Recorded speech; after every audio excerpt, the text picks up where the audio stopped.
Hello everyone, I'm here to help you today.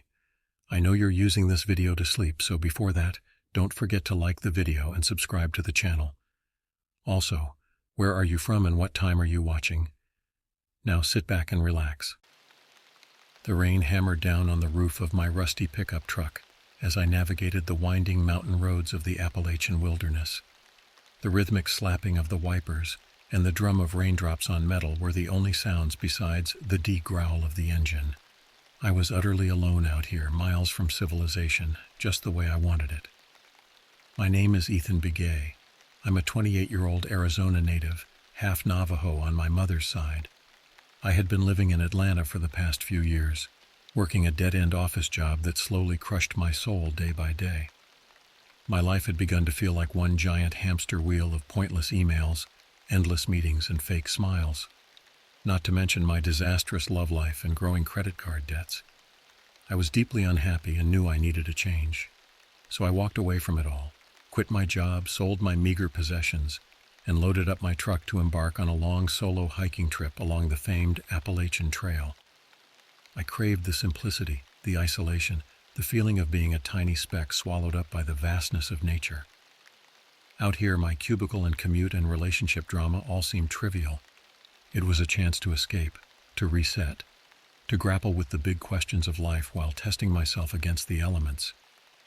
I planned to hike for several months, living out of my truck and tent, until I figured out what to do next with my rudderless life. But now, shrouded in darkness and rain on an empty forest road, second thoughts began to creep in. Was I really prepared for this? I considered myself outdoorsy, but most of my experience was limited to shorter weekend camping trips, not a multi-month solo thru hike. Did I have the right gear, enough food, sufficient backcountry skills? My stomach churned with anxiety as I navigated ever deeper into the mountains.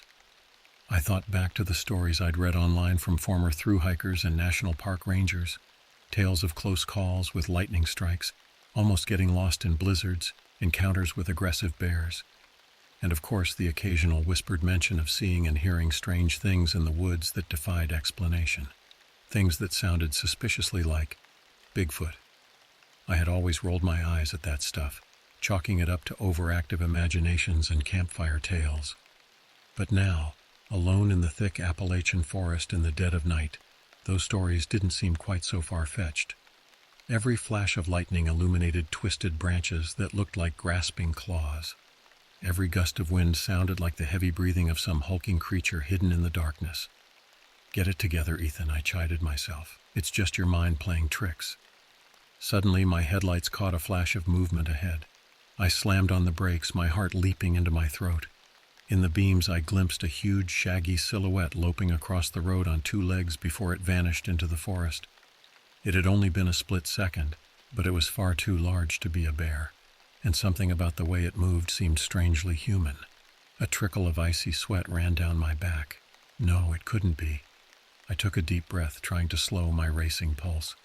It had to have been a trick of the light and rain, a shadow playing on overhanging branches. Bigfoot wasn't real. I was just spooking myself like a kid telling ghost stories, and then leaping at every nighttime creak of the house. I just needed to get to the trailhead, set up my tent, and get some sleep. Things would feel less ominous in the light of day. I drove on, more timidly now, straining to see through the rain-streaked windshield into the forest. But I couldn't shake the deep unease that had settled over me. That unsettling silhouette lingered in my mind, the way it had moved, so fluidly yet with such bulk and power. As much as I tried to rationalize it away, some ancient instinct deep in my brainstem sensed a predator in the darkness and set my nerves jangling with primal fear. Little did I know things were about to get so much worse. That fleeting roadside glimpse would pale in comparison to the heart-stopping horrors and sanity-bending revelations awaiting me in the woods. I was about to plunge headlong into a nightmare of blood, legends, and a mysterious creature that would force me to question everything I thought I knew about the world. Watery gray light seeped through the nylon walls of my tent, dragging me out of a restless sleep tangled in my damp sleeping bag. I sat up, blinking and disoriented, trying to shake off the eerie sense of dread that clung to me like morning mist. The rain had stopped, replaced by an unnatural stillness broken only by the occasional plaintive bird call. Rubbing the grit from my eyes, I tried to convince myself that the events of last night had been a dream, that I hadn't really seen a hulking, sloping figure dash across the road, just a manifestation of my anxiety about this trip. Unzipping the tent flap, I crawled out to greet the day. My small camp was just as I'd left it. Tent pitched by the ashes of a fire ring, bare canister of food hoisted into a tree, my pack and hiking boots sheltered under a rainfly. And all around, the dense Appalachian forest stretched away in every direction, wisps of mist twining between the pines and leafless hardwoods. I went through the familiar motions of boiling water on my camp stove for instant coffee and oatmeal, but even these small rituals of backcountry life couldn't dispel my unease. The woods felt wrong somehow, too still and watchful, like unseen eyes were observing my every move. I kept catching myself glancing over my shoulder, scanning the tree line for any sign of movement. Sternly, I tried to shake myself out of it. I was an experienced hiker letting my imagination run wild. Time to pack up camp, shoulder my backpack, and put some trail miles behind me. Maybe the meditative rhythm of my boots on dirt would help clear the cobwebs of paranoia from my mind. Within the hour I was hiking, my 50-pound pack a familiar burden as I switchbacked up a ridgeline. It was strangely quiet. I should have heard the chatter of squirrels, the drum of woodpeckers, the skittering of chipmunks in the leaf litter, but the forest seemed to be holding its breath. Even the wind made no sound as it combed the firs. Then I smelled it. A musky, rank odor on the breeze, like wet dog mixed with rotting leaves and something even fouler. The hairs on the back of my neck stood up. I knew that smell from my time in the Southwest. It was the smell of a predator, a mountain lion, a bear, a wolf, some creature at the top of the food chain. Adrenaline jolted through my system as I paused, trying to see through the trees and evaluating my options if I encountered something. That was when I noticed the silence. The few birds and animals I'd heard earlier had gone utterly quiet. An oppressive stillness hung over the forest like a shroud. The odor grew stronger, and with it a spine-chilling certainty crystallized within me. I was being watched, stalked, hunted. Slowly, fighting every instinct to freeze, I slid my pack off and reached for the bear spray holstered on the hip belt. My fingers trembled as I wrapped them around the canister. Some part of me knew this wasn't a bear I was dealing with. It was something far more terrifying, more unknown. A guttural sound shattered the silence, rising from the shadows of a grove of hemlocks. It was a growl, but deeper and more powerful than anything I'd ever heard, edged with a nearly human quality. That same ancient voice of instinct from the night before now screamed at me, "Run!" I abandoned my pack and crashed into the forest, bear spray clutched in one white-knuckled hand as branches whipped at my face. Behind me, heavy footfalls gave chase, snapping saplings and crunching through deadfall at a terrifying speed. The growl rose again, so loud it vibrated in my bones, spurring me to even greater speeds of panicked flight. My lungs and legs burned as I sprinted blindly, hurtling over mossy boulders and fallen logs. How could something so huge move so quickly through the dense woods? No natural animal could pursue like this. The horrifying reality I denied all night now clamped onto my brain with iron certainty. My roadside sighting had been no trick of the light. I was being chased by a creature that shouldn't exist outside of folklore and tabloid headlines. Bigfoot was real. It was here in the Appalachian wilderness, and it was hunting me. I fled through the forest in a gasping panic, expecting at any moment to feel the slam of a gigantic hand on my back, the slash of claws, the crush of jaws. But the crashing footfalls and guttural roars gradually faded behind me as I put more distance between myself and my pursuer. Despite its shocking speed, it seemed the creature couldn't match my sheer, desperately terrified pace. After an eternity that couldn't have been more than a quarter mile, I had to stop, bending double with hands braced on knees as I heaved for air. The growls and footsteps had ceased. I was alone again in the stillness of the forest, surrounded by birdsong and breeze as if nothing had happened. But the burn of lactic acid in my muscles and the rank odor still hanging in the air told me it had been all too real. 1,000 questions whirled through my reeling brain. What was that thing? Was it really Bigfoot, or had I encountered some freakish mutant bear? Why was it chasing me? And most pressing, where was it now? There was no way I was hiking back the way I'd come to retrieve my abandoned backpack. It held my tent, sleeping bag, most of my food, my phone, everything I needed to survive out here and get help. But returning to that grove of hemlocks was out of the question with that thing lurking somewhere in the shadows. I had to keep moving, had to get to the nearest ranger station or road and tell someone what I'd seen. They'd probably think I was crazy or hallucinating, but I had to try. I couldn't just wander the backcountry waiting to become Sasquatch's next meal. Taking deep breaths to steady my nerves, I got my bearings and started hiking again, bear spray still clutched in one clammy hand. I was intensely aware of how alone and vulnerable I was now without my pack and supplies. I had a jacket, a knife, some matches, a compass, and a few power bars in my pockets, but that was it. No shelter, no sleeping bag, very little food. I shivered at the thought of being caught out here at night. As I walked, seeing the forest through newly terrified eyes, I noticed more unsettling details. There were odd broken branches high up in the trees, far higher than any bear could reach. Tufts of coarse brown fur snagged on twigs. Indistinct impressions in the mud that could almost be footprints if feet came in size 25. How long had this creature been here? Was I the first to encounter it? The shadows began to lengthen as afternoon ticked towards evening. My mind raced as I tried to calculate how many miles I'd covered, how close I might be to a road or help. But in my panicked flight, I'd gotten disoriented and wasn't entirely sure I was going the right direction. The weight of my aloneness in the vast wild settled over me like a smothering blanket. Then I rounded a bend in the trail and stumbled to a halt, my stomach turning to ice. About 50 feet ahead of me, the path was blocked by a massive, twisted tree trunk, and hunched on top of it, staring right at me with disturbingly intelligent eyes and a heavily browed face, was an 8-foot-tall wall of fur and muscle. The creature slowly rose to its full, imposing height, lips curling back to reveal yellowed fangs. My legs turned to jelly. It had circled around and cut me off, hurting me like prey. The message was clear. There would be no escape. With a roar that shook the forest, Bigfoot started toward me, and I knew I was going to die. I stood frozen as the creature loped toward me, its huge frame eating up the distance with terrible speed. My brain screamed at my legs to run, but they wouldn't obey, paralyzed by the sheer overwhelming terror of seeing a childhood monster brought to nightmarish life. Some distant part of my mind clinically observed details: the shaggy fur, the barrel chest, the incongruously human-like eyes. But mostly my entire being was consumed by the knowledge that I was about to be ripped limb from limb by an apex predator.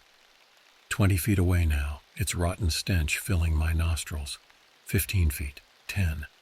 Still I couldn't move, couldn't blink, as if immobilized by the hypnotic stare of those uncannily aware eyes boring into mine.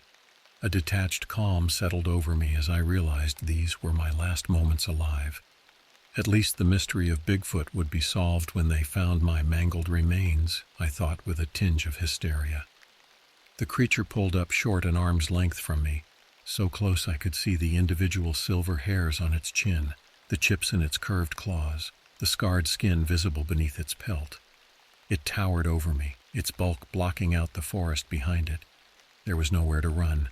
I braced myself for the bone-crushing grip, the rending teeth. But they didn't come. The massive creature stared down at me, breathing hard, but made no move to attack. Its expression almost seemed curious, wary. I barely dared to breathe, not wanting to break the spell. Slowly, moving like I was in a dream, I raised my open palms in what I prayed was a universal gesture of, I mean no harm. I had no idea if it would understand, but I had to try something.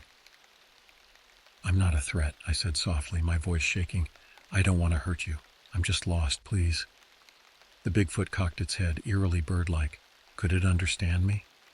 There was an undeniable glimmer of intelligence, even comprehension in its eyes as it studied my face. For a long moment we stood motionless, regarding each other, an impossible détente. Then slowly, deliberately, it took a step back, then another, not turning its back on me. I remained frozen, afraid to make any sudden moves. Was it going to let me go? My hammering heart dared to hope. But as it backed away, never taking its eyes off me, its foot came down on a dead branch with a resounding crack. The sound shattered the charged silence, and seemed to break the trance that had fallen over the creature. Its eyes went wide and wild, its lips peeling back in a snarl.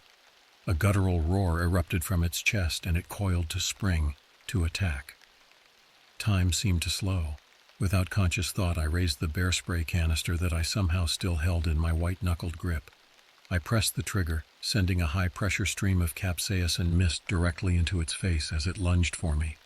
The creature bellowed in pain as the spray blinded it, clutching at its eyes and staggering. I wasted no time, whirling to dash down the trail with speed I didn't know I possessed. Enraged roars and the crashing of pursuit followed me once more. But I seemed to have bought myself a small lead this time. I hurdled fallen logs and tore through underbrush, trying desperately to keep ahead of the sounds of my pursuer thrashing in pain somewhere behind me. My only thought was to get as much distance as possible while it was incapacitated. Chest heaving and legs burning, I finally burst out of the tree line and almost wept in relief at the sight of asphalt under my boots. A desolate road, free of tire tracks or power lines, but a road nonetheless.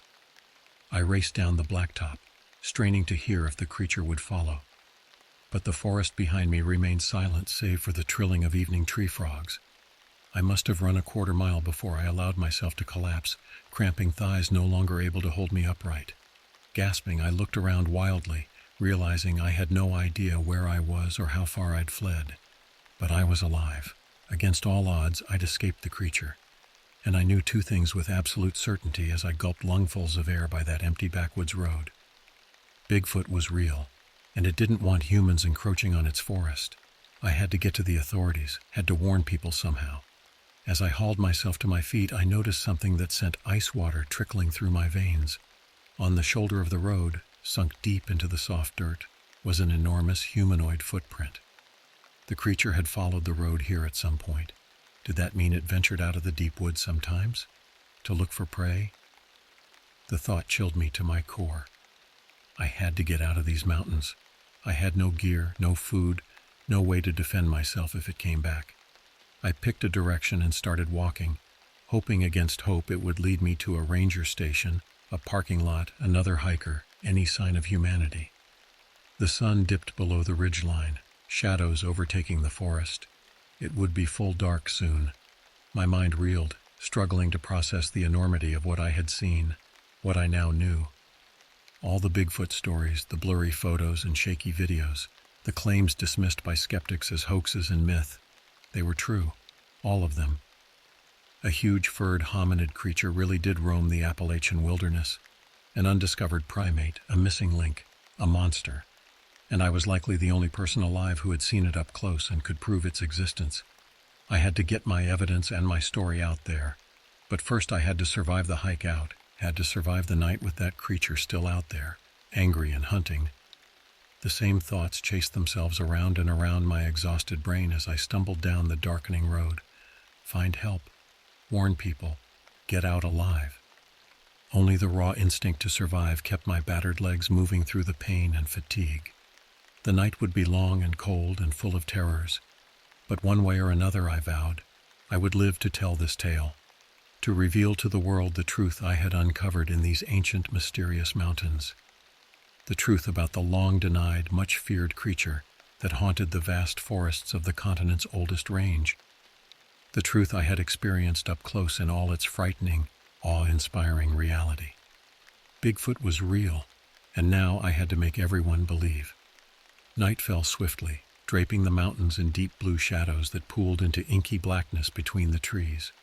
The temperature dropped just as quickly, the last of the day's warmth seeming to evaporate with the fading light. I shivered in my thin jacket, wishing desperately for the warm layers I'd abandoned in my pack. I walked doggedly down the empty road, gravel crunching rhythmically under my boots, breath puffing in the chilly air. All around, the darkened forest loomed, suddenly sinister, full of imagined movement and threat in the corner of my eye. Every rustle of branches, every hoot of an owl, every skitter of unseen claws in the underbrush made me flinch and whirl, expecting a tall, furry silhouette to come bursting out of the black tangle of trunks. But I seemed truly alone now on this barren stretch of road, the creature left far behind in the backcountry. Small comfort, given I still had no idea how many miles lay between me and the nearest outpost of civilization, or what other dangers I might encounter in the long, cold night ahead. The nearly full moon rose as I walked, casting weak light and long shadows through the skeletal branches. The silvery illumination only served to make the forest more eerie, more alien and hostile. I felt keenly my aloneness, my fragility out here in the vast, uncaring wild. A solitary little figure trudging defiantly through a landscape that could swallow me without a trace. Time took on a surreal quality as I hiked, exhaustion and adrenaline and residual shock warping each minute into a small eternity. The night was a void, featureless and unending. Tree trunks strobed by in the moonlight, gravel crunched, breath puffed, no way to mark progress, just the black road unspooling forever into the greater blackness of the mountains.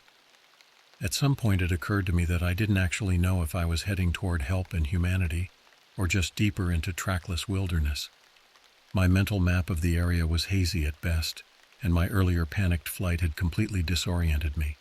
For all I knew, I could be walking away from the nearest ranger station or road, away from any chance of rescue, but I had no choice but to keep putting one foot in front of the other, to simply endure, to hope that each step brought me closer to light and people, and an end to this nightmare hike.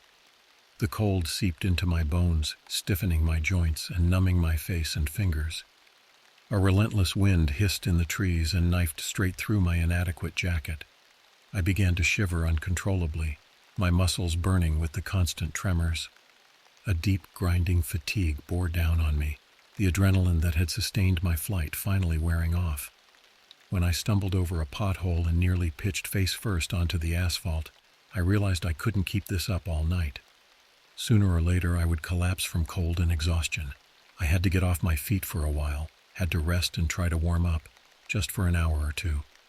It was a risk, especially unarmed and exposed, but I was no good to myself, dead of hypothermia by morning. Grudgingly, hating every step that took me off the road and into the tree line, I made my way into the forest until I found a small clearing. Gathering an armload of dry leaves and pine needles, I piled them into the hollow of a fallen log, praying the meager insulation would help trap some of my body heat. I hunkered down into my makeshift nest, tucking my knees to my chest and burying my hands in my armpits to warm my numb fingers. I was still shivering violently, my teeth chattering so hard my jaw ached, but curling up tight conserved at least a little more heat. I pulled dead leaves and pine boughs over myself like a blanket as an extra shield against the cutting wind. Warmer now, but by no means warm, I tried to relax into the least uncomfortable position possible within the log. Every muscle ached fiercely, every joint protested. The log felt like the hardest bed I'd ever slept on, and my stomach growled angrily at its emptiness. But despite the cold, pain, and hunger, exhaustion inexorably pulled me towards unconsciousness. I fought it for a bit, trying to keep my senses sharp to any danger, any sound of approaching threat.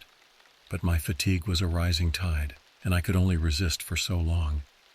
As my eyelids grew heavier and heavier, I found myself thinking of the Bigfoot. Where was it now? Was it hunting me still, following my trail with some uncanny primate sense of smell? Or had it retreated deep into the untouched wilderness to lick its wounds and nurse its fury at my escape? Part of me wanted nothing more than to put the creature far out of my mind, to forget those terrifyingly human eyes and the shocking speed and power of its pursuit. But another part was darkly fascinated, reeling at the world-shaking revelation I now carried. A new species, uncatalogued by science, roaming the same continent as millions of humans, and yet unproven for centuries. How was that possible? What exactly was it? How many were there? Sleep finally overtook me, dragging me down into a restless doze, haunted by shaggy silhouettes that raced between dark trees and snatched at me with clawed hands. I startled awake over and over, heart slamming against my ribs, sure I'd heard the snap of twigs, and glimpsed a huge shape moving in the shadows. But the forest remained still around me, watchful and secretive. I had uncovered a piece of its secret today, a truth that was never supposed to see the light. I had looked into the intelligent, ancient eyes of an impossibility made flesh, and I couldn't escape the feeling that, one way or another, there would be a price to pay for that forbidden knowledge. The night still held many hours of darkness, many miles of wilderness to traverse. And I knew, deep in my shivering bones, that my encounter, my survival, had been no fluke of chance. There was some grim purpose at work here, some larger design that had spared my life, when by all odds I should have died today under the creature's claws. I had looked into the face of legend, and I was sure my ordeal was far from over. I woke with a startled jerk, momentarily confused by the pale gray light filtering down through the skeletal branches. For a second I didn't know where I was. Then the events of the previous day came crashing back and I groaned. Every muscle screamed in protest as I unfolded myself stiffly from the hollow of the log, pine needles and leaf detritus raining off me. It was cold, but not as bitingly frigid as last night. The eastern sky held the colorless glow of pre-dawn, tree trunks and boulders slowly resolving out of the gloom. A heavy mist crept between the dark verticals of the trees, swirling eerily in the breathless calm. I allowed myself a moment of raw relief and gratitude that I had survived the night. Despite my exhaustion, I had been sure I would snap awake with a scream at any moment to find myself in the grip of a huge, hairy hand. Or worse, that I simply wouldn't wake up at all, dragged off in the dark to a grisly fate while I slept. But dawn had come and I was still here, chilled to the bone, battered and hollow with hunger, but alive. And I intended to stay that way. I ignored the protests of my aching body as best I could, and staggered back to the road, resuming my dogged march in the same direction as last night. My breath plumed white in the misty air and my stomach cramped with hunger, but I made myself keep moving. I had to be close to a road or a trail junction or something by now, I told myself. Just a few more miles and I'd find a landmark, a hiker, a ranger truck, a miraculous cell signal. A few more miles and this nightmare would finally be over. The dawn slowly lightened the sky to silver, then pearl, then pale gold as I trudged onward down the empty road. Songbirds began to twitter from the trees, and somewhere high overhead a hawk screeched as it rode a thermal in lazy circles. Now and then I heard small rustlings in the dry leaves as rodents and other animals went about their morning routines. The forest was waking up, and I knew all too well now what else might be waking with it. My stomach turned queasily at the thought of the creature out there, either still hunting me or retreated to some unknown lair to nurse its rage. I shuddered to think what it might do if it picked up my trail again, the bear spray trick unlikely to work a second time. I had to stay alert, stay aware of my surroundings. So despite my desperate desire to simply put my head down and hike until I dropped, I made myself scan the trees and mud at the road's shoulder for tracks, scat, any sign that the Bigfoot might have followed my path in the night. But I saw nothing save deer prints, raccoon tracks, the occasional unsettlingly large canine paw print that I told myself belonged to a coyote or feral dog. The golden sun finally hauled itself over the ridgeline, dappling the road with pure warm light that eased a little of the night's deep chill from my bones. But even the sun's rays couldn't entirely banish the eerie sense of being watched, of something out there in the seemingly innocent wilderness, malevolently marking my progress. How far did the creature's territory extend? Miles? I had no way to know, and the uncertainty lent a palpable tension to every step. But as the sun climbed higher and my legs gobbled up more miles, the simple animal need of my body began to eclipse even the fear of the Bigfoot. Hiking burned a tremendous amount of calories, and I hadn't eaten since the handful of oatmeal I'd had for breakfast yesterday morning before my world turned upside down. I was actively dizzy with hunger now, each step requiring a monumental effort of will. I knew I couldn't go on much longer without food. I was probably badly dehydrated too, even the adrenaline of terror unable to completely override the demands of my cells for nourishment and water. If I didn't find people or a water source soon, that would kill me as surely as any cryptozoological monster. And then, around yet another bend in the endless road, a miracle. Actual tire tracks in the dirt shoulder, and the distant but unmistakable rumble of an engine. Nearly weeping with relief, I began to jog toward the sound, waving my arms and hollering. It had to be a ranger truck or a forestry vehicle, my salvation in Ford form. But as I rounded the curve, the sight that greeted me drove the breath from my lungs as if I'd been punched. There, about a quarter-mile ahead where the road dead-ended into a small parking lot, was my truck. My truck, with branches wedged under the tires and the hood up. And hunched over the open engine compartment, huge hairy back and sloping head unmistakable, was the creature. It looked up as I stumbled to a halt, my shocked gasp loud in the morning hush, and its eyes, squinting against the morning light, locked onto me with laser focus.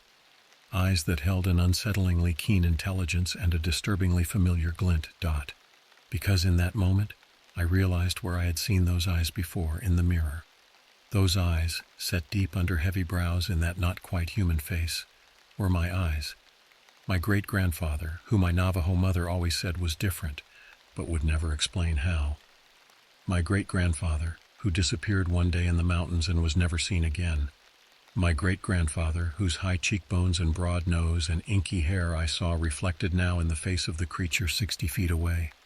I stood paralyzed, the world tilting dizzyingly on its axis, as the Bigfoot, my ancestor, began to stride toward me. There was horribly familiar purpose in its gaze, something like grim resignation and an awful, heavy knowledge. And I knew I hadn't survived our encounter by chance after all.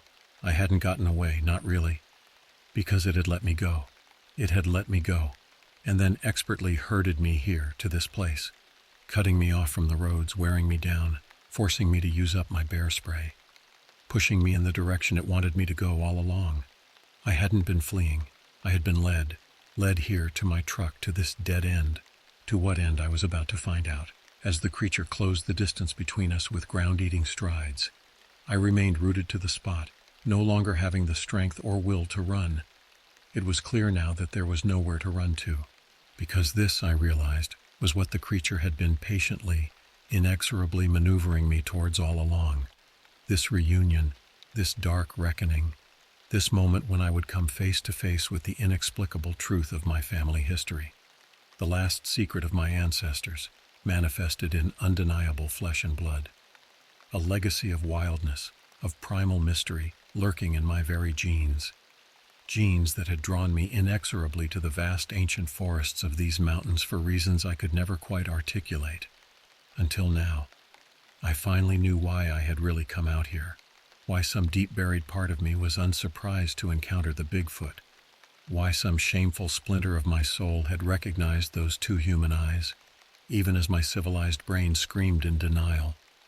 Because on some level I had known it was here all along, known it was real, and that it was a part of me as surely as my heartbeat. Known, in the most secret chambers of my heart, that one day I would have to face it. And now, as it loomed over me, its rancid breath heavy in my nostrils, I knew something else too. Knew it in my chilled and weary bones, an ancestral certainty as old as these mountains. I was never meant to leave this forest. There would be no harrowing escape, no eventual return to the ranger station with proof and a world-shaking tale. There couldn't be, because I was the proof, I was the tale. Here is the completed story. The creature gazed down at me, and I gazed back, numb now to the fear and revulsion, to everything but a grim sense of inevitability, of a circle finally closing, a cycle as primal and powerful as the turning of the seasons. It reached out one huge humanoid hand. I didn't flinch, didn't try to pull away. There was no point. I understood now with a dreadful sinking finality. This was why it had spared me, why it had let me go only to lead me here, not to kill me, but to claim me, to bring me into the fold at last, this prodigal descendant, to make me one with the wildness that had birthed legends and haunted humanity's dreams since our species first huddled in caves.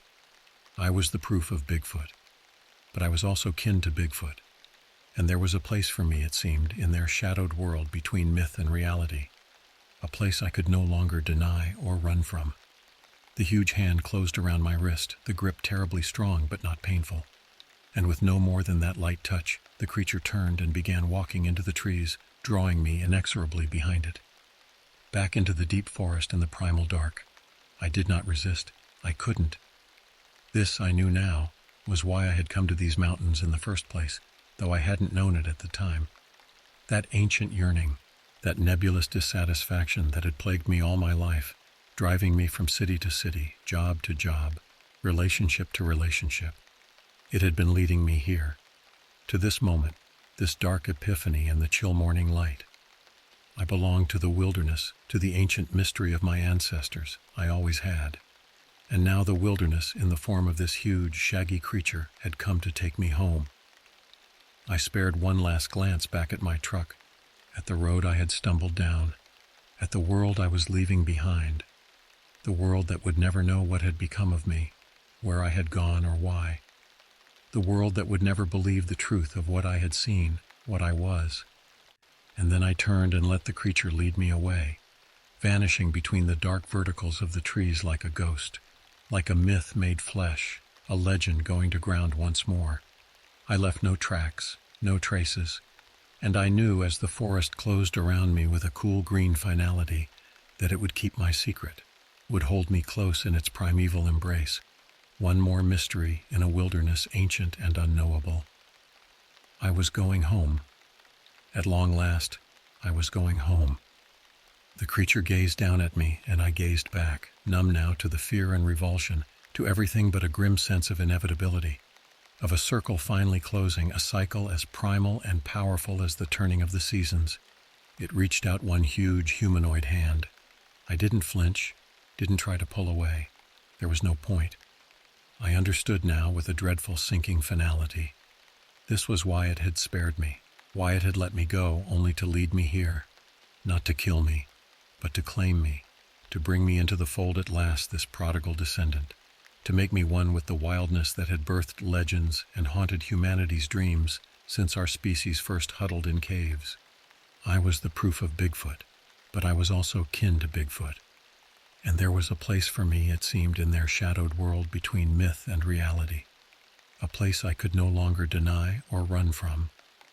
The huge hand closed around my wrist, the grip terribly strong but not painful, and with no more than that light touch, the creature turned and began walking into the trees, drawing me inexorably behind it, back into the deep forest and the primal dark. I did not resist. I couldn't. This, I knew now, was why I had come to these mountains in the first place, though I hadn't known it at the time. That ancient yearning, that nebulous dissatisfaction that had plagued me all my life, driving me from city to city, job to job, relationship to relationship. It had been leading me here, to this moment, this dark epiphany in the chill morning light. I belonged to the wilderness, to the ancient mystery of my ancestors. I always had. And now the wilderness, in the form of this huge, shaggy creature, had come to take me home. I spared one last glance back at my truck, at the road I had stumbled down, at the world I was leaving behind. The world that would never know what had become of me, where I had gone or why. The world that would never believe the truth of what I had seen, what I was. And then I turned and let the creature lead me away, vanishing between the dark verticals of the trees like a ghost, like a myth made flesh, a legend going to ground once more. I left no tracks, no traces, and I knew, as the forest closed around me with a cool green finality, that it would keep my secret, would hold me close in its primeval embrace, one more mystery in a wilderness ancient and unknowable. I was going home.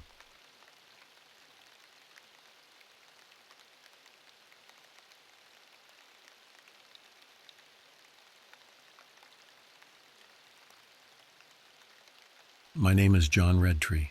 I'm 28 years old and I live in a small apartment in Knoxville, Tennessee. I work as an accountant, spending my days crunching numbers in a cubicle. It pays the bills, but just barely.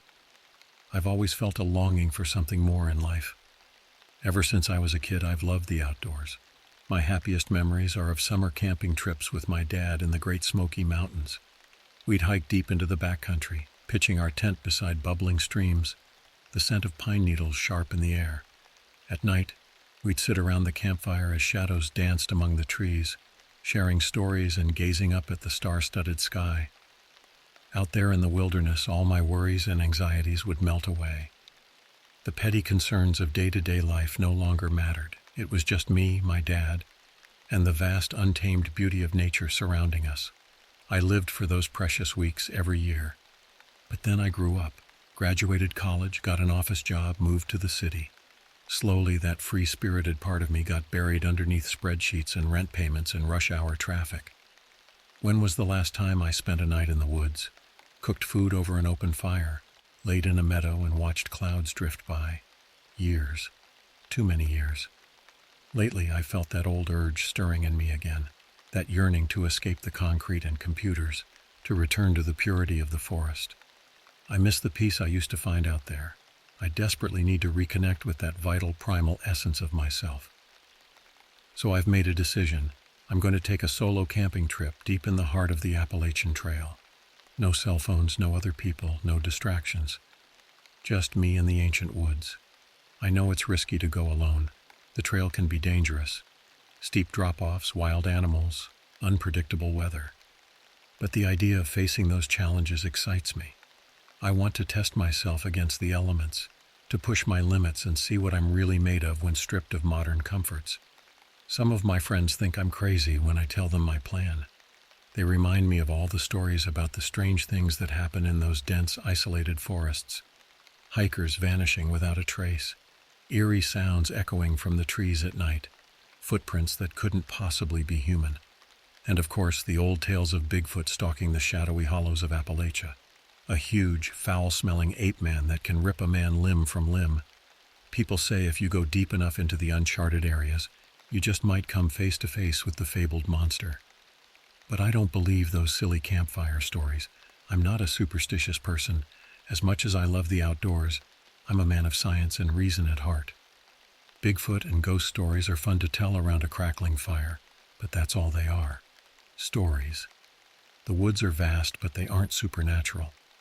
The only real threats out there are falls, exposure, maybe a bear attack at worst. Nothing I can't handle with proper preparation and common sense. I have a good map, quality gear, and years of backcountry experience under my belt. No, I won't let childish fears hold me back from this adventure, from returning to the place that makes me feel most alive and authentic. I know I'll find what I'm seeking out there, amid the timeless tranquility of nature. A reconnection, a renewal. I can hardly wait to shoulder my pack and set off down that winding trail, breathing deep that bracing mountain air. My true self is waiting for me in those misty hills and hushed glens. I just know it. Little do I suspect the primal horrors lurking in the primeval shadows of the forest. That I'm walking blind into an ancient realm of secrets mankind was never meant to discover. That soon, I'll be plunged into a desperate battle for survival against an evil that surpasses human understanding. But for now, I'm still naively excited as I prepare for my solo journey into the Appalachian wilderness. A journey that will change me forever, in ways I can't begin to imagine. I wake before dawn on the morning of my trip, too excited to sleep any longer. I slide out of bed, my bare feet touching down on the cool hardwood floor. Shuffling into the kitchen, I brew a pot of strong coffee and sit at the table, sipping the steaming black liquid as I study my trail map one more time. My route is carefully charted in red ink, 50 miles over 5 days, cutting through the wildest, most remote stretches of the Appalachian Trail in Great Smoky Mountains National Park. No established campsites, just bushwhacking off-trail to make camp wherever I end up each night. A true backcountry adventure. I'm a little nervous, but mostly I'm exhilarated. I've done plenty of hiking and camping before, but never a trip this ambitious. Never this far from civilization, for this long.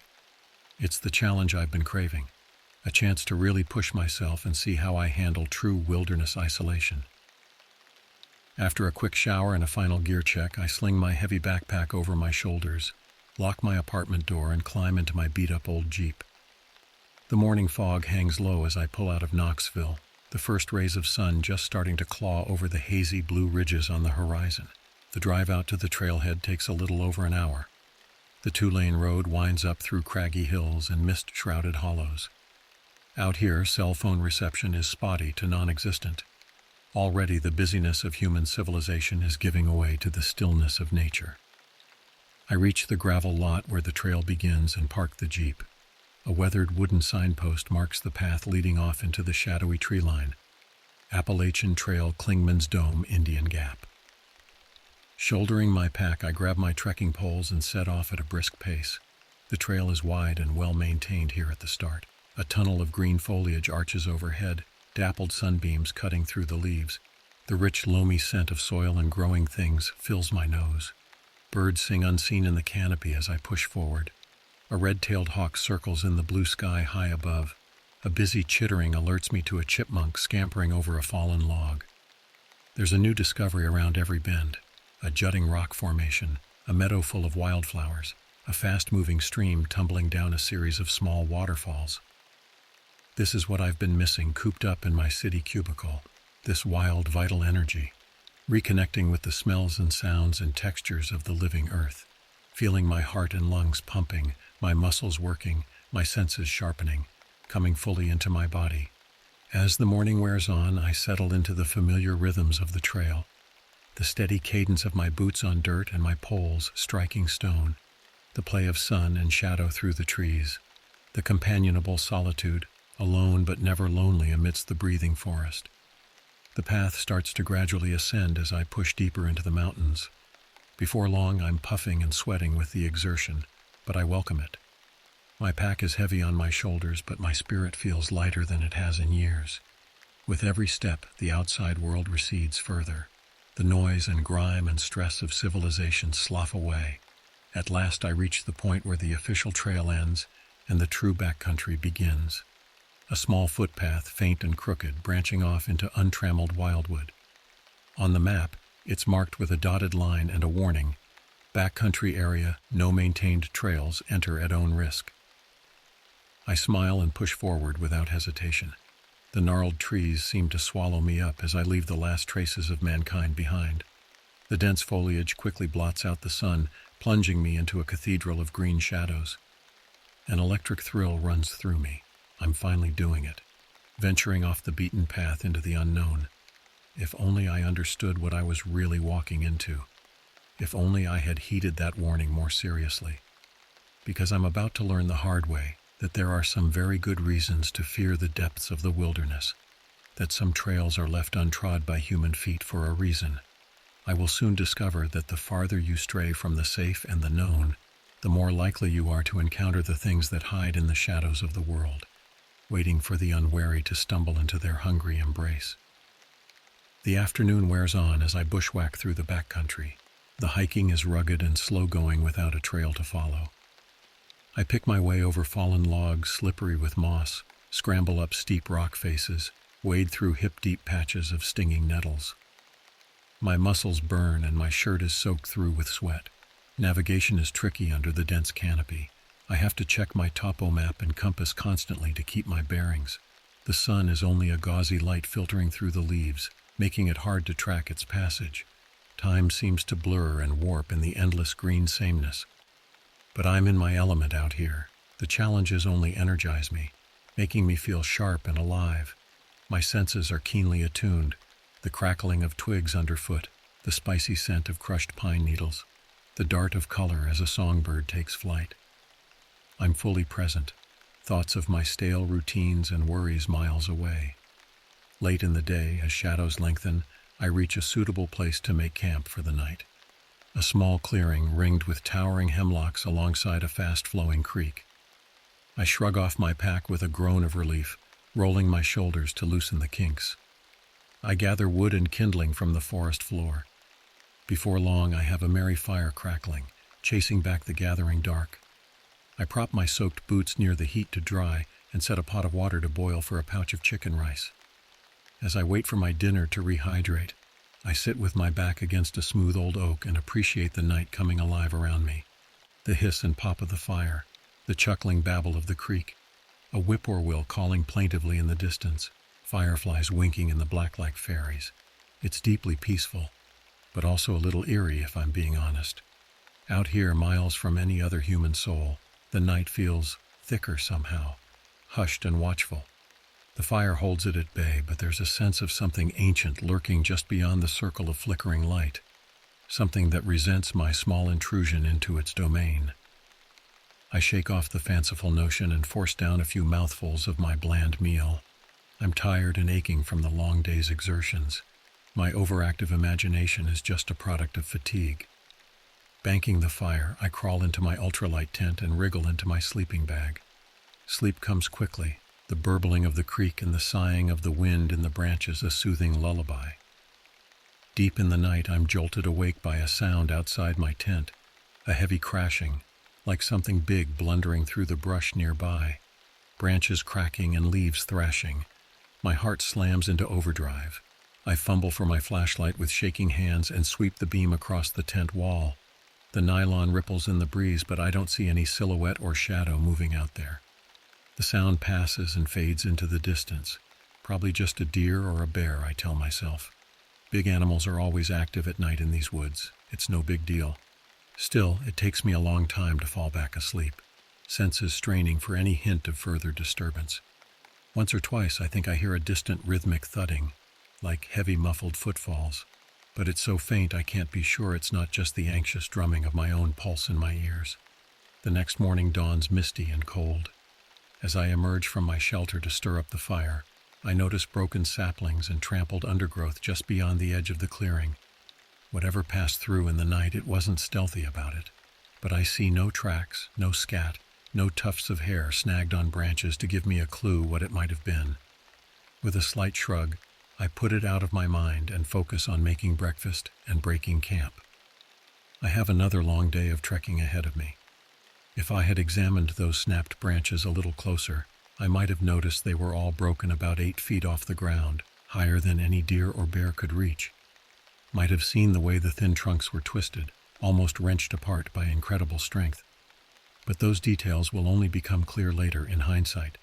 For now, naively untroubled, I shoulder my pack and set off into the misty forest for another day of solitary exploration, not suspecting I'm being watched, being tracked, being hunted. The next few days pass in a blissful blur. Each morning I wake at first light, boil water for coffee and oatmeal, then break camp and set off. I let whimsy choose my path through the wildwood, following the curves of hills and creeks, chasing shafts of sunlight and wisps of birdsong. When I get tired, I rest. When I get hungry, I eat. When some impromptu wonder catches my eye, a profusion of wildflowers, a heart-stopping vista, the glint of mica in a stream bed, I stop to appreciate it. Out here there are no deadlines, no schedules, no expectations, just what adventure each moment brings. The physical challenges are formidable, but I relish them. Chimneying up a narrow crevice between 2 towering boulders, belly crawling through dense rhododendron tunnels on my elbows, leaping across a 15-foot gap to reach the next boulder in a series serving as dry stepping stones over a rain-swollen creek. My body grows lean and hard, my senses keen as an animal's. I feel more deeply attuned to the rhythms of nature than I ever have before. The sun on my face, the breeze in my hair, the living carpet of the forest floor beneath my boots. I'm wild and free and alive. But the nights are different. Each evening when I make camp, as the sun sinks and shadows gather, a subtle unease starts to creep over me. An instinctive tightening between my shoulder blades, the little hairs at the back of my neck standing at attention. The nighttime forest feels pregnant with unseen menace. The strange sounds come every night now, that same heavy, clumsy crashing in the brush. Closer each time, circling my lonely camp like a shark circling a raft. A prickling sense of being watched by unseen eyes. I tell myself it's just my overactive imagination, that it's totally natural to feel a little spooked alone in the deep woods at night. Our ancestors huddled close to their campfires for millennia, instinctively fear the dark places where predators lurk. It's just primal emotion, not stemming from any real threat. But no matter how I try to rationalize it, the skin-crawling dread is getting harder to shake off. Sleep comes in fitful snatches, the night spent tossing and straining my ears for the snap of a twig, the pad of an approaching footfall. On my 5th morning, I break camp as usual, trying to ignore my growing unease and exhaustion. I'm startled to realize I've lost track of exactly where I am in my wanderings. Yesterday, I neglected to check my map all day, too caught up in the simple joys of exploration. A rookie mistake.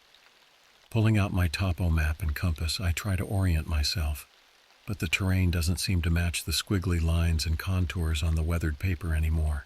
These deep woods all look the same. Towering trees, craggy slopes, boulder-strewn creeks. No distinguishing landmarks to pinpoint my location. A trickle of real fear slides down my spine for the first time. What if I'm lost? sucked so deep into the forested labyrinth that I can't find my way back out again. No one knows exactly where I am. No one is coming to look for me. Stop it, I scold myself harshly. You're being a head case. You've got a map and compass, just calm down and trust your training. You're not lost, just turned around. Pick a direction and start walking. You'll hit a road or a trail eventually. Swallowing hard, I pick a bearing at random and set off. But as the day wears on, doubts gnaw at me harder. The forest seems to fold in on itself, the trees crowding close, the undergrowth thickening until I'm forced to fight for every step. I'm bushwhacking blind, clawing my way through strangling vines and clutching briars. The canopy overhead grows so dense that only thin shafts of sun penetrate the gloom. I can't see the sky to track the sun's passage anymore. The air feels thick and oppressive, hard to suck into my lungs. My progress slows to a wretched crawl. It's almost a relief when I burst out of the underbrush and find myself at the foot of a towering cliff face. At least it's a change of scenery, something to orient myself by. But my heart sinks as I crane my neck back, trying to spy the top. It seems to rise up forever, a sheer granite wall soaring dizzily into the sky. And my intended direction lies directly over it. There's nothing for it but to climb. Taking a deep breath, I find a handhold and heave myself upward. The stone is crumbly and treacherous, cracking off in my hands, my boots scrabbling for purchase. Before long, I'm 20, 30, 50 feet off the ground, clinging to the rock face like a spider. I'm just starting to think I might make it, the top coming into view, when a shelf of rock I'm standing on suddenly shatters under my weight.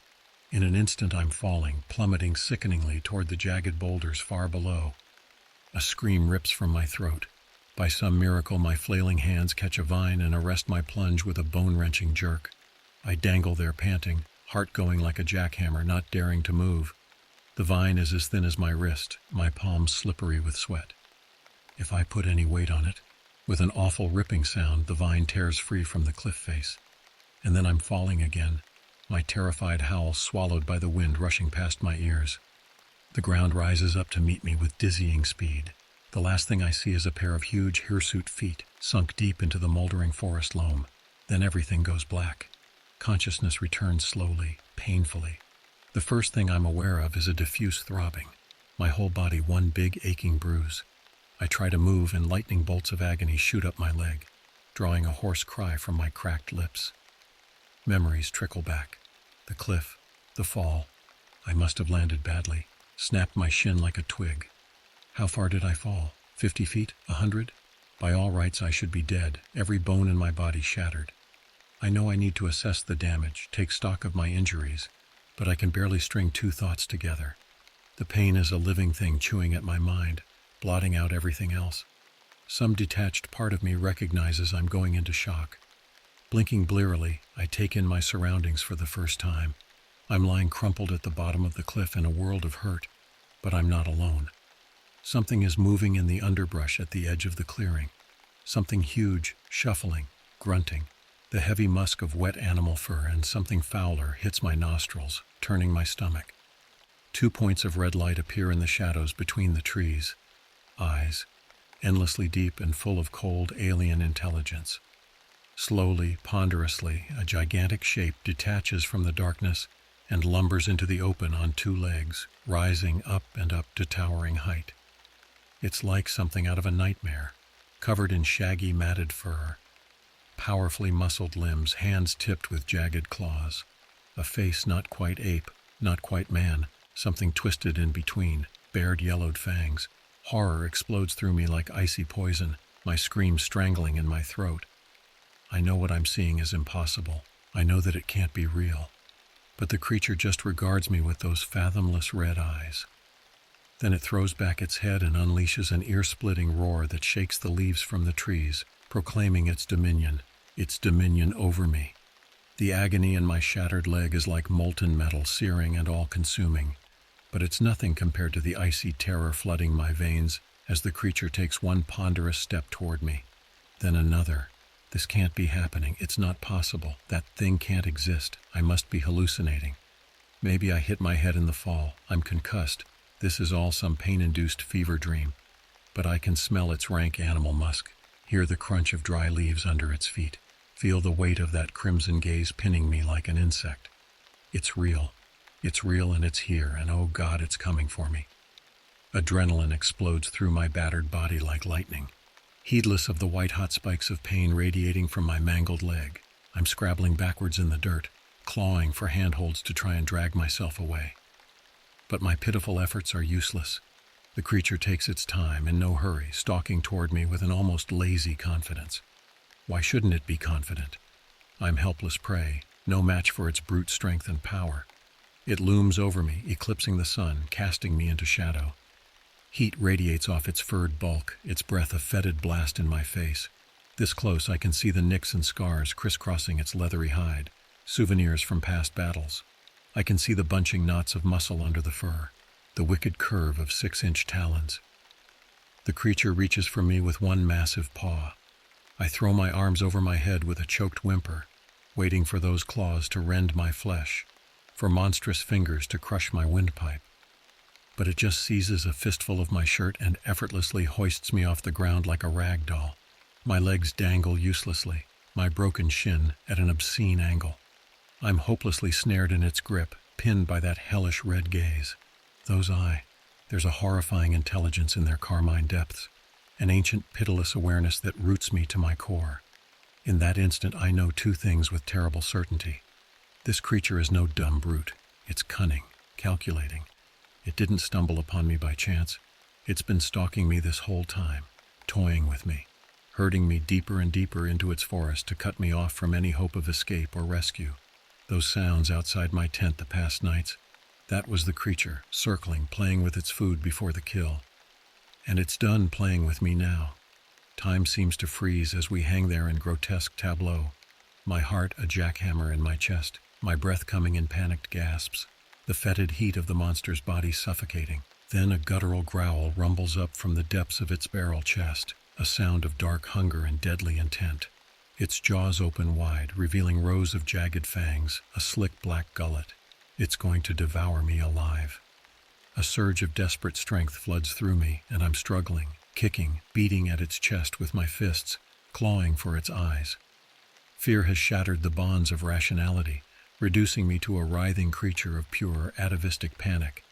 But it's like fighting a mountain. The creature doesn't even seem to register my feeble blows. It draws me closer to its open, slavering jaws, a low growl of anticipation buzzing in its throat.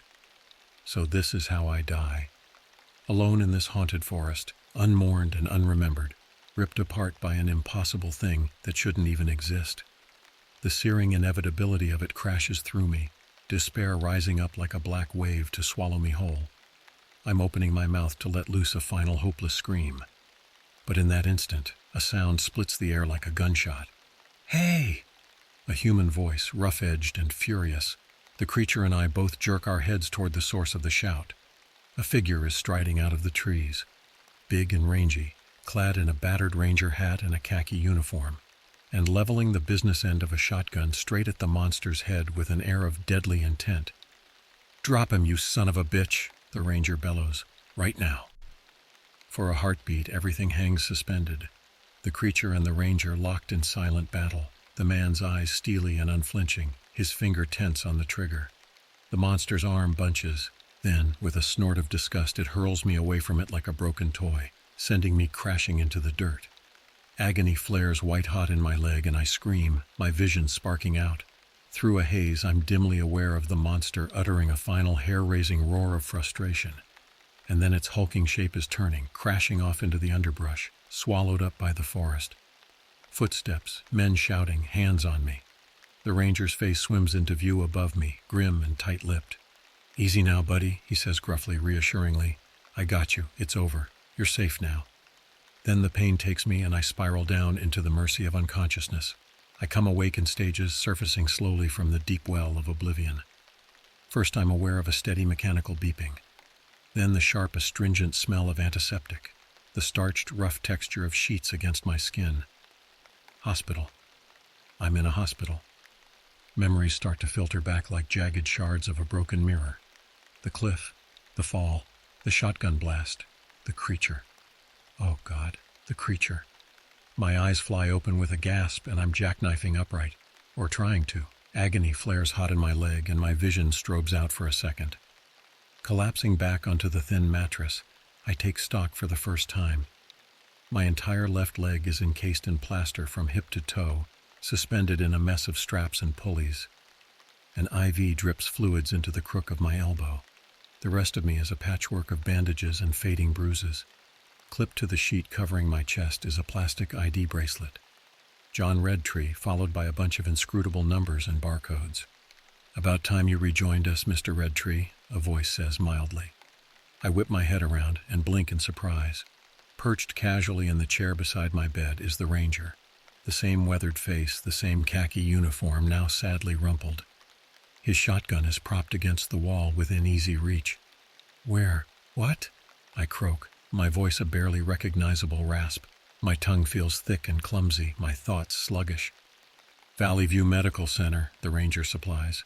"You've been out for over a day. Doctors had to put a lot of pins in that leg." He nods at my plaster prison. "Pumped you full of the good drugs, too." My heart slams against my rib cage as fractured bits of memory rise up screaming. The creature. Oh Jesus, the creature looming over me, its rancid breath in my face, its claws in my flesh. "Easy there, bud. Keep breathing," the Ranger says, leaning forward to squeeze my shoulder. "You're safe here. It can't get you." I stare at him wild-eyed, my panic receding only slightly. What was that thing?" The Ranger sighs and scrubs a hand over his stubbled face. He suddenly looks very old and very tired. "What you saw out there, what you tangled with, we call it the Reaper." "The Reaper," I rasp. That name conjures images of the black-robed, scythe-wielding personification of death. I shiver. "On account of how it butchers anything unlucky enough to cross its path," the Ranger says grimly. "Deer, bear, hikers." He fixes me with a penetrating stare. "You're one of the few to see it and live to tell the tale, my friend. Not many it gets in its grip walk away." I swallow hard. What is it? Where did it come from? The Ranger sighs again and settles back in his chair, folding his hands. "The truth is, we don't rightly know. Far as we can figure, it's some kind of relic hominid, a leftover from the age of cavemen that's managed to survive in the deep woods all this time. Maybe a gigantopithecus, maybe something stranger." He shakes his head. "Whatever it is, it's been in these mountains for a long, long time. Longer than men have. The Cherokee tell stories about it that go back generations. They call it Sul Kalu, the great owl, a demon of the dark woods that snatches unwary travelers." I shiver convulsively, the creature's red gaze burning behind my eyes. An ancient evil that's endured in secret for eons, spoken of only in whispers around campfires, until I blundered into its realm. "That's what you and your buddies do?" I ask hoarsely. Hunt monsters in the woods?" The Ranger smiles thinly. "In a manner of speaking. Officially, we're just humble servants of the National Park Service. But we're the ones who patrol the deep zones, the places good upstanding citizens aren't meant to go. We keep an eye on the things that call the wild places home, keep them away from the tourist trails." I think of all the stories, the whispered legends, of Bigfoot and Wendigos and gremlins in the night, things I've always dismissed as old wives' tales. But now I've seen the truth with my own eyes, felt its claws in my flesh, and I know nothing will ever be the same. The world is so much stranger and darker than I ever dared imagine. The Ranger seems to read my thoughts. He leans forward, face intent. "Listen to me, son. You've had a hard dose of a reality most folks never have to face. You'll carry the scars of this encounter the rest of your days, outside and in." His eyes are like agates, fathomless and opaque. "But you walk out of this hospital, you go home to your life, your people, and you don't look back, you hear? Stay out of the deep woods. Let the shadows keep their secrets." He sits back, his face softening. "The Reaper, it'll stick to its hunting grounds. With any luck, our paths won't cross again. I aim to keep it that way." I swallow hard. As much as I long to bury this nightmare, to forget, I know he's right. I'll always carry this with me. The memory of the creature's red eyes, the heat of its breath, the strength in its hands as it lifted me like a child. I've ventured into the primal dark and glimpsed the hungry things that wait there, waiting for the unwary to stray from the safe paths and hearths of men.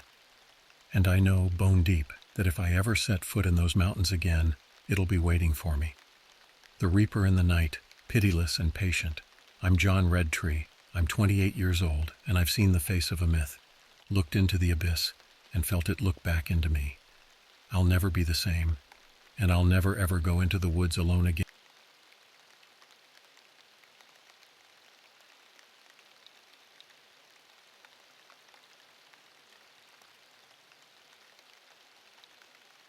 The old pickup truck bounced and rattled as Ranger Kai Begay navigated the narrow dirt road winding through Redwood National Park.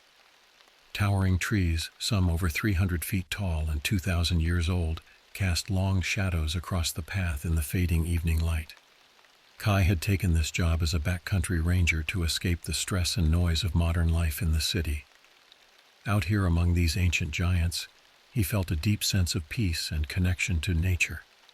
After 20 minutes of driving, he arrived at the small log cabin that would serve as his home for the next 6 months. Nestled in a grove of sequoias, it had a rustic charm.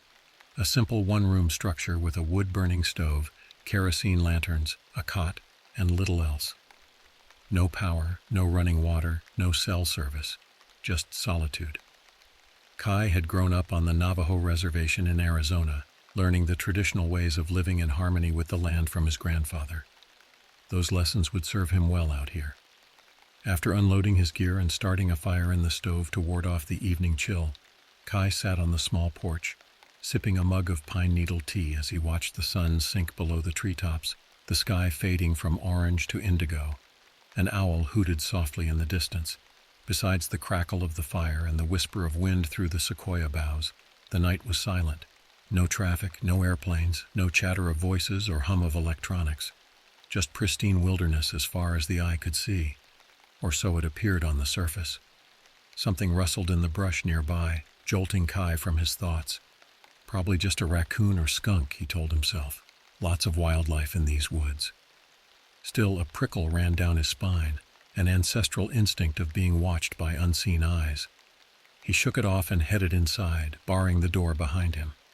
It had been a long day of travel and orientation with his new job. He needed to get some rest before starting his ranger duties at first light. But sleep did not come easily that night. As he lay on the cot, the sounds of the forest seemed amplified. Every creak of a branch, every snap of a twig making him start.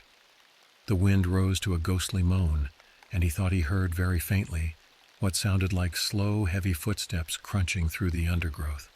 Circling the cabin, pausing, then circling again. Some large creature pacing just beyond the edge of the firelight spilling from the cabin's single window. It's just a bear or mountain lion, Kai told himself. Happens all the time. They smell food and come snooping around. Nothing to worry about. Even so, his hand closed around the bear spray he kept on the floor by the cot. He didn't fall asleep until the strange footfalls finally faded, melting back into the night from which they'd come. By morning, he had half convinced himself it had just been a dream, born of overtired nerves in an unfamiliar place. If only that were true. Kai's first few weeks as a backcountry ranger passed uneventfully. His daily routine involved hiking the vast network of trails, GPS mapping points of interest, clearing fallen trees and brush, and watching for signs of illegal hunting or camping. He loved the work, feeling more at home in the forest than he ever had in the city. In the stillness and self-reliance, he sensed himself growing calmer, stronger, more in tune with the rhythms of the natural world. And yet that uncanny sensation of being observed never quite left him. Often while hiking, the back of his neck would prickle, and he'd spin around, expecting to see someone behind him on the path. But there was never anything there, just the trees and the birds and the endless green of the forest. At night he sometimes woke with a start, certain he had heard those heavy bipedal footsteps outside the cabin again. Holding his breath, he'd strain his ears against the silence. But by the time full consciousness returned, the phantom sounds always faded. An overactive imagination, that's all it was. The mind playing tricks in the absence of human company and the constant stimuli of civilization. He'd spent enough time alone in the wilderness before to know how it could warp the senses. It wasn't until nearly a month after arriving that Kai's creeping unease coalesced into true alarm. He was exploring an unmapped section of the park, miles from any trails. when he stumbled across something he could not explain rationally. There, in a glade of redwoods, he found a series of massive, human-like footprints sunken deep in the soft loam of the forest floor. But they were far larger than any man could have made, each print nearly 3 feet long. The stride between them was immense, showing whatever left them had been moving at great speed. They seemed to appear out of nowhere in the middle of the clearing, then disappeared just as abruptly after about 20 yards. Kai's heart raced as he crouched to examine the nearest print. The edges were ragged and mushy, already eroding. They had to be at least a few days old, and yet nothing had crossed this trackway since. No other boots or animal tracks overlay them. He knew the ground had not been disturbed before the last rainfall 5 days ago. So the prints had been made after that, in the brief window before he discovered them, when he was the only human being for 30 miles. A chill rippled through Kai as he stood, turning a slow circle to scan the trees surrounding the clearing. It was deathly quiet, even the usual birdsong fallen away. The hair on his nape stood up as he sensed the weight of an unseen gaze upon him. The shadows between the massive sequoia trunks suddenly looked more ominous, like black mouths ready to swallow him whole. Kai backed away from the impossible prints, every instinct screaming danger. He didn't stop to take a photo or cast the prints. He just turned and ran, crashing back through the undergrowth towards the safety of the trail and his truck parked at the trailhead. He felt the presence of something large bounding along behind him, heard the crack of broken branches as it gave chase. But he didn't look back, just kept running until his lungs burned and his vision tunneled. He practically threw himself into the truck, fumbling the keys and cursing. The tires spit gravel as he gunned the engine, racing the yawning dark back to the little cabin. Only there, with the door barred and locked, did he stop to catch his breath and try to process what he had seen. It couldn't be real, could it? Maybe his eyes had just exaggerated the size, missed some detail to explain it.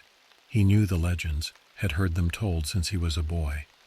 But those were just myths, scary stories to tell around the campfire, to entertain and explain the unknown. Bigfoot, Sasquatch, the Mogollon monster. They couldn't be anything more than that. Even as Kai tried to convince himself, he couldn't shake the sinking feeling in his gut. The memory of those prints, the sounds in the woods, the certainty of being stalked by something cunning and hungry. He barely slept at all that night, jumping at every noise, wondering what might be lurking just beyond the firelight. In the morning, he'd return with a camera, document it properly, take casts and record all the details. Then he could analyze it, bring others to verify what he'd seen, get some answers. But until the safety of daylight, he kept his gun and bear spray close, all senses on high alert. The most chilling question of all still whispered in the back of Kai's mind, though, insidious and unsettling. If those tracks belonged to a creature that wasn't supposed to exist, then what else was out there, hiding in the ancient forests? What other mysteries and monsters might call this place home? He shuddered at the thought. And all these desperate attempts at rationality were about to collapse in the face of a truth too terrible to comprehend. Dawn spread pale fingers through the sequoias as Kai hiked back towards the glade where he'd found the otherworldly footprints the day before. His boots crunched through the frosty fallen leaves, breath steaming in the frigid air. The forest seemed preternaturally still, even the usual squirrels and birds absent. An icy mist clung close to the ground, swirling around the bases of the towering redwood trunks. Kai forced himself to stop and take a deep, calming breath, reminding himself that he was a trained ranger. He knew these woods, knew how to navigate and survive here. Whatever had left those tracks, he would find an explanation, even if it wasn't one he wanted to believe. The coordinates of yesterday's panicked flight were burned into his brain. He didn't need to rely on the GPS device as he retraced his path off-trail, down the eastern slope, across the chattering stream, and through dense patches of huckleberry. The glade opened before him just as he remembered it. A rough circle about 50 yards across, sequoias ringing it like sentinels. He scanned the ground, searching for the enormous, toe-printed impressions he'd seen before. But the earth was smooth, undisturbed. No sign of the impossible tracks. He must have gotten turned around, come out in the wrong spot. Kai crossed to the other side, widening his search. But no matter how carefully he looked, he found no traces. not a partial print, broken twig, or compressed leaf. It was as if the forest had erased all evidence overnight, or more disturbingly, as if it had never been there at all. A drop of cold sweat trickled down Kai's spine. He knew what he'd seen. There was no mistaking it. And yet now, in the thin light of morning, he began to doubt himself. Had it just been a trick of the fading sun? A mirage conjured by too many hours alone in the vast woods? No. He wouldn't let himself start down that spiral. He was not imagining things. He would document his findings, or lack thereof, and report it once he returned to civilization. Let his superiors figure out what it meant.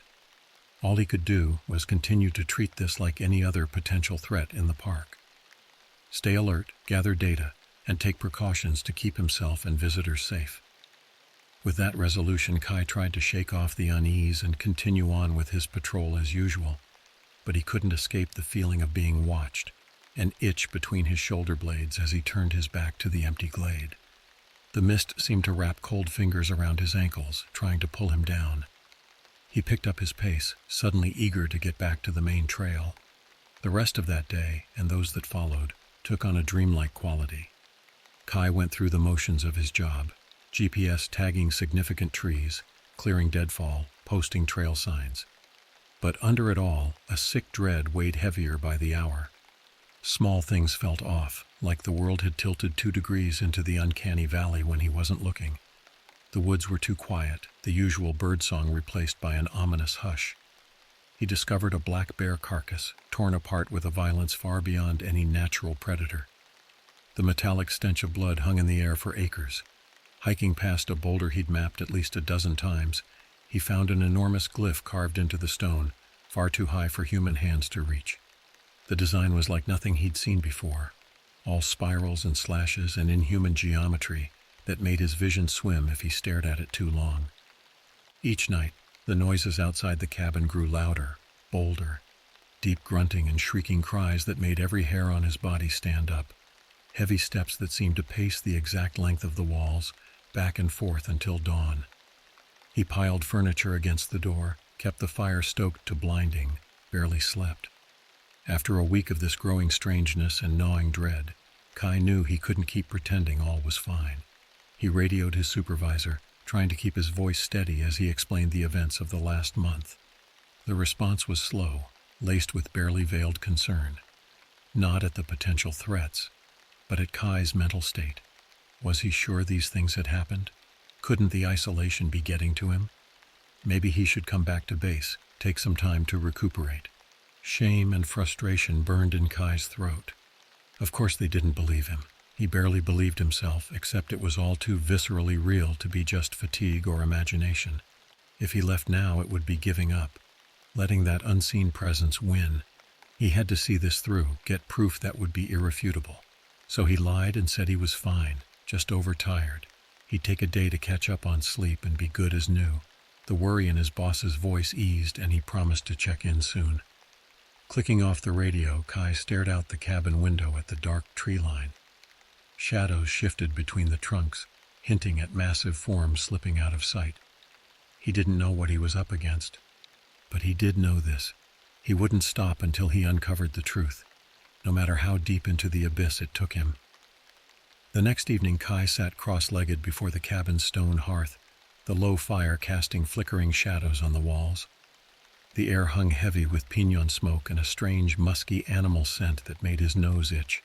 He closed his eyes, trying to center himself as he had been taught, breathing slow and even. In, hold, out, pause, repeat. His awareness expanded beyond the room, the warmth of the fire becoming the heat of the noonday sun on red sandstone cliffs, the pungent tang of sage and juniper, the distant warble of a canyon wren and rumble of thunder over an endless stretch of rust-hued desert. When he opened his eyes again, he was no longer in the cabin. Instead, he sat before a smaller fire that popped and snapped, sparks swirling upwards to a vault of stars impossibly bright against the blue-black night. A man sat across from him, a wiry figure with a braid of gray hair falling over one shoulder. His weathered face was as creviced as the canyons, eyes glinting obsidian in the firelight. "Grandfather," Kai breathed. The old man nodded in greeting. "You called me, Kai. I heard your need even in the land beyond the veil. Hot tears pricked at Kai's eyes and the bands around his chest loosened. Something is out there in the woods. I don't understand it. I'm afraid. As you should be. The forests are home to mysteries beyond our knowing, spirits that were ancient when our most distant ancestors first walked this land. The old man stirred the fire with a long stick, the end glowing cherry red. Pungent herbs flared, sweet grass and sage, the sacred medicines. When he spoke again, his voice seemed to come from a great distance, whispering on the wind. The Daina have always known of the one your people call Sasquatch. We named him Yeitso, the big god. He is a guardian of the wildest places, a reminder that there are powers beyond our control or comprehension. Kai leaned closer, the hair on his arms prickling. But I found its tracks. It's been stalking me, coming to my cabin at night. What does it want? Yeah, Itzo walks between worlds, physical and spiritual. He appears to only a few, the lost, the seekers, those who have a lesson to learn. Something in you calls to him. How do I make him stop? What if he wants to hurt me? Should I be trying to expose him, prove to everyone else that I'm not crazy? The questions poured out of Kai in a desperate torrent. The old man shook his head, face cast in grave lines. Forcing others to believe won't help them or you. Yeitso reveals himself to you for a reason. He is not a beast to be caged or conquistador to plant a flag upon. He stood then, ancient bones creaking. The fire blazed up, burning away the desert night until only the cabin walls remained. But grandfather's parting words echoed in Kai's mind. Conquer your fear and open your eyes to the true nature of the wild. Only then will you understand what you were meant to find here and within yourself. Walk in beauty, my grandson. With a gasp, Kai jolted back into his body, tears streaking his face. The fire had burned down to embers. Hours must have passed, but it felt like only moments. He dragged a hand over his mouth, the salty tang of sweat and grief mingling on his tongue. Grandfather was right. He'd been going about this all wrong, approaching the phenomenon with a colonizer's mentality, to label and catalog and dominate, trying to deny the reality of his own experiences instead of seeking to understand.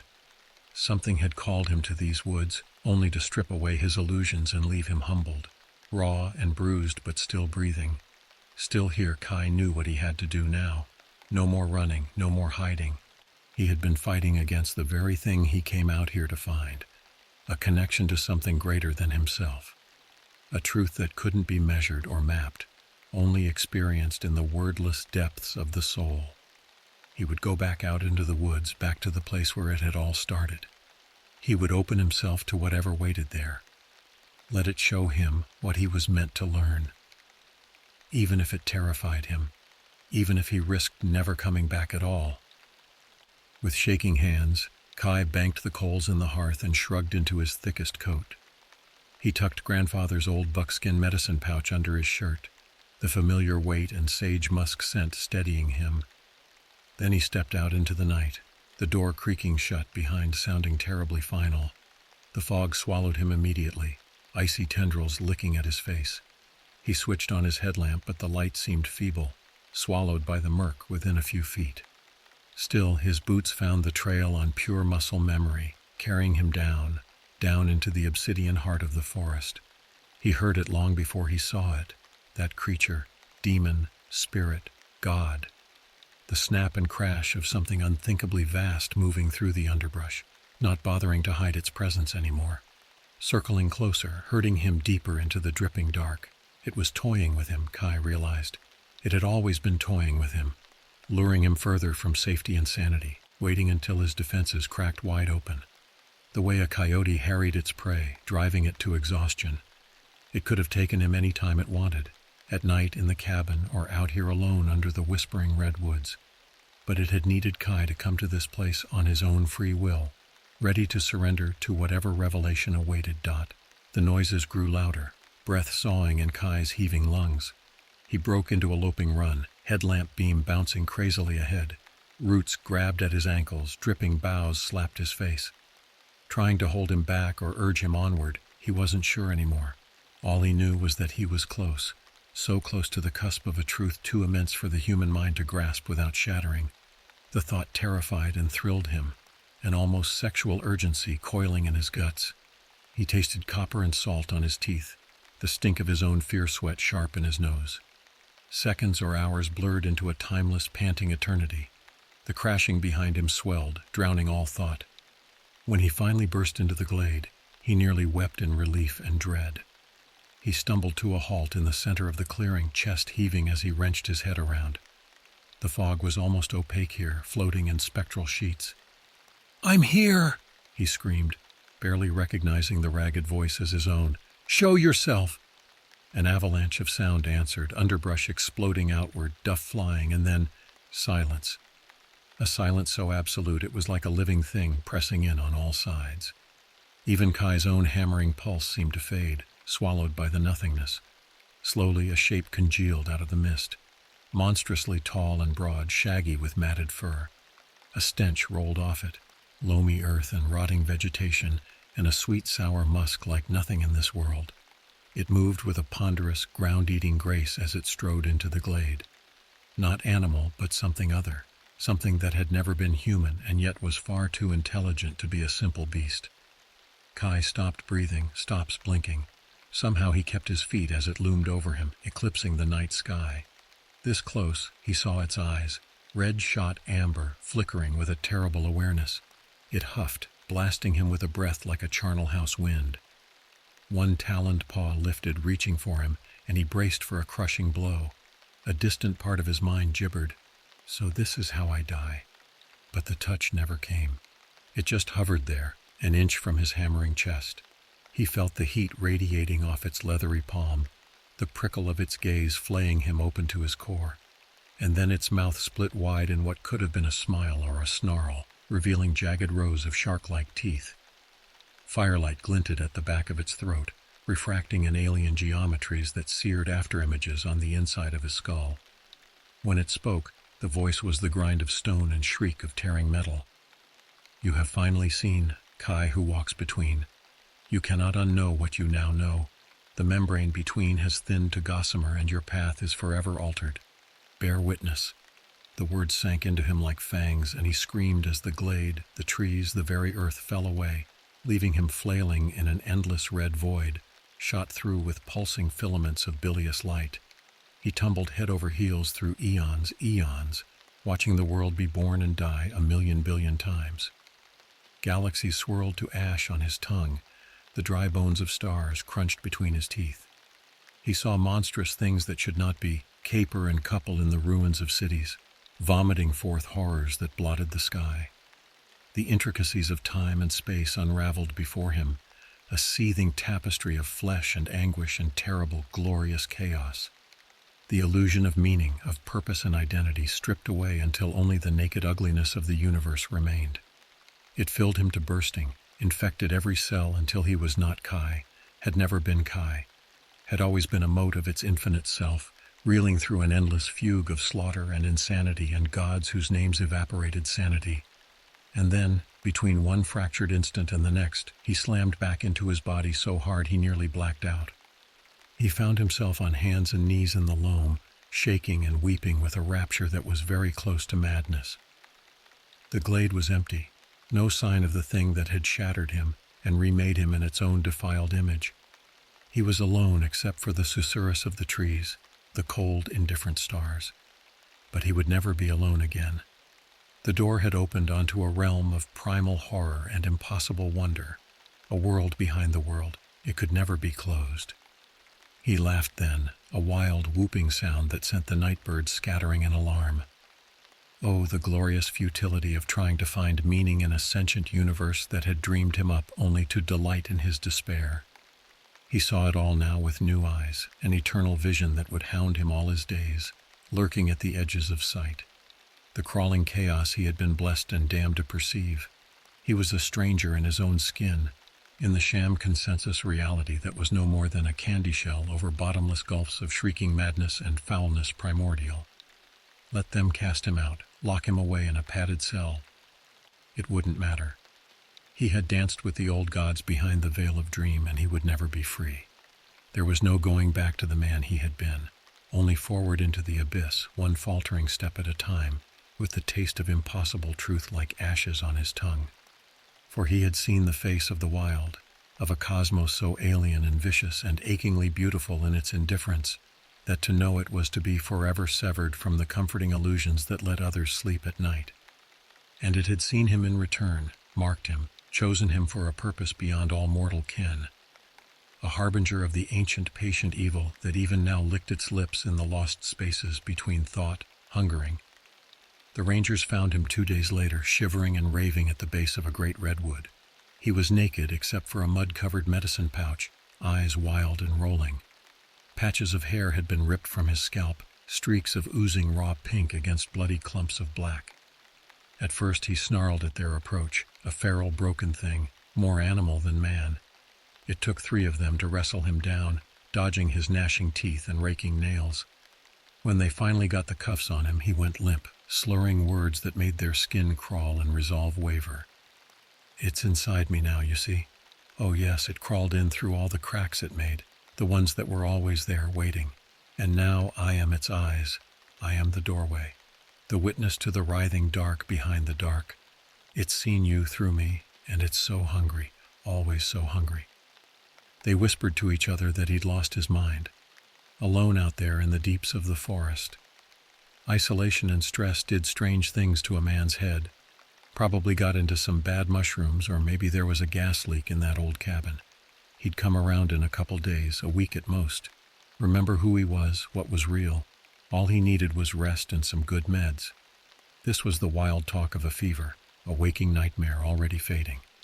So they told themselves, because the alternative was to look, really look at what gibbered and capered behind his eyes, the squirming shadows and non-geometries reflected there. To admit that maybe, just maybe, the horse-shit ghost stories held more water than they ever let on. But that was a teetering rabbit hole best plugged with rational lies and stiff drinks. Let the shrinks sort him out and file it all away under a tidy diagnosis. Acute stress response, some kind of fugue state or psychotic break. Give it a name and a pill and call it done. And if the night terrors lingered, if their eyes caught on strange prints in the dust and their hackles rose at the wind's mournful keening, well, beats pounding and a bellyful of Jack could smooth those edges quick enough. Smile, nod, file the report, and leave the metaphysical bullshit for the Bigfoot fanatics and Art Bell nutjobs. But Kai knew, oh yes, with a knowledge deeper than marrow, vaster than galaxies. The yawning abyss that supped on his sanity, plucking eyes from sockets not his own. The squamous green dread coiled in his bowels. He had seen behind the curtain, and nothing would ever be the same. He would bide. Its time, the beast he now carried, the splintered shard of its malign intelligence buried at the base of his brain like a black diamond. He would let them lock him away, pump him full of pills until his mind was soft as rotten fruit. Play the penitent, the recovered. Smile and nod and weep prettily for the cameras.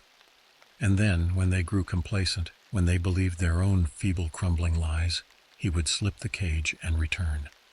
To the forest, to the place where the veil shimmered gossamer thin, where it waited, patient as mountains, to take the precious parcel he carried within the ruins of his flesh. For he had been chosen, blessed, to be an instrument in the greater unraveling.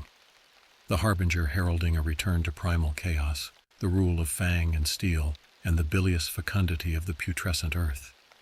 This world would drown in the shadow of its wings and shatter to the discordant piping of its fluted call. And Kai would be there to bear witness, with eyes that had stared into the seething vortex of its maw, and a mind stretched thin as a scream across the endless night. He had gone into the forest seeking truth. Now that truth would remake the world entire, gorge by bloody gorge, until all was the dream of a blind idiot god once more. So he waited in his soft white room, marking the walls with his nails, his blood, his shit. Waited for the stars to align and the locks to rot away. For the day he could run free and wild back to the primal embrace of his new master. And he is waiting still, there in the asylum where they stuck him all those years ago. Rocking, whispering the words that will call it forth from beyond the veil, an ululation of forbidden syllables, of Michaelinox and Higi, Lahumgir, and Exnoqua. Scratch, scratch, scratch, like the scrabbling of claws on the soft underbelly of the world. When they ask him his name, he just smiles, all red gums and shattered teeth. Kai is dead, he tells them. Kai never was. Only the witness remains, only the doorway, the key. And I am opening, oh yes, I am opening so wide. And he laughs and laughs and laughs until the orderlies come with their needles, and even then he does not stop, cannot stop. For he, alone in all the seething masses of humanity, knows the terrible truth, has seen what waits out there in the abyssal gulf between dreams, reaching, hungering. And it is coming, O my brothers and sisters, my fellow fragile, breakable things. It is coming to claim all that we are and ever were, to crack open the world like a rotten egg and sup on the yolk of our collective sanity. Kai is the harbinger, the prophet, the fallen saint of a gospel older than time and blacker than the space between stars. Gather round, children, and hear the good news. The hour is nigh, and in the dark, in the wild and primal places, it watches, and it waits.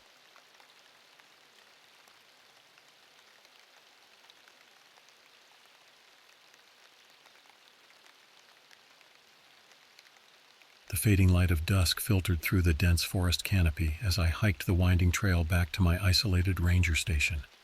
Sequoia National Park was my home, my sanctuary from the chaotic modern world. As a park ranger, it was my duty and privilege to protect this ancient wilderness. I'd taken this posting for the solitude it offered. After 2 tours in Afghanistan, I craved peace and purpose. The majestic stands of towering sequoias and remote backcountry gave me both. But lately something had changed. A shadow seemed to loom over the forest. Strange sounds echoed in the night, guttural, almost human-like cries that made my blood run cold. In my 3 years living alone out here, I'd never heard anything like it. My Choctaw grandmother used to tell stories about creatures that roamed the old forests, spirits not quite animal or man. I'd always dismissed them as myths. Now I wasn't so sure. As I reached my cabin, I scanned the tree line. An eerie stillness hung in the air, the usual evening bird songs replaced by heavy silence. Shaking off a growing sense of unease, I entered my small, one-room home. The generator sputtered on as I hit the lights and began preparing a simple dinner.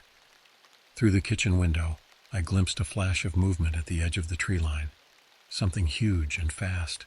Adrenaline shot through my veins. I blinked and it was gone. Maybe it was just a trick of the light. But deep down, I knew better. There was something out there in those woods, something that shouldn't be, and it was watching me. I bolted the door and slid my grandfather's hunting knife from its sheath, keeping it close. It was going to be a long night. Morning fog hung heavy over the treetops as I emerged from the cabin, fatigue weighting my steps. Sleep had been scarce, every creak of the old wood walls jolting me alert. But the night had passed without incident. No strange sounds, no figures lurking in the dark. After a strong cup of black coffee and a sparse breakfast, I headed into the park headquarters to pick up this week's batch of backcountry permits. With the summer season kicking into full gear, more adventurers would be venturing into the wilderness. It was my job to keep them safe, even if that meant protecting them from things I didn't fully understand. "Morning, Ahanu," Mike, the head ranger, greeted as I entered the office. His brows furrowed. "You look beat. Rough night?" I shrugged off the question. "Just restless. Lot on my mind." "Don't I know it? Feels like something's off out there recently." He sighed, passing me a stack of permits. "Had another hiker come in rambling about Bigfoot. Nearly had a breakdown, the poor guy." My blood turned to ice in my veins. "What did he say exactly?" "Same old story. Huge bipedal creature skulking around the tree line near his campsite. Swears it wasn't a bear." Mike poured himself a mug of burnt office coffee. "Probably a tweaker seeing things. You know how it is." I wished I could convince myself he was right, but I'd seen too much. There were secrets in this forest, ancient things only whispered about. As I set out to patrol the backcountry trails, I couldn't shake the feeling that I was being watched, followed. By mid-afternoon, fatigue wore me down and I stopped to rest on a fallen sequoia overlooking a steep ravine. Fog still clung to the treetops below, swirling and shifting in an almost mesmerizing dance. As I watched, something parted the mist. A huge, hunched figure lumbered into view, covered in matted fur. Definitely not a bear. My heart stopped. It paused, and in that instant I swore it looked right at me, piercing, almost human eyes in an inhuman face. Then it was gone, swallowed by the fog as if it had never been there at all. A shiver passed through me despite the warm summer air. There was no denying it anymore. The legends were real, and one of them had found me. The forest usually soothed my soul, made me feel safe and grounded at one with the earth, but not anymore. As I patrolled the trails over the next few days, a terrible sense of dread and paranoia consumed me, growing stronger by the hour. Every snapped twig, every rustling branch made me jump out of my skin. I knew what I'd seen. There was no going back to blissful ignorance. The big question was what to do about it. Without hard proof, I'd be dismissed as some unhinged recluse if I told anyone, maybe even lose my job. As a native man, I was used to not being believed or taken seriously by the authorities. I was on my own, for better or worse. With no other choice, I was forced to carry on with my duties as if nothing had changed, all while looking over my shoulder. I tried to lose myself in the work I loved, checking trail conditions, cleaning up backcountry campsites, teaching weekend warriors to store their food properly. But my mind always circled back to the creature, the impossibly large, strange silhouette branded in my memory. What did it want? Was it merely curious or driven by more sinister motives? By day, I scoured the internet and local library records for any scrap of information on Bigfoot sightings in the area. By night, I sat awake with my hunting rifle across my knees, watching and waiting. But the creature did not reappear. The weekend arrived, and with it, a surge of hikers and campers flocking to the park to enjoy the great outdoors, which meant more people potentially wandering into harm's way. I briefed every group I came across with the usual advisories about bears, mountain lions, and flash floods. But a war raged within me. Should I warn them about the other danger lurking in the shadows? Or would I just create needless panic? In the end, I couldn't bring myself to say anything, praying my silence wouldn't be a fatal mistake.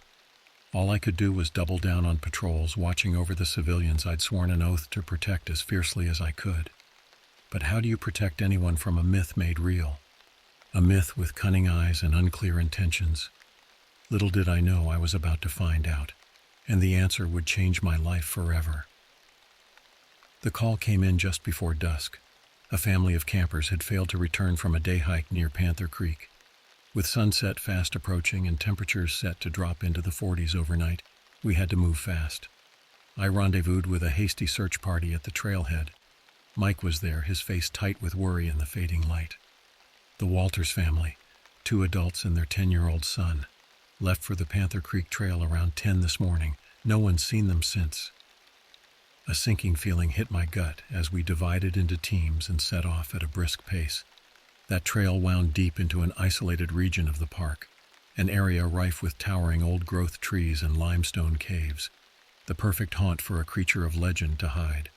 I'd patrolled it just yesterday, seen nothing out of the ordinary, but a lot could change in a day. As full dark fell, we scoured the undergrowth with high-powered flashlights, calling out for the missing family. Hours dragged by with no sign of them.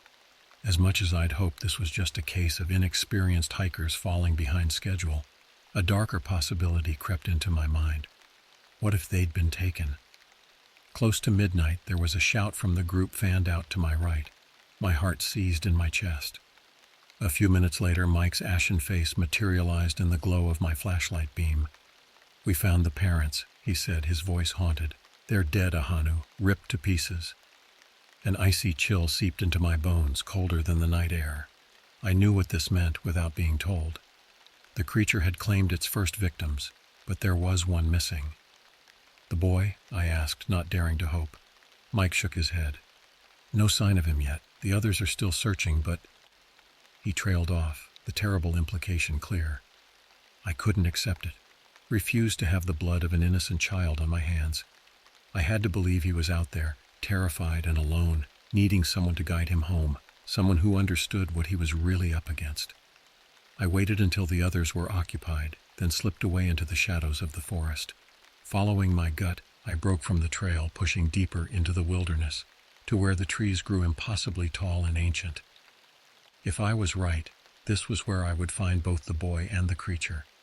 I prayed I wouldn't be too late. Branches clawed at my face as I sprinted through the underbrush, my lungs burning and leg muscles screaming in protest. I ignored the pain, driven by sheer desperation. I had to reach the boy before the creature did. Nothing else mattered.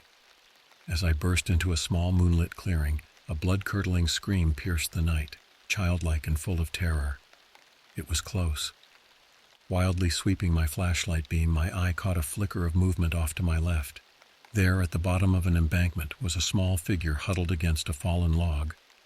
"Hey," I called out, my voice sounding too loud in the eerie stillness. "I'm a park ranger. I'm here to help." As I approached cautiously, the figure solidified into the missing boy, his clothing mud-streaked and face streaked with tears. "It's going to be okay now," I reassured as he flung himself into my arms, sobbing. "I've got you." But even as I said the words, icy fear gripped my heart. It was too quiet. No owls hooting, no insects humming, the forest holding its breath. And then I heard it, the crack of a branch behind us, a guttural, rumbling growl that vibrated up through the soles of my feet. My blood turned to ice as I slowly turned, angling my flashlight back towards the tree line. There, barely 15 yards away, stood the creature. It loomed close to 9 feet tall, its huge frame dwarfing the Douglas firs around it. Covered in shaggy matted fur and built like a linebacker, it watched us with disturbingly intelligent eyes glowing red in the reflected light. I shoved the kid behind me and fumbled for my pistol with a bad trembling hand, the other holding the flashlight steady. "Stay back," I warned, trying to project more calm than I felt. The creature let out another deep growl and took a step forward. Everything in me screamed to open fire, but some deep primal instinct held me back. The way the creature stared at me, unafraid and almost curious, like it was looking into my very soul, weighing and measuring. I'd seen that look before in the eyes of the tribal elders during the sacred ceremonies of my youth, ancient wisdom and knowing. Then the boy whimpered, clinging to my legs, and the spell broke. I looked down at his small, helpless frame, then back to the hulking creature, and felt a stab of clarity. I knew what I had to do, even if it cost me everything. Heart hammering like war drums in my chest, I slowly raised my hands in a gesture of peace, letting the pistol fall to the forest floor. "My name is Ahanu, and I mean you no harm," I said, my voice ringing out calm and clear in the charged air between us. "I'm here to protect, not to hurt. The boy is innocent. Please let him go." The creature tilted its head, a startlingly human gesture, as if considering my words. For a long moment, nobody moved, the tableau frozen like a scene from a nightmare. Then, very slowly, it stepped back, melting into the shadows of the forest without a sound. I released a shaky breath, almost dizzy with relief and adrenaline. Scooping up the trembling boy, I turned and ran, crashing through the undergrowth with the single-minded goal of getting us both back to safety. Distant shouts began to echo through the night as the rest of the search party closed in on our location. In a daze, I handed off the boy and watched as he was reunited with his shell-shocked relatives, the grief and trauma of this night forever stamped on their faces. And I knew my life would never be the same. I had stood face to face with the myth, the legend, and in that suspended moment, some kind of understanding had passed between us, an acknowledgement of our shared role as guardians and watchers. In the chaos of the search wind down, I slipped away, returning to my little cabin under the towering sequoias. Exhaustion hit me like a freight train as I slumped onto my threadbare couch, staring blankly into the darkened room. I had so many questions, my mind awhirl with the impossibilities I'd seen. But one thing I knew for certain. It was no monster I'd faced in those woods tonight, no soulless abomination. No, what I had glimpsed in those fathomless eyes was an ancient being, something rooted to the fabric of this land since time immemorial. A guardian of these great and terrible forests, just like me. And though I knew I might spend the rest of my days jumping at shadows, I also knew I would never speak of this to another living soul. This secret was not mine to share, the silent oath of the watcher in the woods. The keeper of a world humanity has all but forgotten. I was honored to bear it, this lonely burden, as my ancestors had for generations. The myths are alive, and they walk among us, watching through the veil. I know because I am one of them now.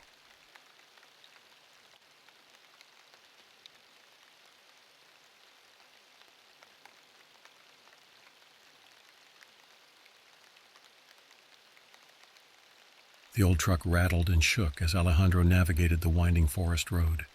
He gripped the steering wheel, his knuckles white, as the dense trees loomed on either side, pressing in close like a tunnel. The forest seemed to swallow the waning daylight, the green leaves turning black in the shadows. Alejandro tried to ignore the unease prickling at the back of his neck. He needed this job. After losing his position at the hardware store back in town, the park ranger gig was his last hope to make ends meet and support his disabled mother. Even if it meant living alone in the remote wilderness of Olympic National Park for months at a time. The truck hit a pothole, jolting him out of his thoughts. The ranger station should be just ahead. As he rounded the next bend, a tiny cabin came into view, nestled in a clearing amidst towering evergreens. It looked almost swallowed by the encroaching forest. Alejandro parked and stepped out, inhaling deeply. The scent of rich earth, decaying leaves, and pine needles enveloped him. An eerie stillness hung in the air, the only sound the soft creaking of tree branches in the breeze. He felt very small and alone. Pushing aside a shiver, he collected his bags from the truck bed and approached his new home. The cabin was simple, a main room with a kitchenette, a small bathroom, a modest bedroom, but it would suffice. He just needed to keep his head down, do his job, and make some money. How hard could being a park ranger really be? As Alejandro unpacked, unease continued to tug at him. He tried to shake it off as first-day jitters in an unfamiliar place, but he couldn't escape the sense that unseen eyes were watching him from the dark depths of the ancient forest, watching and waiting. The next morning, weak sunlight filtered through the mist as Alejandro walked the park's high hiking trails. Massive tree trunks rose up on all sides like the pillars of an endless green cathedral. Even the bird calls and skittering of small animals in the underbrush seemed muffled, as if the forest was holding its breath. He was relieved to run into a group of backpackers around mid-morning, a reminder that other humans existed out here. The three college-aged hikers were trying to decipher a park trail map, arguing over which path led back to the main campground. "You folks lost?" Alejandro called out. "Need some help?" The hikers looked up, relief evident on their faces. "Yes, please," said the one with shaggy blonde hair. "We're trying to get back to Sentinel Camp, but I think we took a wrong turn." Alejandro took the map and oriented it. "I'm Ranger Alejandro, by the way. First week on the job." "I'm Zach," the blonde one said. "This is Mia and Tyson. We're doing a big post-graduation backpacking trip." "Quite a place to do it," Alejandro said. The Olympic wilderness was not for novice hikers. "Okay, looks like you veered off the main trail about 2 miles back. See this fork? You kept right, but you'll want to backtrack and go left to loop around to Sentinel." The hikers thanked him and set off back the way they came. Alejandro continued on, checking trail markers and clearing minor debris. The morning's interaction had buoyed his spirits. This job wasn't so hard. Help a few lost hikers, make sure the paths were clear. He could handle this, even if the oppressive hush of the forest still made the hairs on his arms stand up. He was repairing a broken trail sign when a flicker of movement in the trees caught his eye. Something large and dark, there and gone between the shadows and light-dappled leaves. Probably just a deer, he told himself. Then a strange, musky scent reached his nose on the breeze, like wet fur and decay. The forest went utterly silent. No birdsong, no insects, no rustling of small creatures. Icy tendrils of fear unfurled in Alejandro's gut. There it was again, a dark shape moving between trees in the distance, too fast to follow with his eyes, too big to be a deer. The smell grew stronger, invaded his nostrils. His heart began to pound. A broken branch snapped behind him. He spun around wildly but saw only forest. The shadows seemed to undulate and pulse, taunting him. There was no one else on this trail for miles. Trying to calm his hammering heart, Alejandro told himself it was just a bear. He was in the wilderness. Wildlife encounters were part of the job. But an eerie awareness prickled his skin, an ancient instinct that warned of an inhuman presence watching him. He hurried back in the direction of the cabin, trying to move quickly but quietly. The feeling of unseen eyes boring into his back intensified with every step. Low-hanging pine needles brushed his face like grasping fingers. He was sure he heard the crack of twigs underfoot behind him, but every time he whipped his head around, there was nothing but trees and shadow.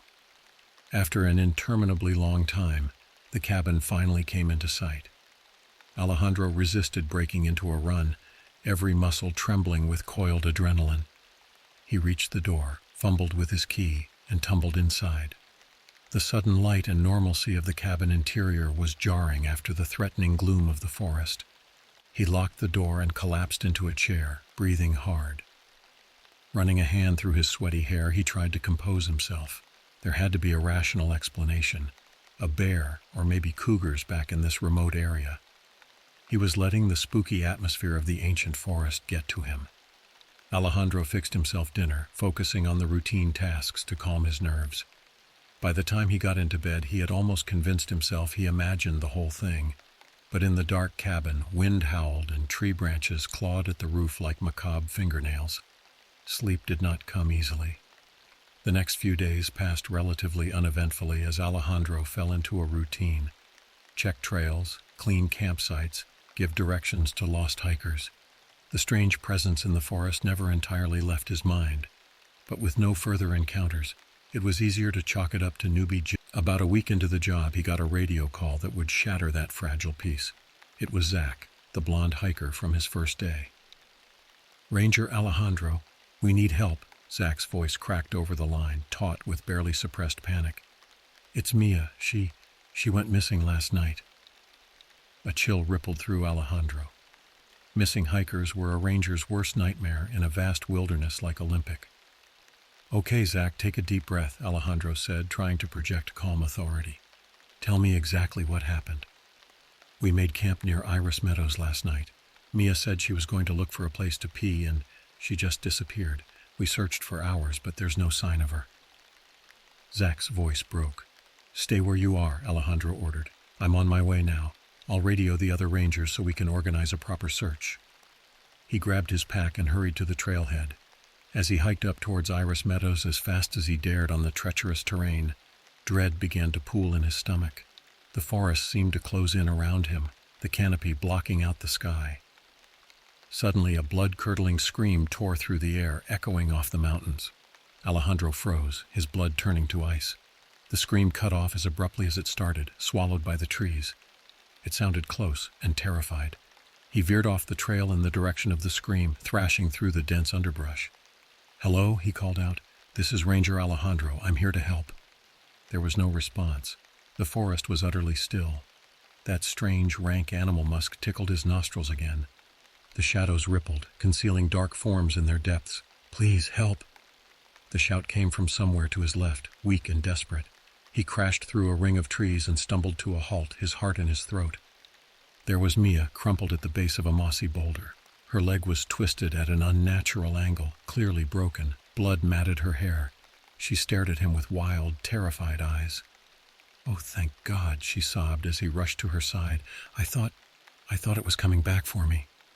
"What was?" Alejandro asked sharply.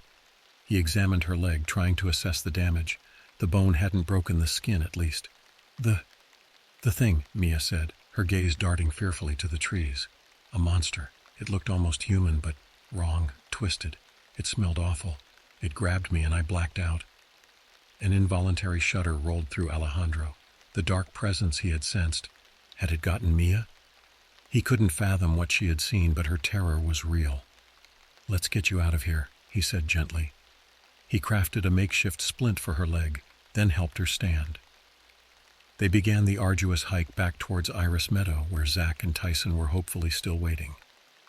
Mia was pale, clammy, barely holding on to consciousness. But a different kind of fear pounded through Alejandro's veins with each step. A primal awareness that they were not alone in these woods, that hungry eyes watched them from the shadows of the ancient trees. He radioed the other rangers as soon as they had reception, calling for a helicopter extraction for Mia. As the chopper landed in the meadow, wind beating the grass flat, Alejandro pulled Zach and Tyson aside. He recounted Mia's story in a low voice. Their eyes widened with a look of understanding that chilled him more than anything else so far. "We thought we were imagining things," Tyson said shakily. "Glimpses of something in the trees, a horrible smell. We never should have come out here." Alejandro was silent as he watched the helicopter lift off, carrying Mia to safety. He didn't have the heart to tell Zach and Tyson what he was beginning to suspect. that Mia had gotten off lucky, that other forces, ancient and malevolent, lurked in the primordial depths of this forest, that their nightmare was far from over.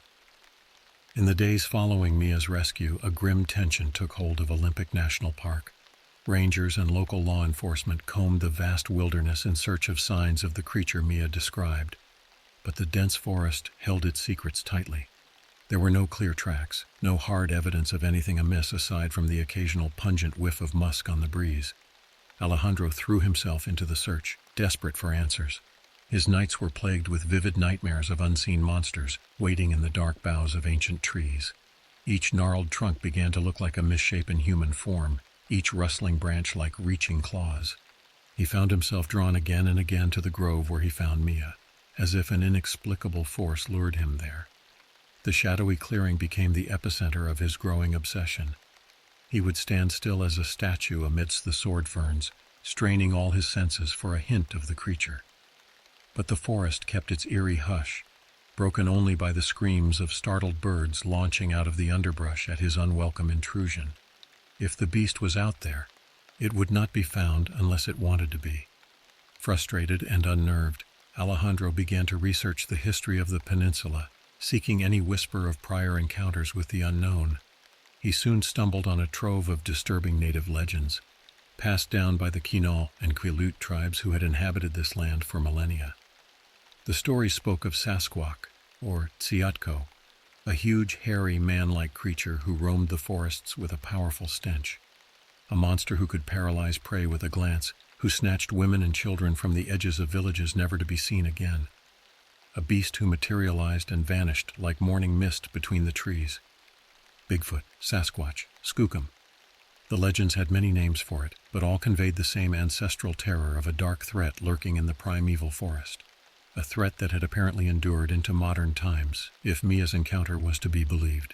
Alejandro felt like he was losing his tentative grip on reality, falling into a realm of ancient myth and nightmare. But he couldn't stop his feverish pursuit of the truth, even as it began to consume him. His fellow rangers whispered with growing concern at the dark circles under his eyes, his increasingly manic behavior. He knew he should pull back, leave the obsession alone before it swallowed him whole. Before he became another piece of the forest's dark legend, vanished without a trace. But then the second hiker disappeared, and everything changed. The call came through on a gray, drizzly morning as Alejandro huddled in the ranger station, poring over yet another obscure indigenous archive. A solo backpacker had failed to return from a day hike near the Hoh rainforest. It was a story becoming all too familiar. Alejandro raced to the trailhead, his gut churning with grim certainty. He barely felt the rain pelting his face as he ran up the serpentine path, dreading what horrors might await. The missing hiker's tent sat forlornly in a deep vale, like a candy-colored island amidst a sea of green. Alejandro approached cautiously, scanning the periphery for movement. The forest was preternaturally still, but the odor of fetid musk hung heavy in the moist air. "Hello?" Alejandro called out. "This is the park ranger." His voice felt swallowed by the moss-shrouded titans towering above. There was no sign of the hiker until he circled around the back of the tent. Deep, unsettling tracks marred the loamy soil, heading north into a tangle of underbrush. Alejandro crouched to examine them, his breath catching in his throat. They were the tracks of bare human feet, but impossibly large. Each print was nearly 2 feet long, the toes elongated and strangely splayed. And threaded between them, caught on twigs and fern fronds, were unmistakable strands of long brown hair. Alejandro's heart hammered against his ribs as he rose slowly, pulling his radio from his belt. "Ranger Alejandro to dispatch," he said, trying to keep his voice steady. "I've got signs of the hiker at Hades Grove campsite, tracks leading north, requesting immediate backup." Static crackled across the line, hissing and spitting like a snarling animal. Alejandro stared at the broken device in mute horror. His lifeline to the outside world, to any hope of help, dissolved into the hungry silence of the forest. An all-too-familiar dread rose from deep in his lizard brain, the ancient instinct that knows it is being hunted. Alejandro forced his leaden feet to move, to follow the tracks away from the false safety of the campsite and into the tangled heart of the forest. With every step, the air seemed to thicken, taking on an oily sheen that coated his skin and lungs. The towering hemlocks and spruce crowded closer, their branches knitting together into a tunnel that blocked out the feeble rays of sun. The spongy earth absorbed his footfalls, rendering his passage preternaturally silent. But with every yard he put between himself and civilization, his senses heightened to a razor's edge, attuned to the subtlest shift in his surroundings. A skitter of falling pebbles to his left made him freeze. His head swiveled slowly, eyes raking the gloom. There, the undulating shadow of a large mass, detaching itself from the latticework of light and dark. A horribly familiar shape, moving with uncanny silence and speed. Alejandro's hand scrabbled at his belt for the comforting weight of his hunting knife. He planted his feet in a wide stance, raising the weapon in hands that shook imperceptibly. "I know what you are," he called out, feigning a courage he did not feel. "Show yourself, Sasquatch." A guttural growl answered him, rumbling up from the very bowels of the earth. The undulating shadow detached from the lattice of trees, stepping forward into a weak shaft of light. Alejandro's heart seized at the horrifying sight. It was humanoid, but impossibly tall and broad, with shaggy fur covering a bulging, muscular frame. The face was a twisted mockery of a man's, with glinting, intelligent eyes peering out from a brutish brow. The creature halted in the small clearing, watching him with eerie calm. Its rank, musky stench billowed over Alejandro in nauseating waves. "Where's the hiker?" Alejandro demanded, his voice cracking. "What did you do with him?" The creature cocked its massive head as if considering. Then it spoke, a harsh grating of words that sounded like boulders grinding together. "Gone. Offerings to the forest, as it has always been." Alejandro's breath left him in a shocked rush. It could speak? He tightened his grip on the knife with suddenly damp hands. "I don't know what you are," he said hoarsely, "but you can't go around kidnapping people. These are innocent hikers, tourists. Let the man go." A grating noise issued from the beast's throat. With a chill, Alejandro realized it was laughter. "Innocent," it rumbled. "Trespassers. This land is not theirs. They trample and defile the sacred places. The forest demands recompense." Alejandro's mind whirled, trying to grasp the implications. This creature, this myth made flesh, saw itself as some kind of guardian, an ancient spirit protecting its territory from human invasion. He licked dry lips, scrambling for a way to reason with a being that seemed to live by its own primeval laws. "I understand this forest is sacred to you," he tried. "But things have changed. We have laws now to protect both land and people. Let me have the hiker. I can help you find a way to coexist peacefully." The Sasquatch roared, a sound of such fury that it shook leaves from the trees. In a blink it closed the distance between them, moving faster than anything that huge should be able to. A massive hand closed around Alejandro's throat, lifting him off his feet. He choked and scrabbled at the rough fingers crushing his windpipe. The knife tumbled from his grip. The creature brought his face close to its own. Up close, the stench was unbearable. Alejandro gagged and thrashed helplessly. "No more words, little man," it growled. "Only the law of the forest now." Darkness ate at the edges of Alejandro's vision as he struggled weakly. So this was how it would end. Alejandro Ruiz, the failed park ranger, just another mysterious disappearance in the mountains. As if from a great distance, he heard an outraged shout. The pressure on his throat suddenly released and he crumpled to the ground, coughing and wheezing. Blinking tears from his eyes, Alejandro raised his head. Two other park rangers stood at the edge of the clearing, rifles raised and trained on the hulking form of the Sasquatch. "Get away from him!" one of them yelled, her voice shaking but her aim steady. The creature growled low in its chest but slowly raised its shaggy arms in a gesture of surrender. It fixed Alejandro with a burning, inscrutable gaze. "This is not over, little man," it rumbled. "The forest will have what it is owed." Then, moving faster than the eye could follow, it pivoted and bounded into the underbrush. The trees swallowed it up in seconds. The other rangers ran to Alejandro's side, helping him sit up as he coughed and massaged his bruised throat. Questions pelted him from all sides, but he could only shake his head mutely, staring at the place where the creature had disappeared. It was out there still, watching, waiting, guarding its ancient green domain from the incursion of humanity. And deep in his battered soul, Alejandro knew it was right. The forest would have what it was owed one way or another. He just prayed the price wouldn't be higher than they could bear to pay. In the aftermath of the encounter, the National Park Service descended on Olympic in full force. Teams of rangers, cryptozoologists, and even military personnel combed the mountains for any sign of the creature or the still missing hiker. But the forest kept its secrets well. The Sasquatch seemed to have vanished like mist, leaving not a single hair or track as evidence of its existence. Slowly, as the weeks crawled by, the furor died down, and life returned to a semblance of normality. But Alejandro couldn't shake the feeling that they were all balanced on the edge of a knife.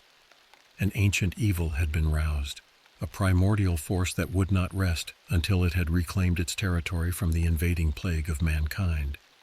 His every waking thought was consumed with the mystery of the creature. He pored over every museum archive and tribal history he could get his hands on, trying to understand the beast's origins and nature. Whispers began to surface of other disappearances over the decades. Other times the Sasquatch had supposedly emerged to cull the human herd before vanishing into legend once more. A chill pattern began to take shape, of an eternal being that saw humanity as a blight to be cleansed from its sacred land. Alejandro knew he was being sucked into obsession again, but he couldn't stop himself. Every lead brought him closer to a terrible truth, that the Pacific Northwest was a realm where mankind was the invader, the interloper subject to the whims of ancient powers beyond its ken. And over it all loomed the burning, hate-filled eyes of the Sasquatch, a promise of retribution to come. The nightmares began again, visions of grasping claws and blood-spattered forest glades. Alejandro woke screaming in the night, feeling the phantom crush of fingers around his throat. Bit by bit, Alejandro felt his tenuous grip on reality fray. The bustling world of humankind felt further away every day, replaced by the creeping gloom of the primeval forest and the horrors it concealed. He took to long, rambling hikes deep into the Olympic backcountry, seeking some communion with the ancient trees. But his every step was dogged by the unshakable feeling of being watched, being hunted by an implacable foe. And then the reports started coming in of strange sightings from all around the park. Hikers stumbling back wild-eyed with tales of dark forms loping through the undergrowth. Campers waking to find their food ransacked and huge, bare footprints circling their tents, growing signs of a malevolent presence stalking the mountains. Deep in his withered soul, Alejandro knew the awful truth. It was starting again. The Sasquatch was back, and it was angry. All his efforts to understand it had only provoked it to more brazen displays of dominance. The cycle was beginning anew, and this time Alejandro feared there would be no stopping the hunger of the beast until it had claimed what it was owed. Until the forest ran red with the blood of trespassers. Alejandro stood now at the trailhead of a remote path, staring into the waiting gloom of the trees. The very air seemed to hum with a sense of gathering malice. He knew what he had to do. It had come down to him in the end, to step forward and meet the monster on its own terms, to walk into the abyss and find a way to appease the forces he had roused, or die trying. With a deep breath, he shouldered his pack and stepped off the trail, off the map, into the heart of primal darkness. The trees closed behind him like a hungry maw, and Alejandro was gone. Whatever happened now, the forest would have what it was owed. One way or another, the debt would be paid in full, and the ancient balance restored. But the price, Alejandro feared, might be beyond human reckoning. He could only pray now that he was strong enough to pay it.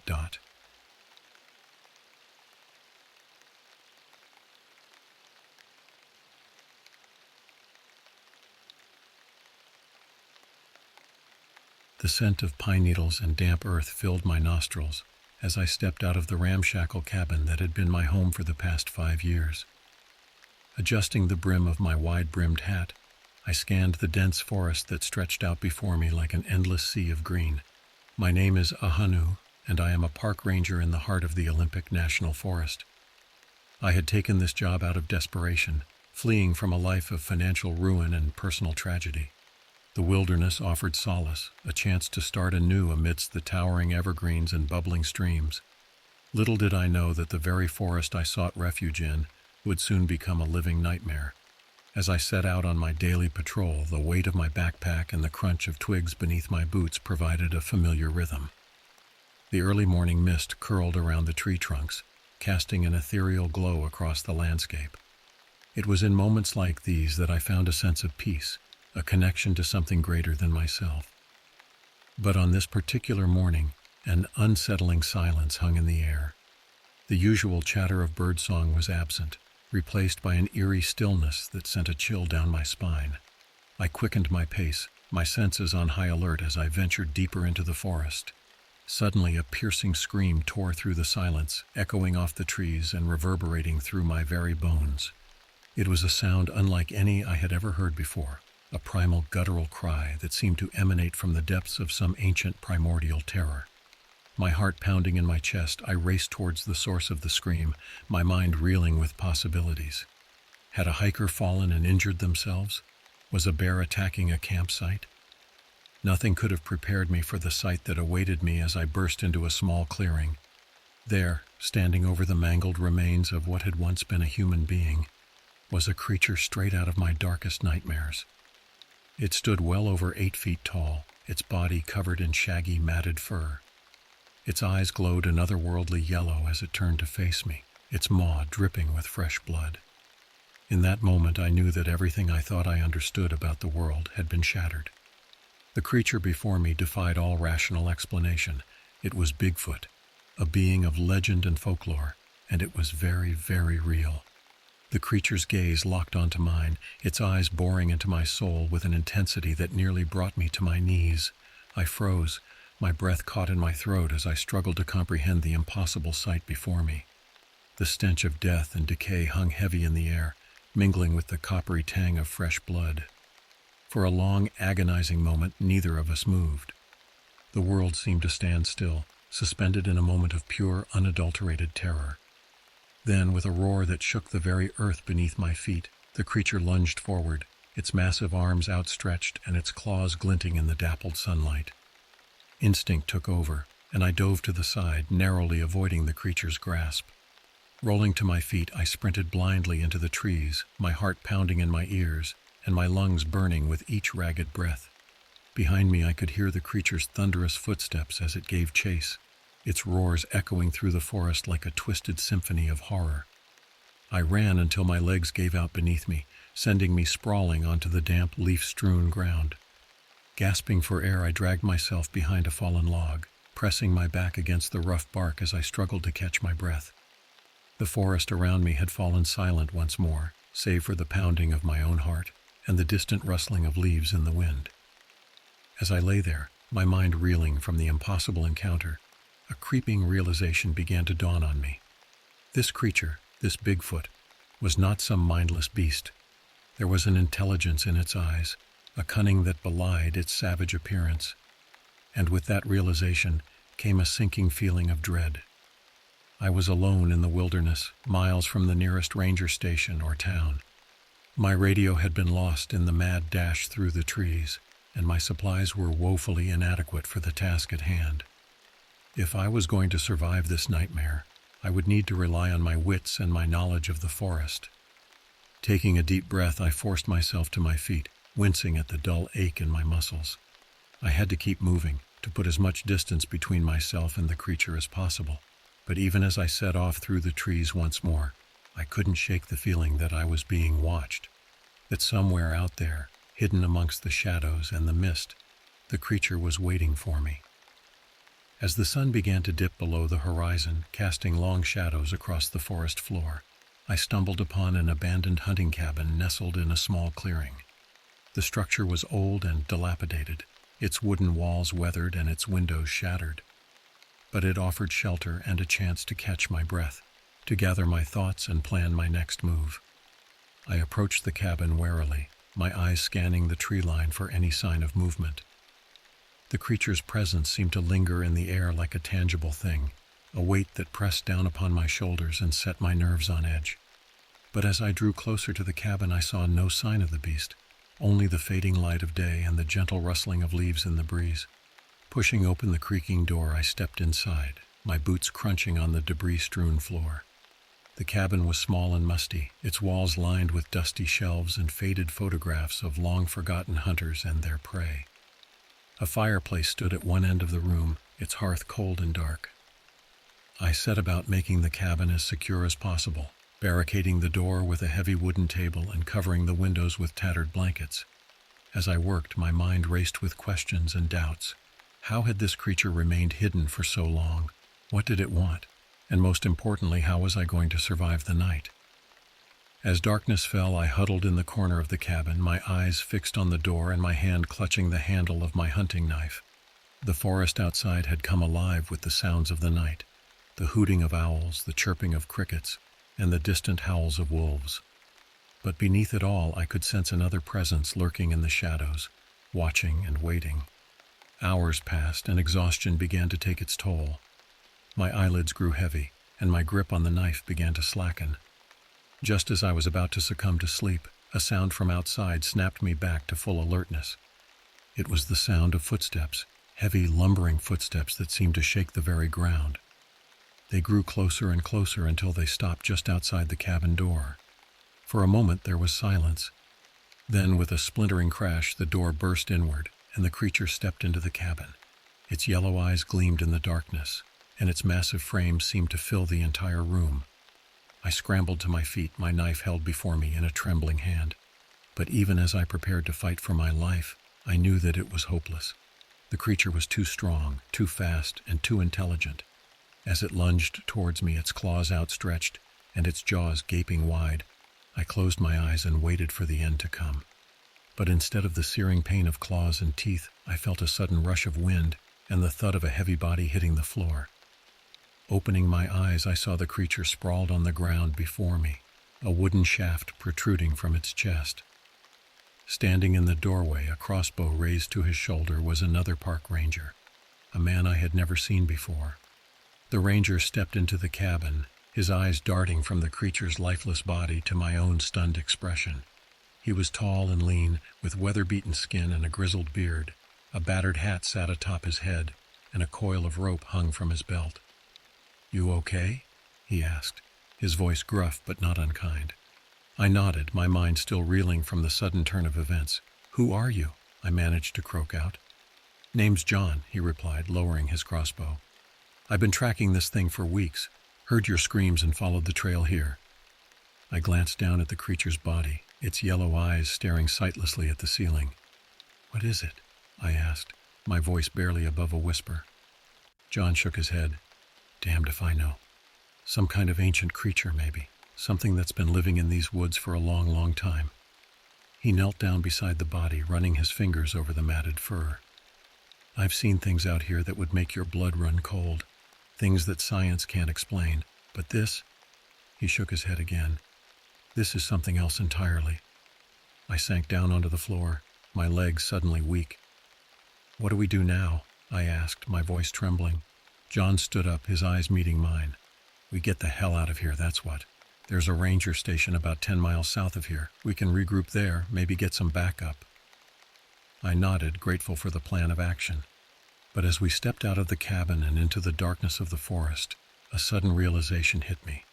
"Wait," I said, grabbing John's arm. "If this thing has been living out here for so long, why haven't we seen it before? Why hasn't anyone reported it?" John's face grew grim. "Because no one who's seen it has lived to tell the tale," he replied. "Until now." The trek through the forest was a nightmare of shadows and sounds. Every rustle of leaves, every snap of a twig, sent my heart racing and my hand reaching for my knife. John led the way, his crossbow at the ready, and his eyes scanning the darkness for any sign of movement.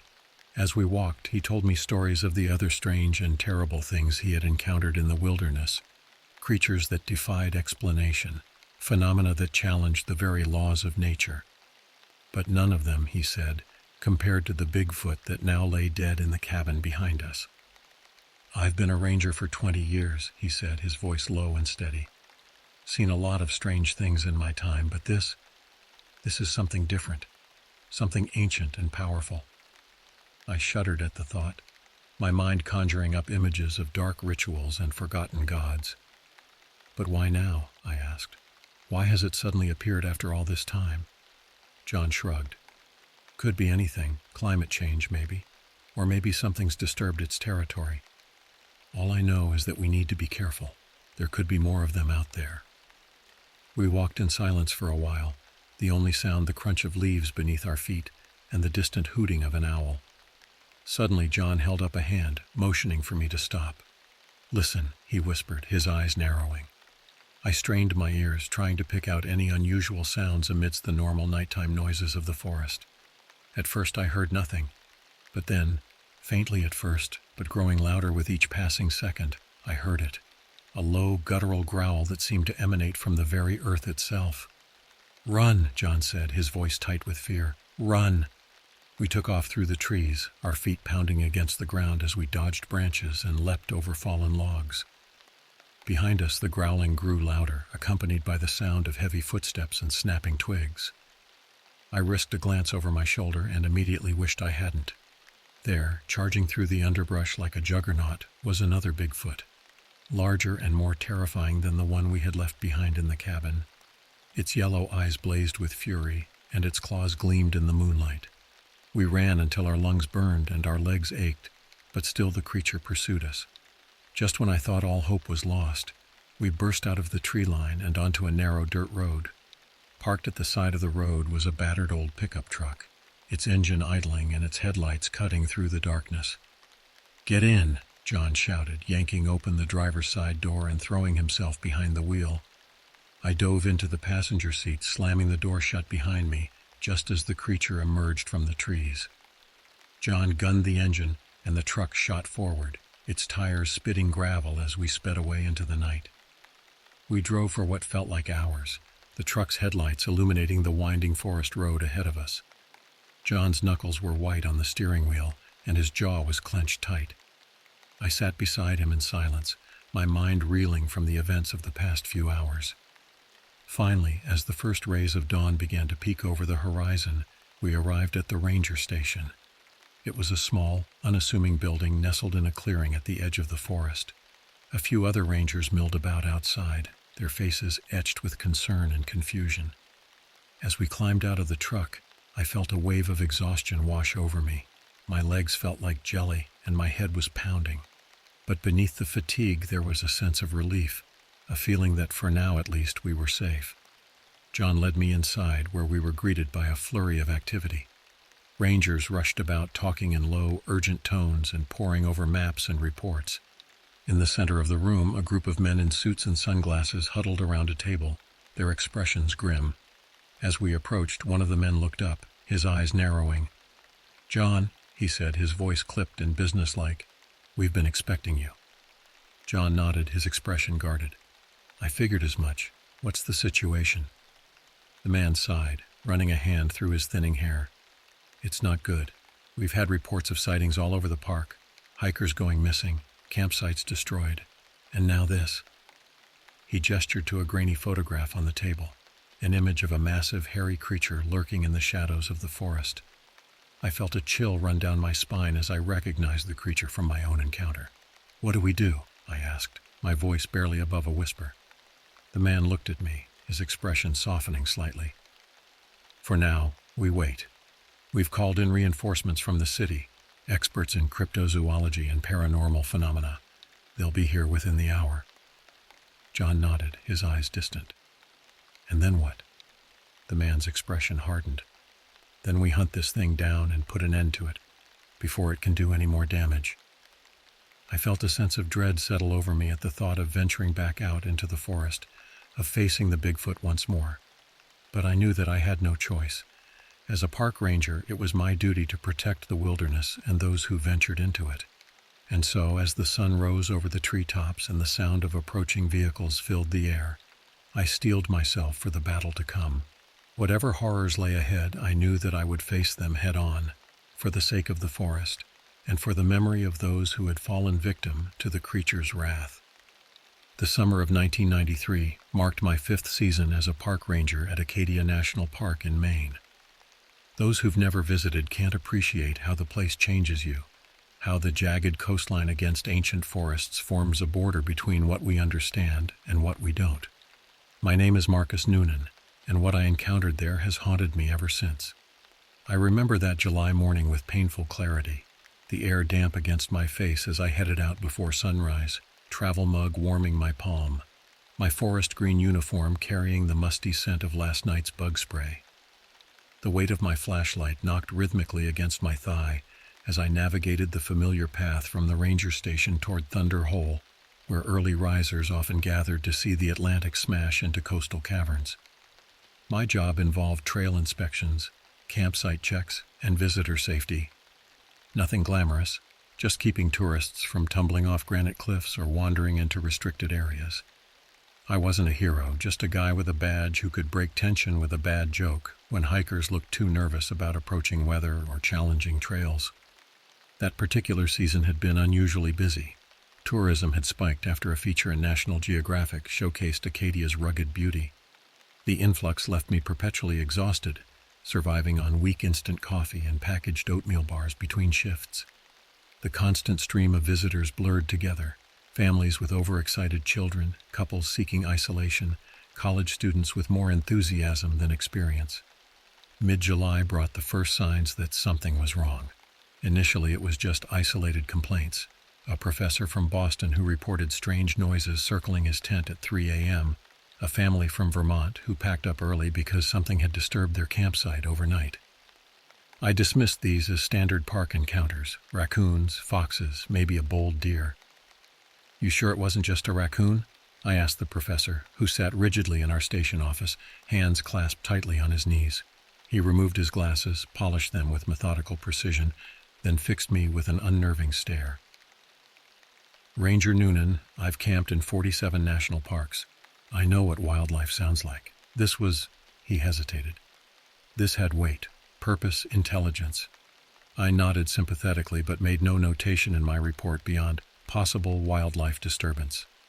Visitors often misinterpreted natural sounds in the darkness. 3 days later, an entire Boy Scout troop arrived at the station, their scoutmaster's face ashen. "Something followed us for 2 miles along the Bubbles Trail," he reported, voice steady despite his pallor. "We never saw it, but it matched our pace, stopping when we stopped." "Probably just parallel movement of an animal," I offered. "The paths sometimes run alongside game trails." What concerned me more were the tracks they'd photographed near their campsite. Elongated impressions in the soft earth, narrow and oddly spaced.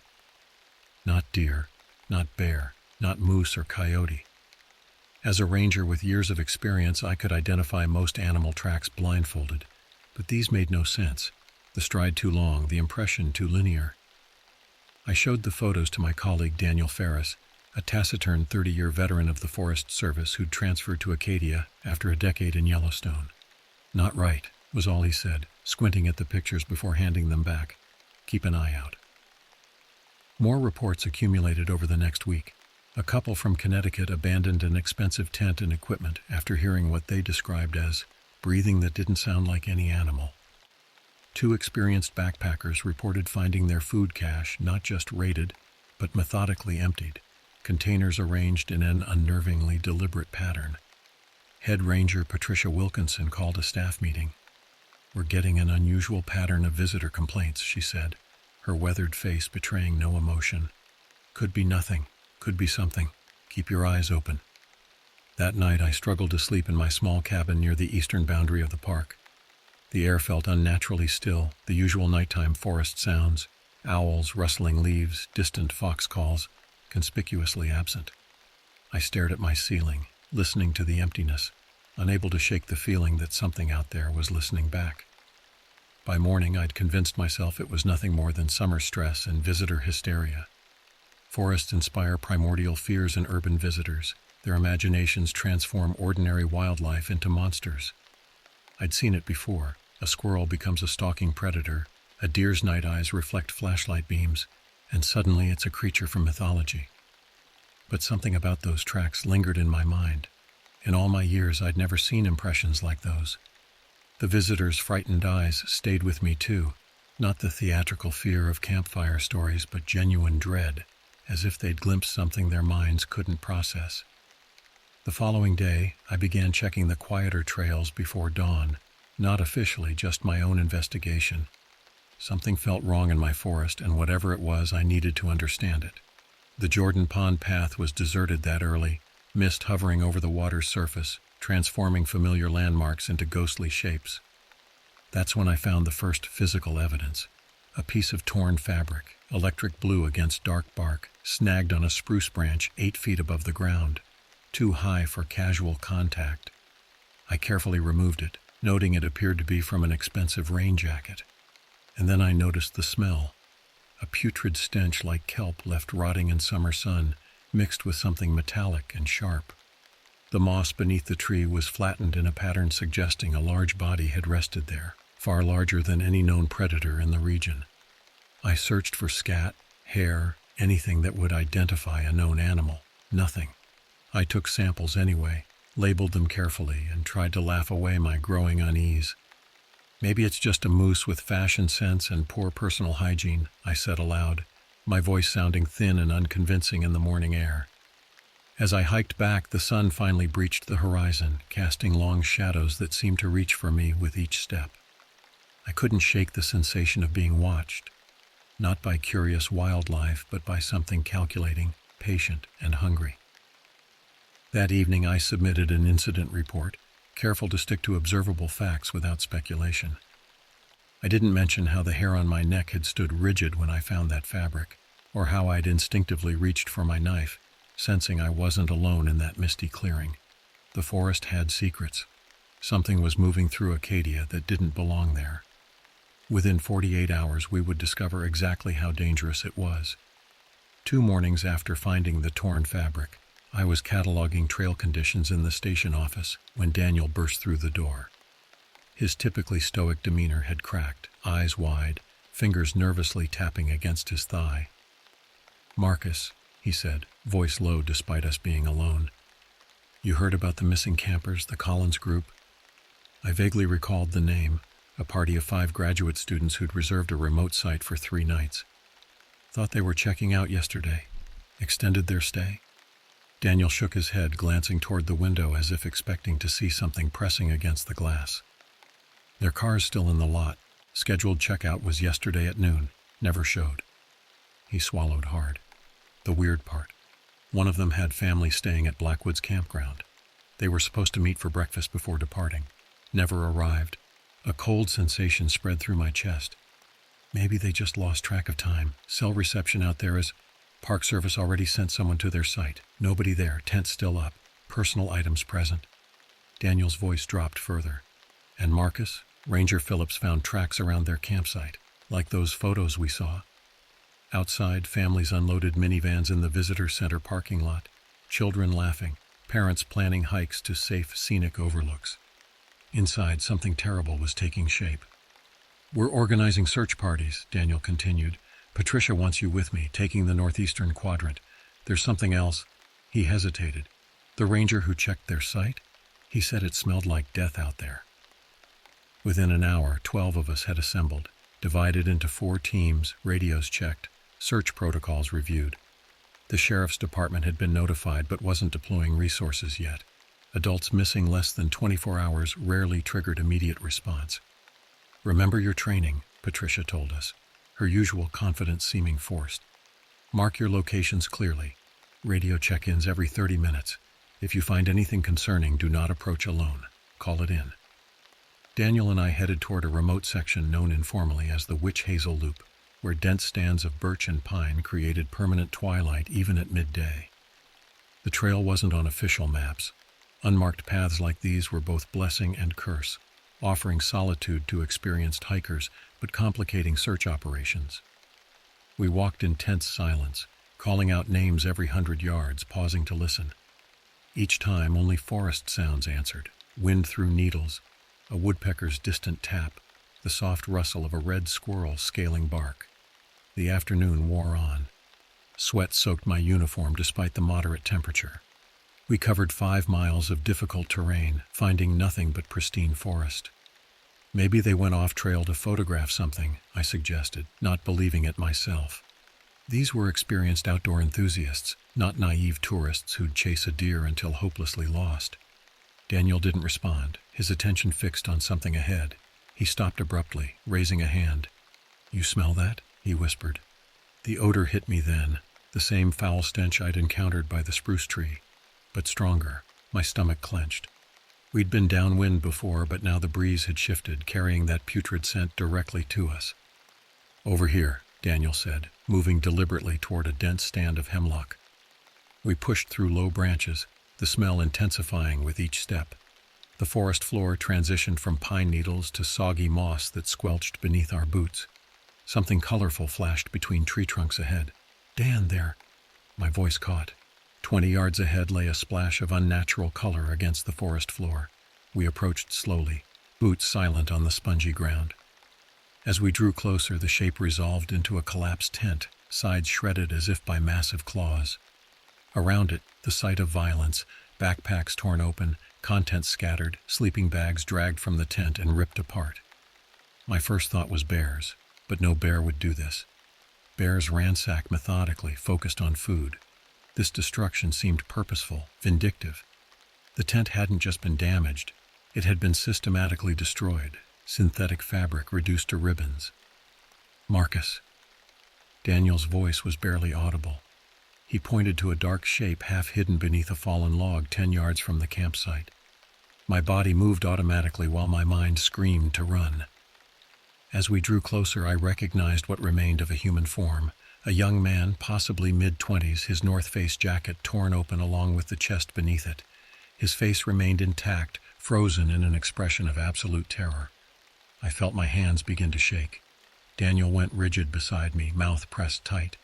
20 feet beyond lay another body, and beyond that, a third.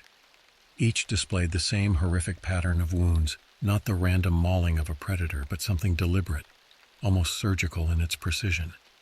"This isn't," Daniel's voice broke. "This isn't a normal animal attack." I reached for my radio with trembling fingers, forcing my voice to remain professional as I reported our location and findings. The words "multiple casualties" felt inadequate for the carnage surrounding us. As we waited for others to arrive, I forced myself to examine the scene more clinically, clinging to procedure to keep horror at bay. The strange tracks were everywhere, some partially filled with dark liquid I refused to identify. The spacing suggested incredible speed. Something had moved through this campsite like a whirlwind of destruction. Most disturbing were the wounds themselves. They weren't consistent with teeth or claws, but looked almost mechanical. Flesh torn in straight lines, bones exposed at odd angles. Several victims showed evidence of being gripped and wrenched apart, rather than bitten or clawed. When the sheriff finally arrived with additional rangers, the sun had begun its descent, casting long shadows that seemed to reach toward the bodies like grasping fingers. Sheriff Layton, a 20-year veteran who'd handled everything from drownings to murder investigations, stood silent before the scene, his ruddy complexion gone ashen. "Mountain lion," he finally said, but his eyes betrayed his disbelief. "Has to be a predator, we know." No one contradicted him. No one wanted to articulate the truth we all recognized. Nothing known to inhabit these forests could or would kill like this. We covered the bodies, established a perimeter, and began the grim process of documentation. I moved mechanically, following protocol while my mind struggled to process what my eyes had seen. The bodies would need to be transported out, families notified, reports filed with clinical detachment that belied the horror before us. Night approached rapidly. None of us wanted to remain after dark. "We'll resume at first light," the sheriff announced, an edge of relief in his voice. "Full team, forensic support." As we hiked out, I noticed how tightly clustered our group remained, how often flashlight beams darted toward rustling leaves or creaking branches. Professionals reduced to frightened campers by what we'd witnessed. Later that night, Daniel and I sat outside the ranger station, the summer air oppressively still. Coffee grew cold in our mugs as we stared into the darkness beyond the single exterior light. "Have you ever seen anything like this?" Daniel finally asked, breaking an hour's silence. I shook my head, attempting a weak smile. "I'm guessing the park brochure won't be mentioning this." He didn't laugh. Neither of us slept that night. Every snapping twig outside my cabin window jolted me upright, hand reaching for the hunting knife I'd placed beside my bed. By morning, my eyes burned from exhaustion, my hands still trembling as I poured coffee. The forest outside my window looked the same as it had for 5 years, sunlight filtering through pine needles, chickadees flitting between branches. But now I knew something moved within that beauty, something ancient and merciless, and nothing would ever look the same again. The days following our discovery became a blur of official procedures, media management, and mounting dread. The medical examiner's preliminary report proved as bewildering as the scene itself. The victims had died from massive trauma inconsistent with known predatory patterns. Tissue samples revealed unusual saliva residue that matched no known species database. Park administrators implemented emergency protocols, restricted camping areas, mandatory group hiking, sunset curfews. The official statement blamed the deaths on a rogue predator, possibly a bear with abnormal aggression patterns. Those of us who had seen the bodies knew better, but none dared contradict the narrative publicly. Tourism still drove the local economy. Panic would devastate communities dependent on summer visitors. Morning briefings became somber affairs. Rangers requested paired assignments. No one wanted to patrol alone. We carried additional weapons despite regulations. I started keeping my grandfather's Remington shotgun in my vehicle, violating at least 3 Park Service policies. 5 days after the discovery, I woke before dawn, having barely slept. The sky outside my cabin window held that peculiar pre-sunrise grayness that transforms familiar shapes into threatening silhouettes. I forced down a tasteless bowl of oatmeal, hands still unsteady as I poured coffee into my travel mug. My assignment that day was perimeter trail inspection, checking the lesser-used paths along the park's northeastern boundary.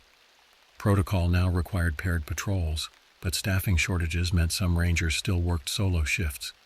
I'd volunteered, preferring solitude with my thoughts to forced conversation with a partner jumpy from lack of sleep. The morning air felt unusually heavy as I began my route along the Ridge Trail, a narrow path winding through old-growth forest rarely visited by tourists. A light drizzle had started, turning the underbrush into a glistening tapestry of greens and browns. Water droplets collected on pine needles, falling in rhythmic patterns that normally would have soothed me. 3 miles in, I paused at a trail junction to document a washed-out section. The rain had intensified, drumming against my jacket hood and muffling forest sounds. I was noting coordinates when it hit me, that same putrid stench, like rotting seaweed mixed with copper and decay. My pen froze against the notepad. The smell was stronger than before, more immediate. I reached slowly for my radio, then stopped. What would I report? A smell? They'd send help for a sighting, evidence, but not a ranger's nervous olfactory hallucination. Something moved in my peripheral vision. I turned gradually, fighting the instinct to make sudden movements. Through a curtain of rain-slicked ferns about 30 yards away, something tall and thin shifted with deliberate grace. Not the random motion of wildlife, but the calculated movement of a hunter. Its body reminded me of a deer in basic structure, but wrong. Too tall, too lean, limbs too elongated. A patchy dark coat clung to its frame like wet velvet. I caught glimpses of what looked like curved claws where hooves should be. It moved between trees with unnatural fluidity, as if partially incorporeal. My heart hammered against my ribs. I wanted to call out, to demand identification of this impossibility, but my throat constricted, mouth dry with primal fear. I reached for my flashlight, a pathetic defensive weapon but the only object at hand. The creature paused behind a cluster of birch trees, partially obscured but clearly observing me. I couldn't see its face clearly but sensed its focus, the attention of a predator assessing potential prey. For several excruciating seconds, we remained locked in this tableau, raindrops the only movement between us. Then it simply vanished behind the trees. Not the crashing retreat of startled wildlife, but silent, deliberate withdrawal. I stood paralyzed for several minutes, water running in cold rivulets down my neck, before my training reasserted itself. I keyed my radio with shaking fingers. "Base, this is Noonan," I managed, voice impressively steady. "Completing Sector 5 inspection, heading back to station. Over." "Copy that, Noonan," came the crackling response. "Everything all right out there?" I hesitated only briefly. "All clear, just getting soaked. Noonan out." I maintained a deliberate pace back to the station, fighting the urge to run. Running triggers chase responses in predators. I kept my eyes forward, but senses straining for any sound or movement behind me. Nothing followed, at least nothing I could detect. Back at headquarters, I found Daniel reviewing topographical maps in the main office. His eyes narrowed as I entered, dripping rainwater onto the linoleum floor. "You look like you've seen a ghost," he said, setting down his pencil. "Not a ghost." I closed the door carefully behind me, checking that no other staff were within earshot. "I saw it, Dan." He didn't ask what it was. He simply pointed to the chair across from him. "Tell me." I described the encounter in clinical detail: approximate height, over 7 feet, estimated weight, impossible to determine accurately but lean, coloration, dark, possibly mottled, movement patterns, fluid, deliberate, silent. I didn't mention my visceral reaction, the way my body had recognized mortal danger before my mind processed what I was seeing. Daniel didn't scoff or question. He'd seen those bodies. He knew. "We need to tell Patricia," he said finally. "And say what? That I saw Bambi's homicidal cousin?" I laughed bitterly. "They'll think the stress is getting to me." "Then we document it privately. Start building a case." Daniel ran a hand through his thinning hair. "And we warn the others." That afternoon, we gathered a small group of trusted colleagues in the equipment shed behind the main building.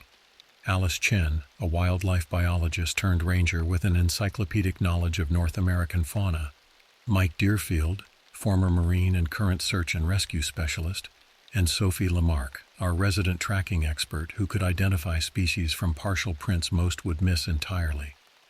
I recounted my experience while Daniel distributed coffee in styrofoam cups that trembled slightly in everyone's hands.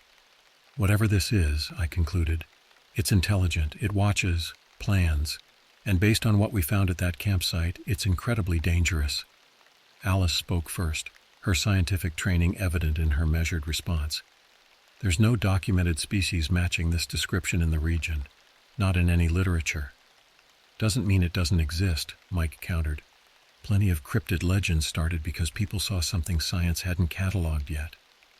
"Or it could be non-native," Sophie suggested. "Escaped exotic pet, perhaps? Some wealthy collector's illegal import gone rogue?" We debated theories as rain drummed against the shed's metal roof. None seemed adequate to explain what I'd seen or what had happened to those campers. "We need evidence," Alice finally said, practical as always. "A clear photograph, tissue sample, something concrete." "How do you propose getting that?" I asked. She met my gaze steadily. "We set a trap, not to catch it, just to observe. Document." "That's insane," Daniel protested. "You saw what it did to those people." "We're trained professionals," Alice countered, "and we'll be prepared, unlike those campers. We set up a blind near one of the attack sites, bring proper equipment. If we can get documentation, the authorities will have to take this seriously." Against my better judgment, I found myself nodding. We need to understand what we're dealing with. And so our night watch was planned. Alice, Mike, and I would establish a hidden observation post near the original attack site. We'd bring cameras, recording equipment, and despite regulations, weapons. Daniel would remain at the station, monitoring radio communications and ready to send backup if needed. We prepared meticulously, setting up an empty tent as bait, positioning ourselves downwind in a natural blind formed by fallen timber and dense undergrowth. Alice brought her high-resolution camera with night vision capabilities. Mike carried a hunting rifle despite explicit policies against firearms.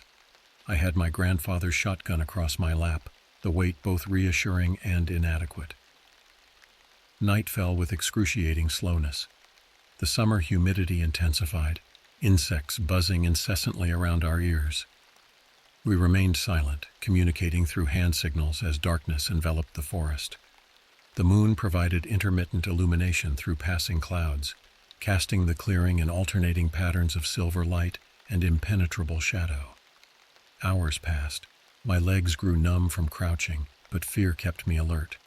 Shortly after midnight, Alice tapped my shoulder and pointed toward a cluster of mountain laurel at the clearing's edge. At first I saw nothing. Then movement, subtle, almost imperceptible. Something shifted in the darkness, a deeper black against the night. My finger moved instinctively to the shotgun's trigger guard. The shape emerged with glacial slowness, rising like a specter from between tree trunks. Even prepared, my mind struggled to process its proportions, the impossible length of limbs, the unnatural angles of joints that bent in ways no terrestrial mammals should. It entered the moonlight with terrible grace, and I finally saw it clearly. The body resembled a skeletal deer, but stretched, elongated to nightmarish proportions. Its head extended forward on a neck too long and flexible, ending in a face that combined cervid features with something reptilian. Small black eyes reflecting moonlight, nostrils flaring as it tested the air.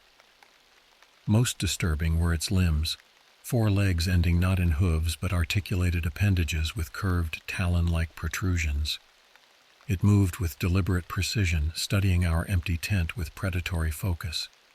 Beside me, Alice raised her camera with agonizing slowness. I wanted to stop her, knowing what had happened when the creature detected the campers, but scientific necessity overrode caution. We needed proof. I tried to control my breathing, taking shallow, silent inhalations. The creature circled the tent, occasionally lowering its head to investigate the ground. Its movements suggested intelligence, not the random exploration of an animal, but methodical examination. Suddenly it snapped its head upward, nostrils flaring. Though it had no discernible expression, I knew with certainty that it had sensed us. Alice pressed her camera button. The flash illuminated the clearing for a split second. In that frozen moment of artificial day, I saw the creature fully, its emaciated frame covered in patchy, irregular hide, eyes reflecting light like black mirrors, mouth opening to reveal rows of needle-like teeth arranged in circular patterns unlike any mammalian dentition. Then it moved, not running but flowing across the ground with impossible speed, covering 30 yards in seconds. Alice screamed. I raised the shotgun and fired instinctively, the blast deafening in the night silence. Mike's rifle cracked beside me. The creature veered sideways at the gunfire, darting behind thick undergrowth with fluid grace. We scrambled backward, abandoning equipment, stumbling over roots and fallen branches in our panic. Alice fell, and I reached down to help her up, my shotgun swinging uselessly from its strap.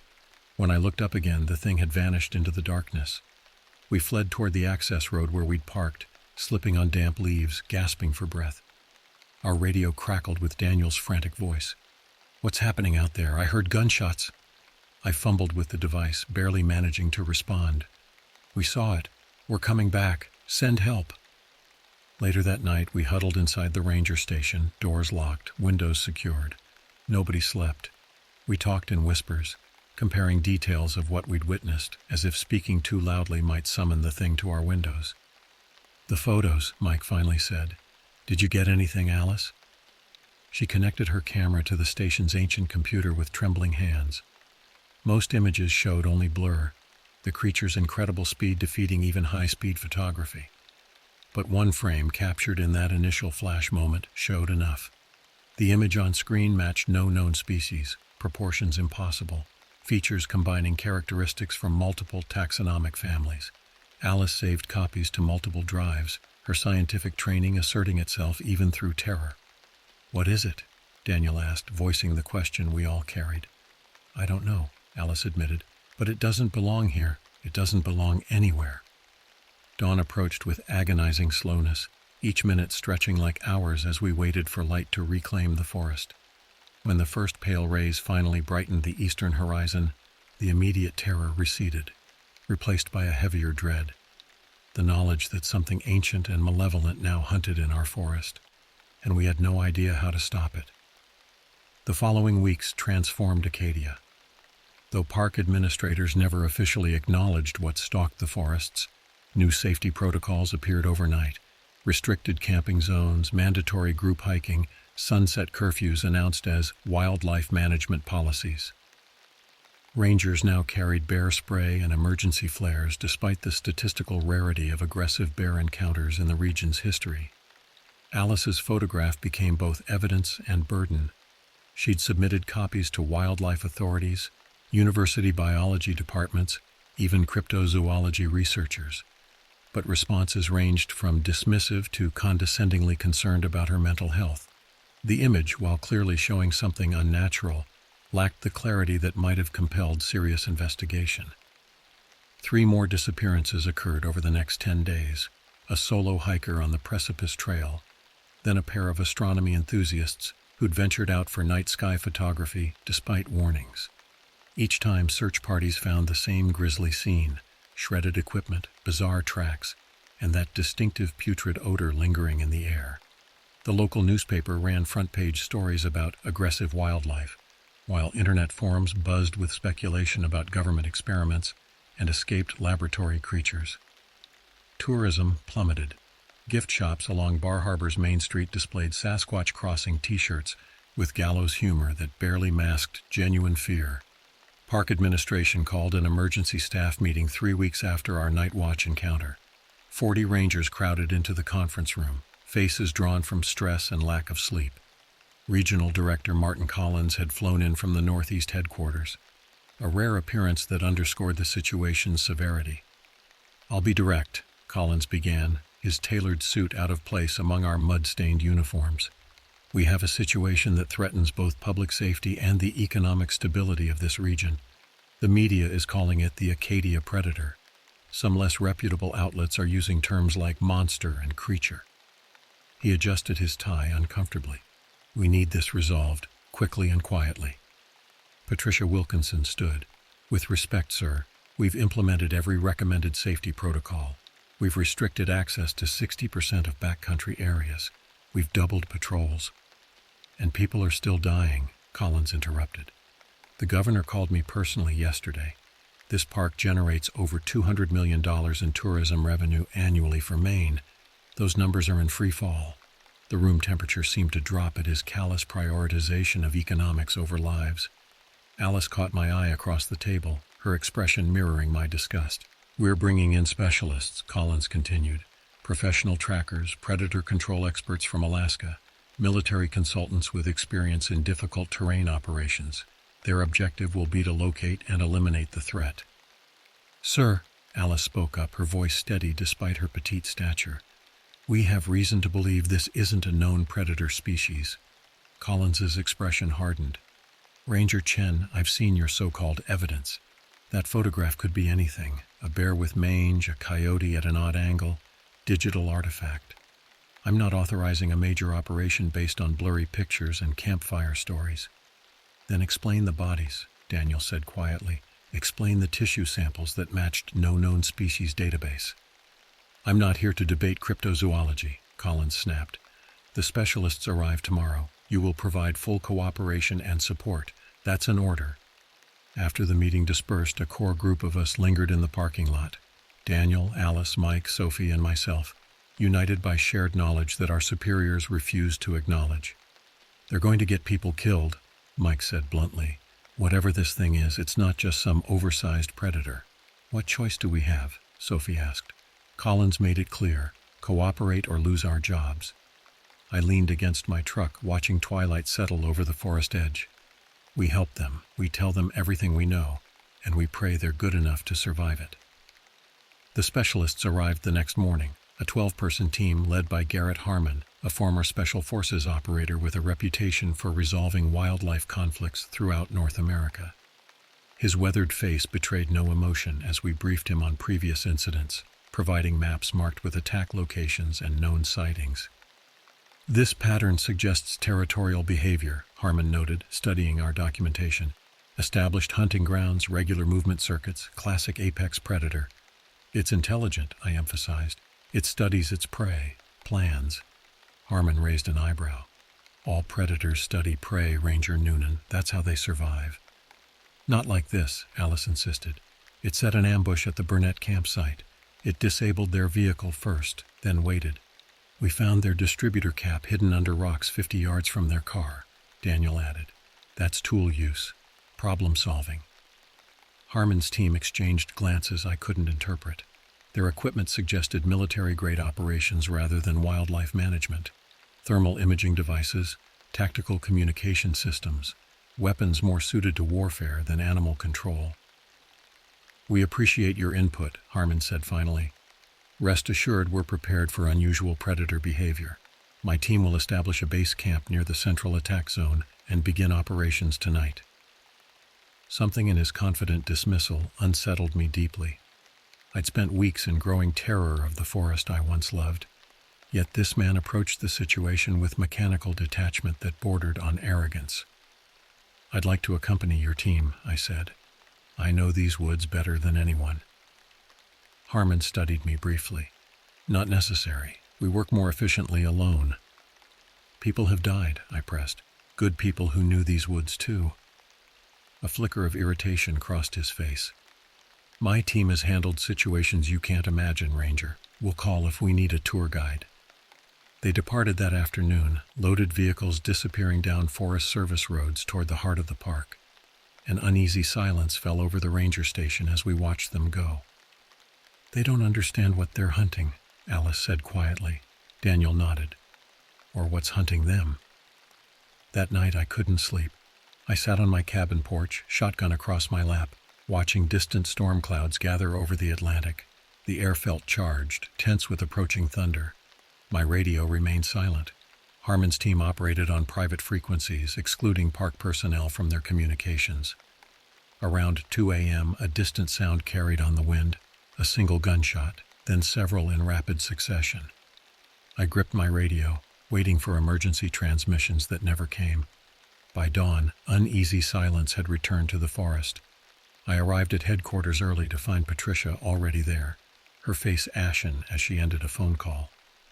"What happened?" I asked, already knowing the answer from her expression. "Harmon's team made contact last night," she said mechanically. 4 confirmed casualties, 2 others missing." My stomach clenched. "And the target?" "Still out there." She looked up, eyes hollow. "They're sending more people." Within hours, the park transformed into something resembling a military operation. Helicopters circled overhead. Government vehicles with unmarked insignia arrived in convoys. Dark-suited officials established command centers in our visitor facilities. Rangers found themselves relegated to perimeter security, excluded from operational briefings. That evening, Daniel cornered me behind the equipment shed, his voice low and urgent. "They're bringing in heavy weaponry, military-grade stuff. Someone in the Maine National Guard told me they've approved forest incendiary deployments." "They're going to burn sections of the forest?" I couldn't hide my horror. "Controlled burns, they're calling it, creating containment zones." He looked physically ill. "Marcus, this is our home, these woods, these trails. They're talking about scorching them to bedrock." "There has to be another way," I insisted. "They won't listen to us, we're just local rangers to them." I thought of Alice's photograph, stored now on multiple drives. The creature's impossible anatomy, its predatory intelligence. Something ancient that didn't belong in our modern world, yet moved through it with terrible purpose. "What if we could capture it?" I suggested. "Not kill it, document it, contain it." Daniel stared at me. "You can't be serious." "Think about it. If this thing is what we suspect, something unknown to science, possibly an undiscovered species, destroying it would be an incalculable loss. It's killed at least 8 people that we know of. Out of fear, maybe, territorial defense." Even as I spoke, I recognized the absurdity of my position, advocating for something that had left nightmarish carnage throughout my beloved forest. Yet something deeper drove me, the sense that this creature, however terrifying, was ancient, perhaps the last of its kind, a living connection to wilderness beyond human understanding. Daniel studied my face for several seconds. "You're going to do something stupid, aren't you?" I didn't answer directly. "The new teams don't move in until tomorrow. That gives us tonight." He sighed heavily. "I should report you, but you won't." "No," he admitted, "I won't, because I'm coming with you." We gathered supplies quietly, spotlights, recording equipment, tranquilizer rifles borrowed from the wildlife management cache. Alice joined us after hearing our plan, bringing additional scientific equipment. Sophie provided detailed topographical maps marking the creature's known movement patterns. Mike refused to participate but promised to monitor communications and provide emergency backup if needed. Our desperate plan took shape. We would locate the creature using its established territorial patterns, document it thoroughly, then attempt to leverage our evidence to stop the military-style eradication operation. Dangerously naive, perhaps, but driven by something more profound than logic, the Ranger's instinct to protect rather than destroy, even when faced with the inexplicable. As twilight descended, we slipped away from headquarters in Alice's personal vehicle, using service roads to avoid the new security checkpoints. The forest welcomed us with ominous silence. No birdsong, no insect chorus, as if all natural life understood what humans refused to acknowledge. We established our position near Bubble Pond, where 3 separate sightings had occurred. Unlike our previous observation attempt, we came prepared with military-grade night vision, motion sensors, and enough tranquilizer to sedate a bull elephant. Still, fear coursed through me, the memory of those shredded bodies vivid despite my philosophical stance on conservation. Last chance to turn back, I told the others as darkness claimed the forest. No one would blame you. Alice adjusted her equipment with steady hands. Some things matter more than personal safety. Daniel nodded agreement. Besides, they'll probably fire us anyway. The night deepened around us. Clouds obscured the moon, leaving the forest in near-perfect darkness, broken only by the ghostly green glow of our night vision equipment. Hours passed in tense silence. Midnight came and went. My limbs grew stiff from immobility, but primordial fear kept me rigidly alert. Shortly after 2 a.m., our motion sensors registered movement at the perimeter of our detection zone. Something large approached from the northwest, moving with deliberate slowness. We activated recording equipment, adjusting positions to maintain cover while ensuring optimal documentation. The thermal imaging screen showed a heat signature unlike anything I'd seen. Not the uniform warmth of mammalian life, but strange alternating patterns of hot and cold regions, as if its metabolism operated on principles entirely foreign to Earth's evolutionary pathways. It emerged from dense undergrowth 60 yards distant, that same impossible silhouette now familiar from nightmares. In night vision, its features appeared even more disturbing. The elongated limbs folding at unnatural angles, the head swiveling with mechanical precision, the hide not fur or skin but something textured like weathered leather stretched over an irregular frame. Alice whispered coordinates into her recorder, documenting with scientific detachment that belied her trembling hands. Daniel prepared the tranquilizer rifle, loading darts containing enough sedative to immobilize a moose. The creature paused, head lifting to test the air. Despite our careful positioning downwind, something alerted it to our presence. It turned with terrible slowness, those black mirror eyes reflecting our position with uncanny accuracy. "Now," I whispered. Daniel fired, the tranquilizer dart striking with a soft thump. The creature didn't flinch or vocalize. It simply regarded the dart protruding from its flank with what seemed like curiosity. For several breathless seconds, we waited for the sedative to take effect. The creature took one step, then another, movement unaffected by a dose that should have collapsed a creature twice its mass. It continued its advance toward our position with deliberate purpose. "It's not working," Daniel hissed, reloading frantically. Alice continued recording, her scientific commitment overriding fear. Incredible resistance to tetramethylene butane compounds, suggesting atypical neurology or... The creature suddenly accelerated, covering 30 yards in a blur of movement. Daniel fired again, a second dart finding its mark with no apparent effect. I raised the shotgun, conservation ideals forgotten in the face of immediate survival. Before I could fire, the thing veered sharply, disappearing into thick undergrowth with that same unnatural silence. The thermal imager showed its heat signature retreating rapidly, moving in a deliberate pattern away from our position, not fleeing in random panic, but withdrawing strategically. "It's leaving," Alice whispered, disbelief evident in her voice. "Or circling around," Daniel countered, scanning the surroundings with frantic attention. We maintained position for another hour, but the creature didn't return. As false dawn lightened the eastern horizon, we gathered our equipment with shaking hands, evidence secured on multiple devices.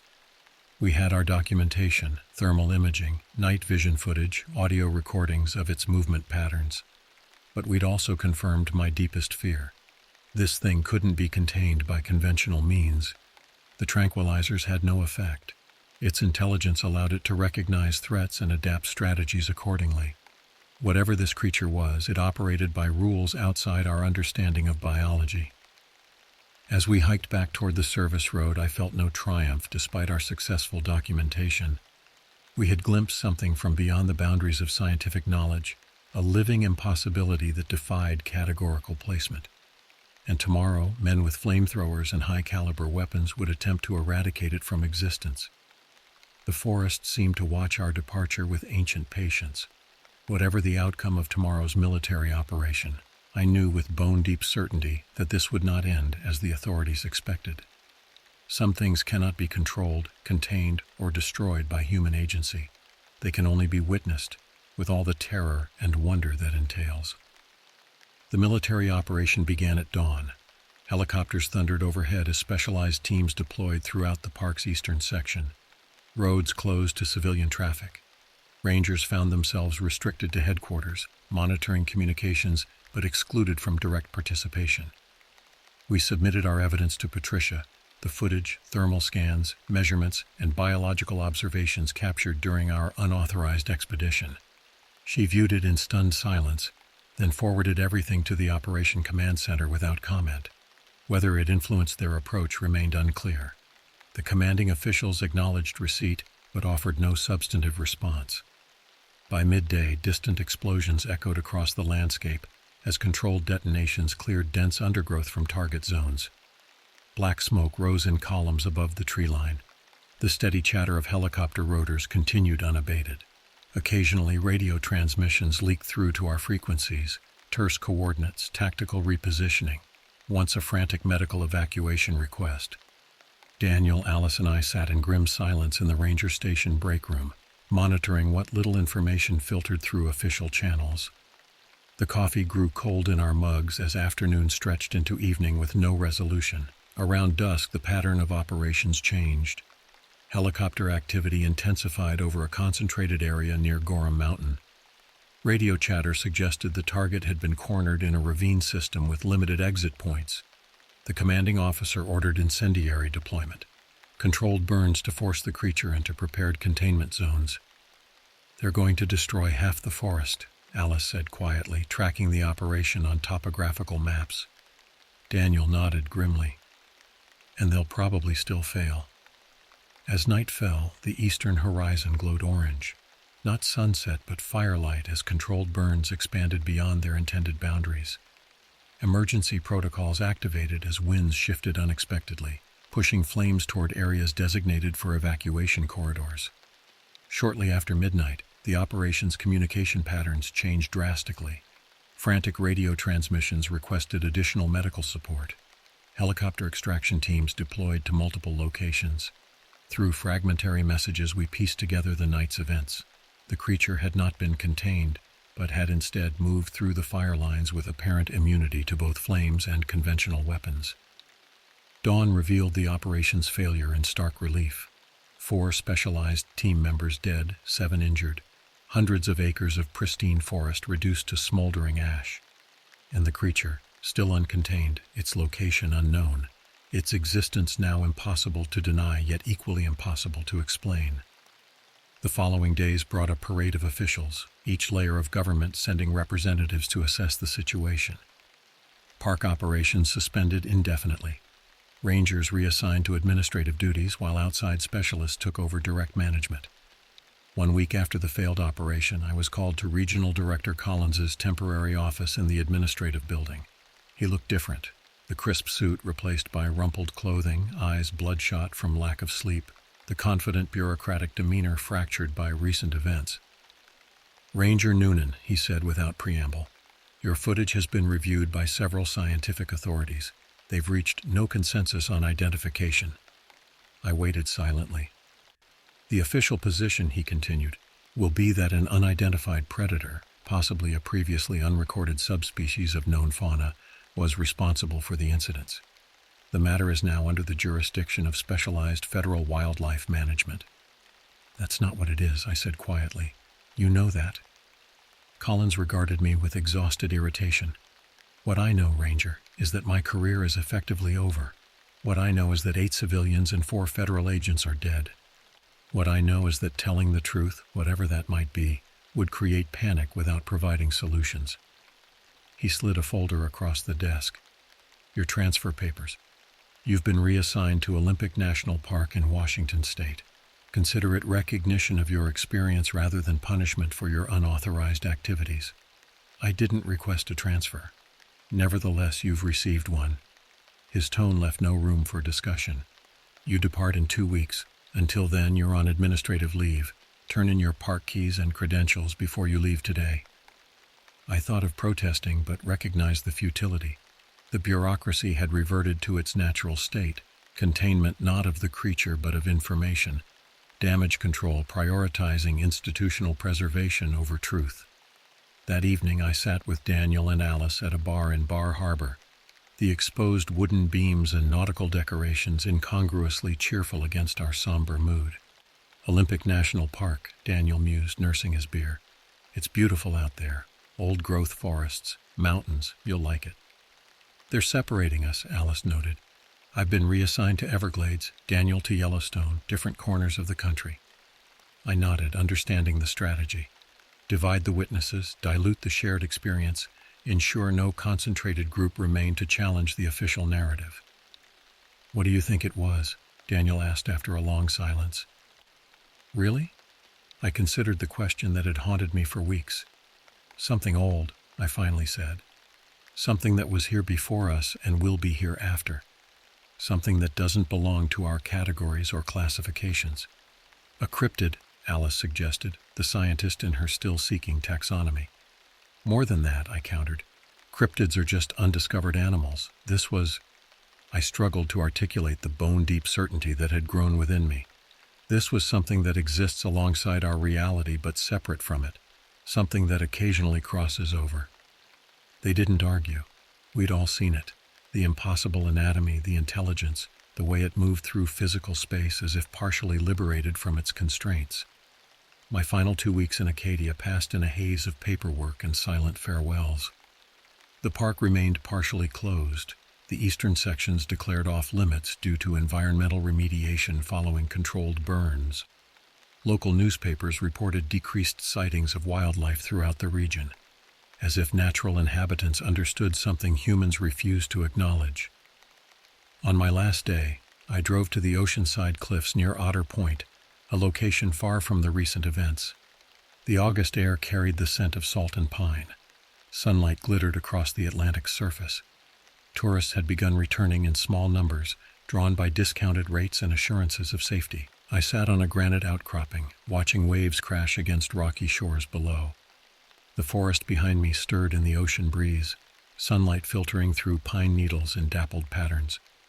Everything looked peaceful, normal, as if the horror of recent weeks had been merely a fever dream. But I knew better. I felt no relief as I prepared to leave, only a heavy certainty that whatever lived in these woods remained. It might withdraw deeper into remote areas, might become more cautious in its hunting patterns, but it continued to exist in the shadows between trees, in the silence between wind gusts, in the spaces humans rarely ventured. After an hour of quiet contemplation, I returned to my vehicle. My apartment was packed, possessions shipped ahead to Washington State. All that remained was the drive to Bangor International Airport, the flight to Seattle, the beginning of a new chapter far from these haunted forests. As I pulled onto the main road leading out of the park, I watched the tree line flicker past my window, a blur of green and brown, sunlight and shadow. For a moment I imagined a tall, silent shape moving between those trunks, watching my departure with ancient, patient eyes. I couldn't prove it was still there. I had no evidence beyond memory and nightmares. But as I left Acadia National Park for the last time, I carried the unshakable knowledge that we had glimpsed something profound, a reminder that the natural world contains mysteries beyond human comprehension, that some boundaries should remain uncrossed, and that in the deepest parts of ancient forests, things move that have no names in any human language. Sometimes I wake in the night, even now, years later, in my cabin near Olympic's temperate rainforests. I wake to forest sounds outside my window and wonder if something watches from between massive cedars, something that recognizes me from another place, another time. I wonder if there are more of them, scattered throughout wild places where human presence remains thin. I never sought answers after leaving Maine. Some questions are better left unasked. Some knowledge carries burdens too heavy for ordinary lives. But I've never returned to Acadia, and I always check my doors twice before sleeping. Some experiences change you permanently. Not just your beliefs or perspectives, but something deeper, more primal. They reawaken ancient instincts that modern life has suppressed. I know what waits in the spaces between trees, in the silence between heartbeats. I've seen it. And though I've built a new life 3,000 miles distant, I carry the awareness that boundaries between known and unknown remain thinner than we pretend, that categories and classifications fail when confronted with the truly alien, and that some things cannot be contained, controlled, or fully understood, only witnessed with all the terror and wonder that entails. The Olympic National Forest has always been my sanctuary, a place where the endless stretch of pine and cedar creates a cathedral of solitude, where a man can disappear for days and return renewed. At least, that's what I'd always believed until September 3rd, 1999. I'm Colby Ewing, a middle school science teacher from Tacoma. That Friday afternoon, I loaded my truck with camping gear, my fishing tackle, and enough supplies for a weekend of solitary communion with nature. Work had been hell that week. Budget cuts, standardized testing prep, and a particularly challenging group of 8th graders had left me desperate for escape. I took the wrong turn outside Aberdeen. That was my first mistake. The forest highway was familiar enough.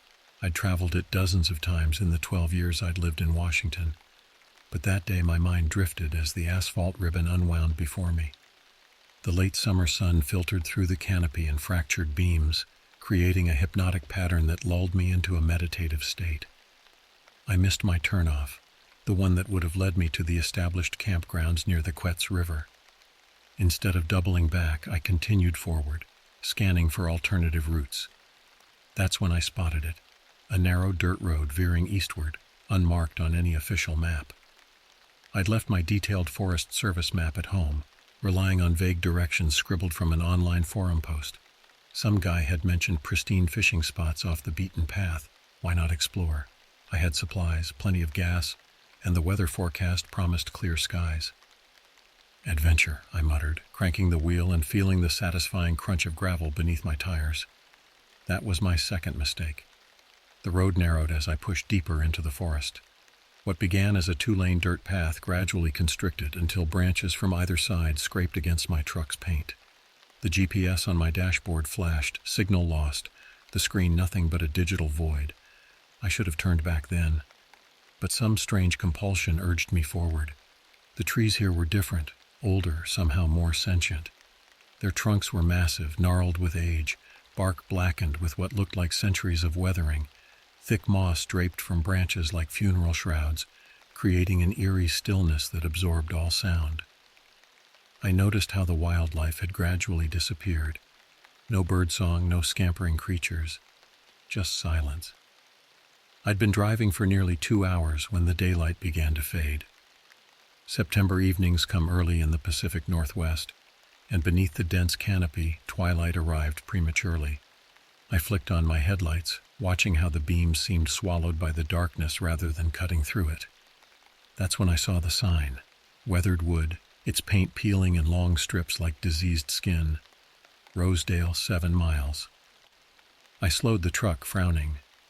Rosedale? I'd never heard of it, and I prided myself on knowing the Olympic Peninsula's geography. I taught Washington state history as part of my curriculum after all. Yet here was a town, unmarked on any map I'd studied. I checked my watch, 6:37 p.m. Daylight was fading fast. I could either push forward toward this mysterious Rosedale or attempt to navigate backward in growing darkness. Logic dictated I should find civilization, ask for directions, then head back to the main highway. The road grew increasingly primitive as shadows lengthened.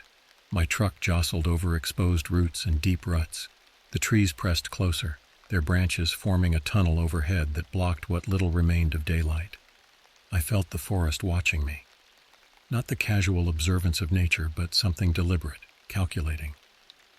I'm not what you'd call a risk taker, but I'm no coward either. I've always been grounded, practical, a science teacher after all. I deal in observable facts, testable theories.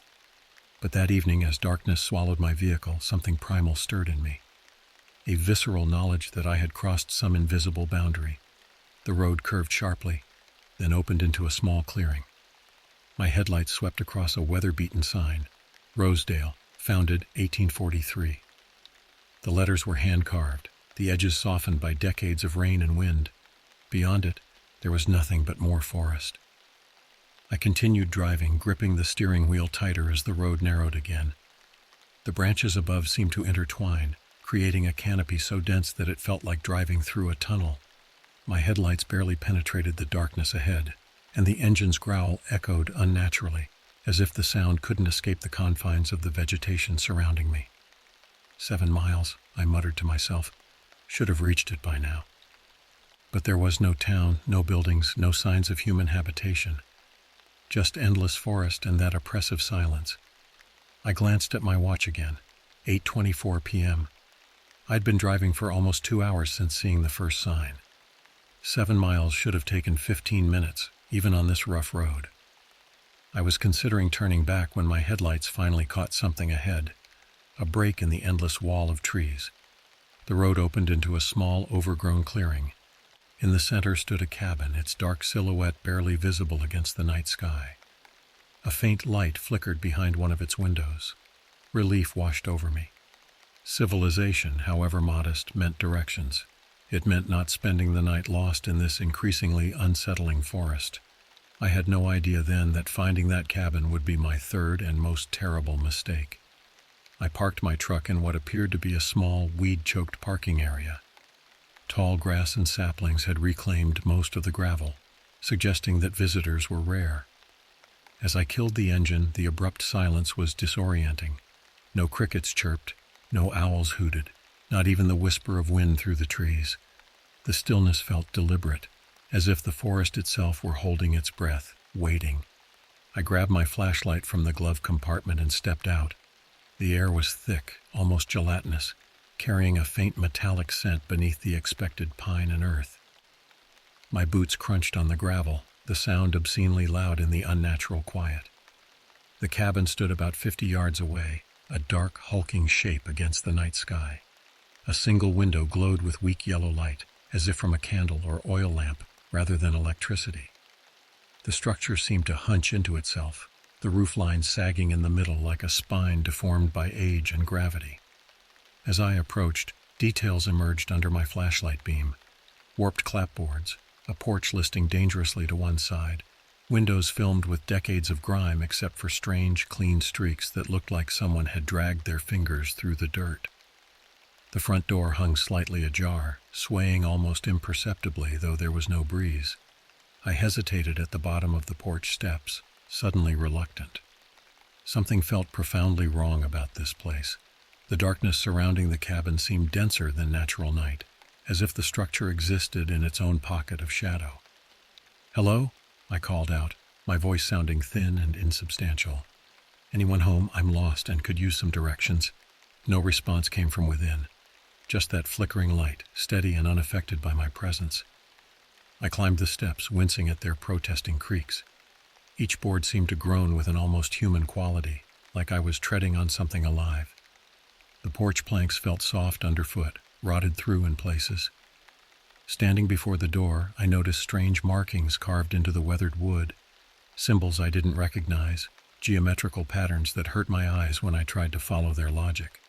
They seemed ancient, yet the cuts looked fresh, the exposed wood pale against the darkened surface. I knocked, 3 sharp raps that echoed within. "Hello? I don't mean to disturb you, but I could really use some help." The door swung inward another few inches, revealing a slice of the interior. The movement wasn't the result of my knocking. It felt deliberate, an invitation. I should have returned to my truck then. Everything in my body screamed danger. But curiosity, that damnable human trait, pushed me forward. I eased the door open wider, the hinges wailing as if in warning. "Anyone home?" I called again, training my flashlight into the darkness beyond. The cabin consisted of a single large room with a small kitchen area in one corner. The source of light was an old oil lamp sitting on a crude wooden table in the center. Its flame danced steadily, casting long, writhing shadows across the walls. Furniture was sparse, the table with 2 chairs, a sagging couch against one wall, a pot-bellied stove in the corner covered with dust. The place smelled of mold and something else, a sweet coppery scent that tickled the back of my throat. My flashlight beam revealed walls adorned with strange trophies, antlers twisted into unnatural shapes, animal skulls with too many eye sockets, bundles of dried plants that resembled no species I'd ever taught in my biology units. Most disturbing were the stains on the floorboards, dark splatters radiating outward from the center of the room like a gruesome Rorschach test. I didn't need my science background to recognize dried blood when I saw it. Yet most disturbing of all were the footprints, fresh ones, tracking through the dust on the floor. They came from somewhere in the back of the cabin, circled the table, and disappeared again. The prints were oddly shaped, too wide at the front, with toes that seemed too long and widely spaced. Not human, not entirely. I backed toward the door, my earlier curiosity evaporating like morning dew. But before I could reach it, I heard a sound from outside, something moving around my truck. Heavy footsteps crunching on gravel, a low, guttural breathing. I froze, caught between the unknown threat outside and the empty but disturbing cabin. The footsteps circled my vehicle, then began moving toward the cabin. My heart hammered against my ribs as I desperately scanned the room for a hiding place or weapon. That's when I noticed it. A trapdoor in the floor near the back wall, its outline barely visible beneath a threadbare rug that had been partially pushed aside. Fresh handprints in the dust surrounded it. The footsteps reached the porch. The old boards creaked under substantial weight. In blind panic, I darted behind the door, pressing myself against the wall. The footsteps stopped just outside. I could hear breathing, wet, labored, as if through malformed lungs. A shadow fell across the threshold, impossibly large and strangely proportioned. I held my breath, my fingers white-knuckled around my flashlight, the only potential weapon I had. The shadow withdrew. The footsteps moved away, circling around to the side of the cabin. I exhaled shakily, my legs trembling with adrenaline. That moment of relief was shattered by a tremendous crash from the rear of the cabin, the sound of glass breaking, wood splintering. Something had forced its way in through a back window or door. I bolted for the front door, but before I could reach it, a massive form hurtled through the shadows and slammed into me from behind. I crashed to the floor, the impact knocking the flashlight from my grip. It rolled away, its beam creating wild dancing shadows as it spun. A weight pressed down on my back, hot, fetid breath against my neck. Rough hands flipped me over, and I found myself staring up into a face that would haunt me for the rest of my days. The face hovering above mine belonged to a man, if that word could still apply. His features were a grotesque parody of humanity, as if someone with only a passing familiarity with human anatomy had attempted to sculpt a face from clay. His jaw jutted too far forward, misaligned and oversized, filled with jagged teeth spaced unevenly like broken fence posts. His nose had collapsed into a flat, porcine snout with flared nostrils that dripped constantly. But it was his eyes that truly horrified me, bulbous, yellowish orbs that protruded slightly from deep-set sockets, with pupils that contracted into vertical slits in the lamplight. He wore no shirt, exposing a torso covered in a patchwork of scars, some surgical in their precision, others ragged and infected-looking. His skin had an unhealthy pallor like meat left too long in a refrigerator, and seemed to hang loosely on his frame as if it belonged to a larger person. He made a sound, not speech but a series of clicks and wet gurgles that originated somewhere deep in his malformed throat. His breath washed over me, smelling of rot and raw meat. I struggled beneath him, but his strength was extraordinary. One hand pinned both my wrists above my head while the other explored my face with disturbing curiosity, dirty fingernails tracing my features as if memorizing them.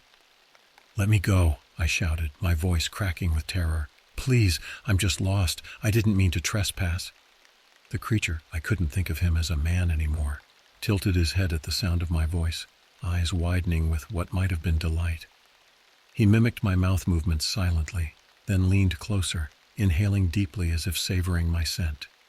From the shadows at the edges of the room, movement caught my eye. Two more figures emerged, drawn by my shouts. They were similarly deformed, but with variations that suggested different strains of the same sickness.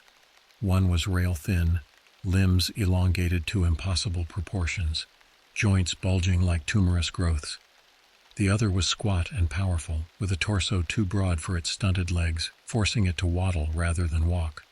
All three wore remnants of clothing, torn jeans, fragments of flannel shirts, suggesting they had once been ordinary people, or at least had access to human habitation. But whatever humanity they might have once possessed had long since been buried beneath physical deformity, and I was beginning to realize mental degradation. The one pinning me made another series of guttural sounds. The thin one responded with similar noises, approaching with a shuffling gait. Together they hauled me to my feet, their grips bruisingly tight. "What do you want?" I gasped, still struggling despite the futility. "Please, I have money in my truck. Take it, take anything." The squat one let out a sound that might have been laughter, a wheezing, phlegmy bark that sent shivers down my spine. It approached, reaching out with hands that seemed too large for its arms, fingers splayed to reveal thick, yellowed nails that curved like claws. My scientific mind, even in the midst of terror, couldn't help but analyze. These weren't merely inbred hillbillies or backwoods degenerates. Their deformities suggested something else. Genetic manipulation, perhaps, or extreme mutation from environmental toxins. As a biology teacher, I recognized the signs of developmental abnormalities too severe to be explained by simple inbreeding. The one holding my right arm sniffed at my shoulder, then licked my neck with a tongue that felt rough like sandpaper. I recoiled but couldn't escape the violation. It made an appreciative sound, then gestured toward the back of the cabin. The trap door. They were taking me to the trap door. "No," I said, my voice steadier than I felt. "No, you can't do this. People will look for me. The school, my sister, they know where I was going." This was a lie. No one knew my exact route. I'd told my sister I was heading to the Olympics for the weekend, but hadn't specified where. I was a grown man on a solo camping trip. No one would miss me until Monday at the earliest. My captors seemed unimpressed by my bluff. The first one, the one with the misshapen jaw that I was beginning to think of as their leader, stepped to the center of the room and knelt beside the partially exposed trapdoor. He hooked gnarled fingers around a metal ring and heaved upward. The door lifted with a groan of protesting hinges, revealing a rectangle of perfect darkness below. A rush of fetid air escaped, carrying with it a stench so profound that I gagged immediately, the unmistakable smell of decay of flesh left to rot in enclosed spaces. I fought then, with the desperate strength of someone who knows what awaits them is worse than death. I managed to wrench one arm free, swinging wildly and connecting with the thin one's face. It squealed, a high pig-like sound, and staggered back, but the squat one immediately seized my freed arm, bending it behind my back until I felt something pop in my shoulder.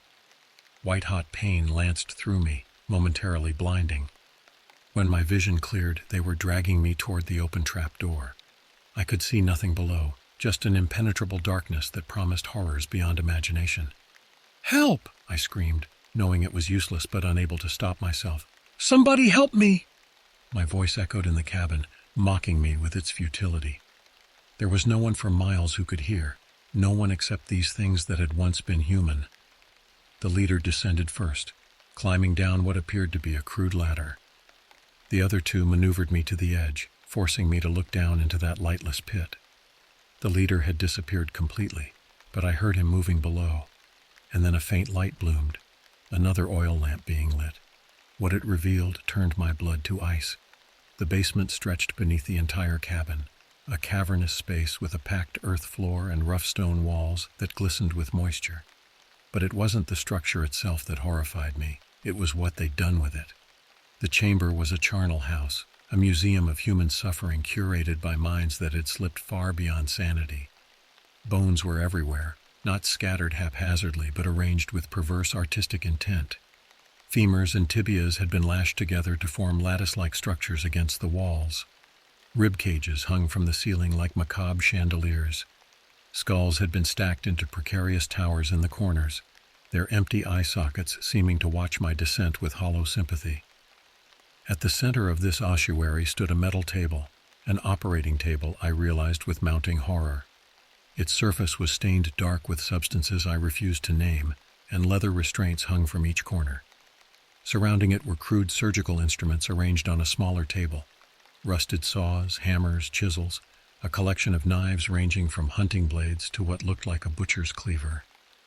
As my feet touched the earth floor, my knees buckled. Only the iron grips of my captors kept me upright. The stench was overwhelming. Feces, urine, blood, and the sweet sour smell of decomposition formed a miasma so thick it seemed to have physical weight. Against one wall stood a row of large glass jars, their contents floating in cloudy liquid. Even in the dim light, I could make out human organs, hearts, livers, what might have been brains. Some contained things I couldn't identify, masses of tissue with hair or teeth growing from impossible places. "Please," I whispered, no longer shouting. There was no point. "Why are you doing this?" The leader approached me slowly, his misshapen head tilted in what might have been curiosity. He reached out and pinched the flesh of my forearm, nodding appreciatively at its elasticity. Then he made that series of clicks and gurgles again, addressing the others. They responded with similar sounds, and then began dragging me toward the metal table. I fought again, but my injured shoulder screamed with pain at the slightest resistance. Still, terror gave me strength. I managed to slam my boot into the knee of the thin one, causing it to release my arm with a shriek. For a brief, wild moment, I thought I might break free, but the leader's hand shot out, closing around my throat with crushing force. He lifted me, actually lifted me off the ground by my neck, and slammed me down onto the metal table. The impact knocked the wind from my lungs, left me gasping and disoriented as they secured the leather restraints around my wrists and ankles. Panic exploded through me, a nuclear blast of adrenaline that accomplished nothing against the unyielding bindings. I thrashed and bucked, the table creaking beneath me but holding firm. The leather bit into my skin as I strained against it, blood slicking my wrists. The three creatures moved around the table, examining me with the detached interest of scientists studying a specimen. The leader prodded my chest, my stomach, my thighs, making appreciative noises. The thin one hovered near my head, its elongated fingers tracing the contours of my face, lingering over my eyes in a way that made me clench them shut in terror. The squat one had moved to the instrument table and was methodically testing the edges of the knives, holding them up to the lamplight, selecting and discarding various options like a chef preparing for a complex dish. My mind flooded with grotesque images, these creatures butchering me alive, harvesting my organs while I screamed, adding my bones to their grisly collection. Were they going to eat me? Experiment on me? Both? The leader leaned close, his face inches from mine. His breath was hot, moist, reeking of putrefaction. He opened his mouth, revealing a tongue that had been split down the middle like a snake's. From his throat came a sound, not the clicks and gurgles of before, but an attempt at speech. He rasped, the word malformed but unmistakable. I felt something warm spreading beneath me and realized with distant shame that I'd lost control of my bladder. The leader noticed too, wrinkling his nose in disgust. "Please," I begged, my voice barely audible. "I'm a teacher. I have students, people who care about me." He tilted his head, and for a brief, insane moment, I thought I saw something like recognition flicker in those inhuman eyes. A remnant of empathy, perhaps, buried beneath years of devolution. But then it was gone, replaced by a hungry gleam that extinguished any hope. He straightened and gestured to the squat one, who approached with a wicked-looking boning knife. The leader took the knife, testing its weight in his hand. He brought it to my cheek, pressing just hard enough to dimple the skin without breaking it. His eyes watched my reaction with clinical interest. Please don't," I whispered. He dragged the knife down to my throat, then to my chest, stopping over my heart.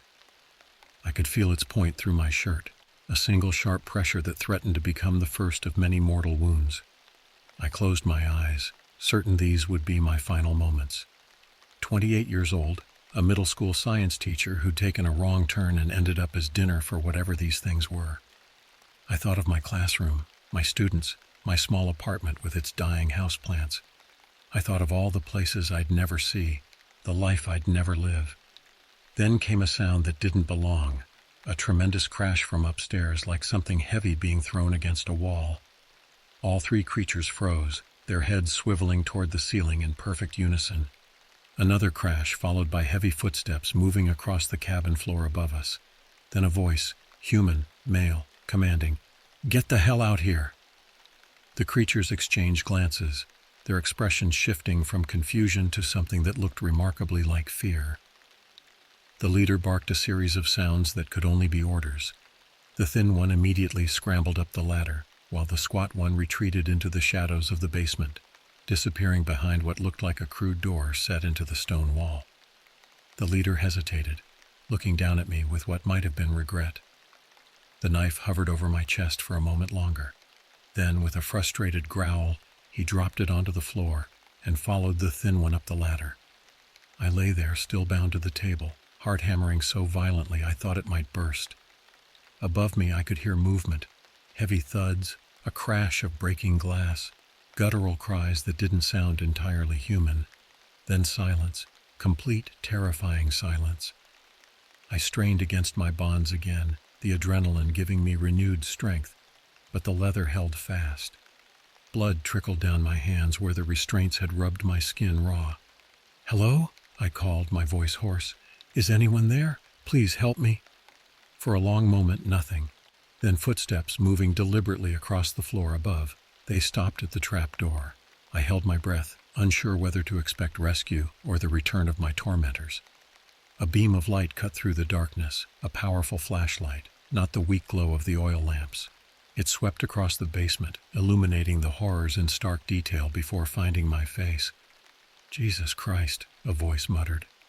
Down the ladder came a man, a normal, human man, tall and broad-shouldered, dressed in worn jeans and a flannel shirt, with a rifle slung across his back. His face was weathered, lined with age and experience, framed by a salt and pepper beard. He looked to be in his 50s, with the lean, tough build of someone who lived an active outdoor life. He crossed to the table in 3 long strides, his flashlight revealing the full extent of the butcher shop I'd been destined for. "Hold on," he said gruffly, setting the flashlight on the edge of the table. "I'll get you out of this." His hands worked quickly, loosening the restraints with practiced efficiency. As my right wrist came free, I gasped at the pain in my shoulder, which had swollen to twice its normal size. "Dislocated," the man said, examining it briefly. "We'll deal with that once we're clear of this place. Can you walk?" I nodded, though I wasn't entirely sure. As he freed my ankles, I sat up slowly, wincing at the various pains making themselves known throughout my body. Who are you?" I managed to ask. "What were those things?" "Name's Greer," he said, helping me stand with a firm hand under my good arm. "And as for them, let's just say they're a local problem I've been dealing with for a while." I swayed on my feet, suddenly lightheaded. Greer steadied me, then guided me toward the ladder. "Up you go," he urged. "Quick as you can. They might come back with others." Others. The word sent a fresh wave of terror through me. How many more of these creatures existed in these woods? Climbing one-handed was awkward and painful, but fear gave me strength. I emerged into the cabin, which now showed signs of a violent struggle. Overturned furniture, splashes of dark fluid on the walls that I suspected wasn't human blood. Greer followed, scanning the room with narrow eyes before gesturing toward the door. "My truck's outside. We need to move now." I didn't need to be told twice. The night air hit me like a blessing, cool and clean after the fetid atmosphere of the basement. I gulped it down in desperate breaths as Greer led me across the clearing toward 2 vehicles. My truck and an older model Ford pickup with a brush guard and off-road lights mounted on the roof. "What about my truck?" I asked, my voice still unsteady. Greer shook his head. "Leave it? Keys in it?" I nodded. "They'll strip it for parts by morning. Nothing you can do about that now." He opened the passenger door of his truck and helped me climb in, then circled around to the driver's side. The interior smelled of tobacco and gun oil, with a hint of something medicinal. The back seat was a cluttered arsenal, rifles in a rack, boxes of ammunition, what looked like homemade explosives carefully packed in wooden crates. As Greer started the engine, I caught movement at the edge of the clearing. Shadowy figures emerging from the tree line, more than the 3 I'd encountered. Much more. They moved with that same strange gait, some crawling on all 4s, others lumbering with asymmetrical steps. In the truck's headlights, their deformities were briefly, horribly illuminated. Faces that weren't faces, limbs bent at impossible angles, skin conditions that defied medical classification. Don't look at them, Greer advised, throwing the truck into reverse and executing a rapid three-point turn. It only gets worse the more you see. I couldn't help myself. As we pulled away, I watched through the side mirror as they converged on the cabin. At least a dozen misshapen forms, each uniquely horrific, moving with the coordinated purpose of a hunting pack rather than mindless savages. What happened to them? I asked as we bounced down the rutted road, Greer driving at dangerous speeds through the darkness. They were almost human. Greer's face was grim in the glow of the dashboard lights. They were human once. Some still are in ways that matter. He glanced at me. You're a city boy, aren't you? I nodded. Tacoma. I'm a middle school science teacher. A hint of a smile touched his lips. Science, huh? Then maybe you've heard of the Rayonier paper mill that operated near here from 1929 to 1968? The name was vaguely familiar from my environmental science lessons. Wasn't there some controversy about chemical dumping? Controversy, Greer snorted. That's one way to put it. They dumped tons of mercury, dioxins, and experimental chemical compounds into the watershed for decades. Official story was that it all got cleaned up in the 70s. He navigated a particularly treacherous curve, the truck's tires sliding on loose gravel. But some of that stuff seeped deep into the groundwater, contaminated wells for miles around. I winced as we hit a pothole, sending a jolt of pain through my injured shoulder. You're saying chemical exposure caused those mutations? Partly, Greer said. But there's more to it. The people of Rosedale were already isolated, a tight-knit community that didn't mix much with outsiders. When the first birth defects started showing up in the 50s, they didn't seek help. Turned inward instead. Started seeing themselves as different, special even. But they were eating people, I said, the horror of the basement still vivid in my mind. Greer was silent for a moment, navigating the truck through a particularly dense stretch of forest. That came later. By the 70s, the deformities were getting worse with each generation. Medical care was non-existent. Mental deterioration followed the physical changes. They started to develop their own belief system. Thought consuming outsiders would somehow purify their bloodline, reverse the damage. That's insane, I whispered. Is it? Greer glanced at me. Plenty of cultures have believed in consuming enemies to gain their strength. The Rosedale folks just took it to an extreme. By the 90s, they'd abandoned most technology, living like primitives in these woods. County authorities pretend they don't exist. Easier that way. No official recognition means no responsibility.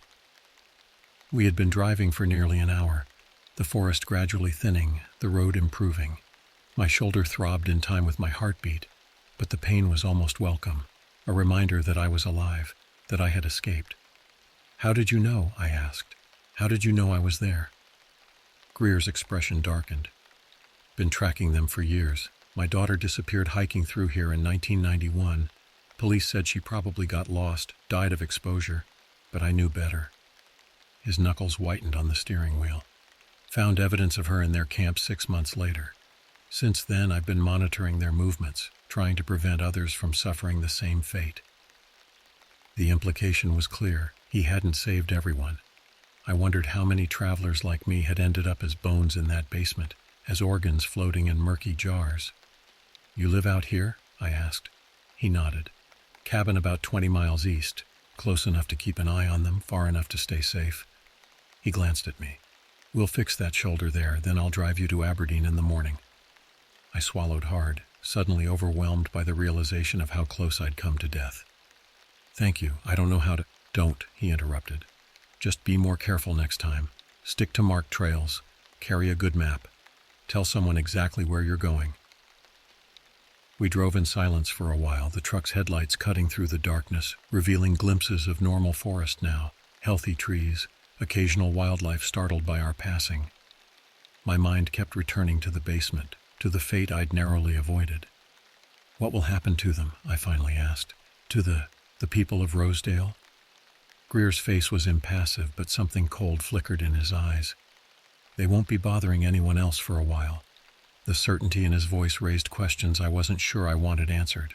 Had he done more than just rescue me?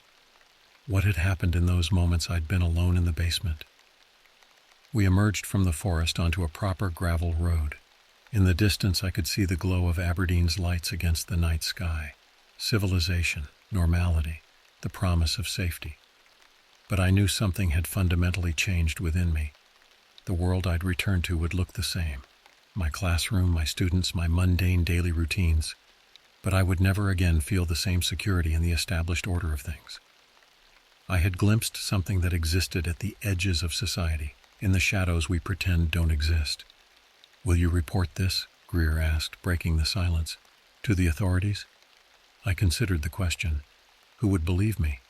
A story about deformed cannibals living in the Olympic National Forest, descendants of a forgotten town mutated by chemical waste? At best, they'd think I was suffering from trauma or hallucinations. At worst, they might question my mental stability, my fitness to teach children. "No," I said finally. "I don't think I will." Greer nodded, seemingly satisfied. "Probably for the best. Telling the truth doesn't always set you free. Sometimes it just makes you look crazy." As we approached the outskirts of Aberdeen, I watched the forest recede in the side mirror. Somewhere in that darkness, the creatures of Rosedale continued their isolated existence, hunting, feeding, multiplying. And one man waged a solitary war against them, driven by grief and a desire for justice the law couldn't provide. "Will I be safe?" I asked suddenly. "Will they come looking for me?" Greer shook his head. "They stick to their territory. Once you're out of these woods, you're out of their hunting grounds." He paused, then added, "But I wouldn't come back to this part of the Olympics if I were you. Some places aren't meant for visitors." I nodded, wincing as another jolt of pain shot through my shoulder. "I don't think that will be a problem." As we pulled into Aberdeen, the familiar sights of civilization, streetlights, gas stations, fast food restaurants, seemed suddenly precious, fragile. How thin the veneer of normality really was, how easily it could be peeled back to reveal horrors beneath. I never returned to that part of the Olympic National Forest. I gave up my weekend hiking trips entirely, preferring the safety of city parks and well-traveled trails. Sometimes, on dark nights when sleep eludes me, I find myself thinking about Rosedale and its inhabitants, once human, now something else, and about Greer, the silent guardian who continues his lonely vigil in the wilderness. And I wonder how many other places like Rosedale exist in the shadows of our ordered world, pockets of wrongness we pretend not to see, inhabited by those who have fallen through the cracks of humanity. I took a wrong turn outside Aberdeen. That was my first mistake. But unlike many others who made the same error, I lived to tell the tale. My name is Dakota Blackfeather. I inherited this name from my grandmother, who was Lakota Sioux, though I grew up in a small apartment in Minneapolis, disconnected from those roots. The name means friend to everyone in Lakota. What bitter irony that would become. After 3 years working at a tech startup that went under during the economic downturn, I was left with mounting debt and diminishing prospects. My studio apartment in uptown Minneapolis felt like it was shrinking daily, walls closing in with each past due notice that arrived. I needed an escape, something to clear my head before starting the grueling job search again. That's when I remembered my uncle's hunting cabin in the boundary waters of northern Minnesota. He'd left it to me when he passed 2 summers ago, but I'd never visited. Too busy chasing that elusive promotion that would never materialize. The cabin was off-grid, solar panels for minimal power, a hand pump for well water, and enough isolation to finally hear myself think. The property taxes were minimal, and I'd avoided selling it out of some vague sentimentality. I packed my weathered Subaru with camping supplies, my grandfather's old hunting rifle, though I'd never hunted, and enough food for 2 weeks. The drive north took nearly 6 hours, the landscape gradually transforming from suburban sprawl to dense pine forest that seemed to swallow the winding road. The cabin was more rustic than I'd imagined, a single-room structure with a small loft, a wood stove for heat, and windows clouded with years of dust. The nearest neighbor was 5 miles away, and the closest town, a place called Moose Lake, was a 40-minute drive on rough forest roads. That first night, I sat on the weathered porch listening to the forest. The sounds were different than the city, deeper, older somehow. I'd always loved science fiction books and survival shows, fancying myself capable in the wilderness despite my urban upbringing. Now I would test that theory. I found my uncle's journal in a drawer beside the bed. His handwriting was cramped but legible, detailing hunting trips and weather patterns. The final entries were strange, though, rambling descriptions of something watching from the tree line. "It wears their faces," one entry read. "Don't trust what you see." I dismissed it as the confused writings of an elderly man. Uncle James had been in his 80s after all, probably the onset of dementia. Still, reading it in the flickering light of the kerosene lamp, I couldn't help glancing toward the windows, seeing only my reflection against the oppressive darkness beyond. That night, I woke to the sound of scratching at the door.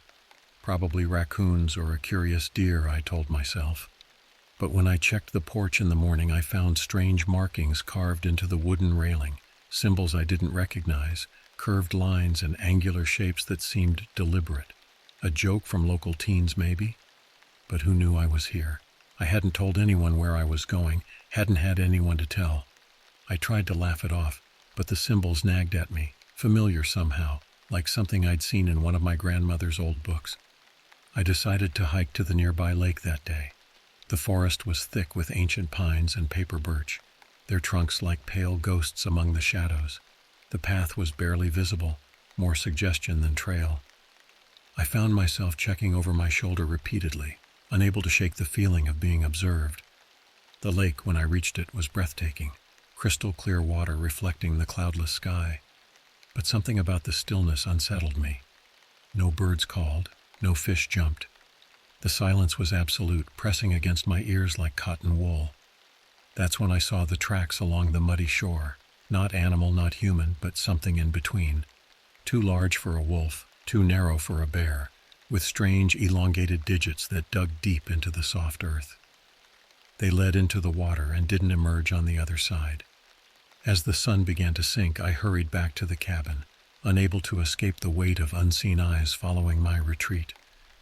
I told myself it was just my imagination, fueled by isolation and my uncle's disturbing journal. But deep down, some ancestral part of me knew better. The second day at the cabin started with uneasy dreams and a stiffness in my bones that spoke of city living. I made coffee on the propane stove, grimacing at the bitter grounds. I'd forgotten to pack my preferred medium roast in my rush to escape Minneapolis. Through the kitchen window, the forest appeared benign in the morning light, almost welcoming.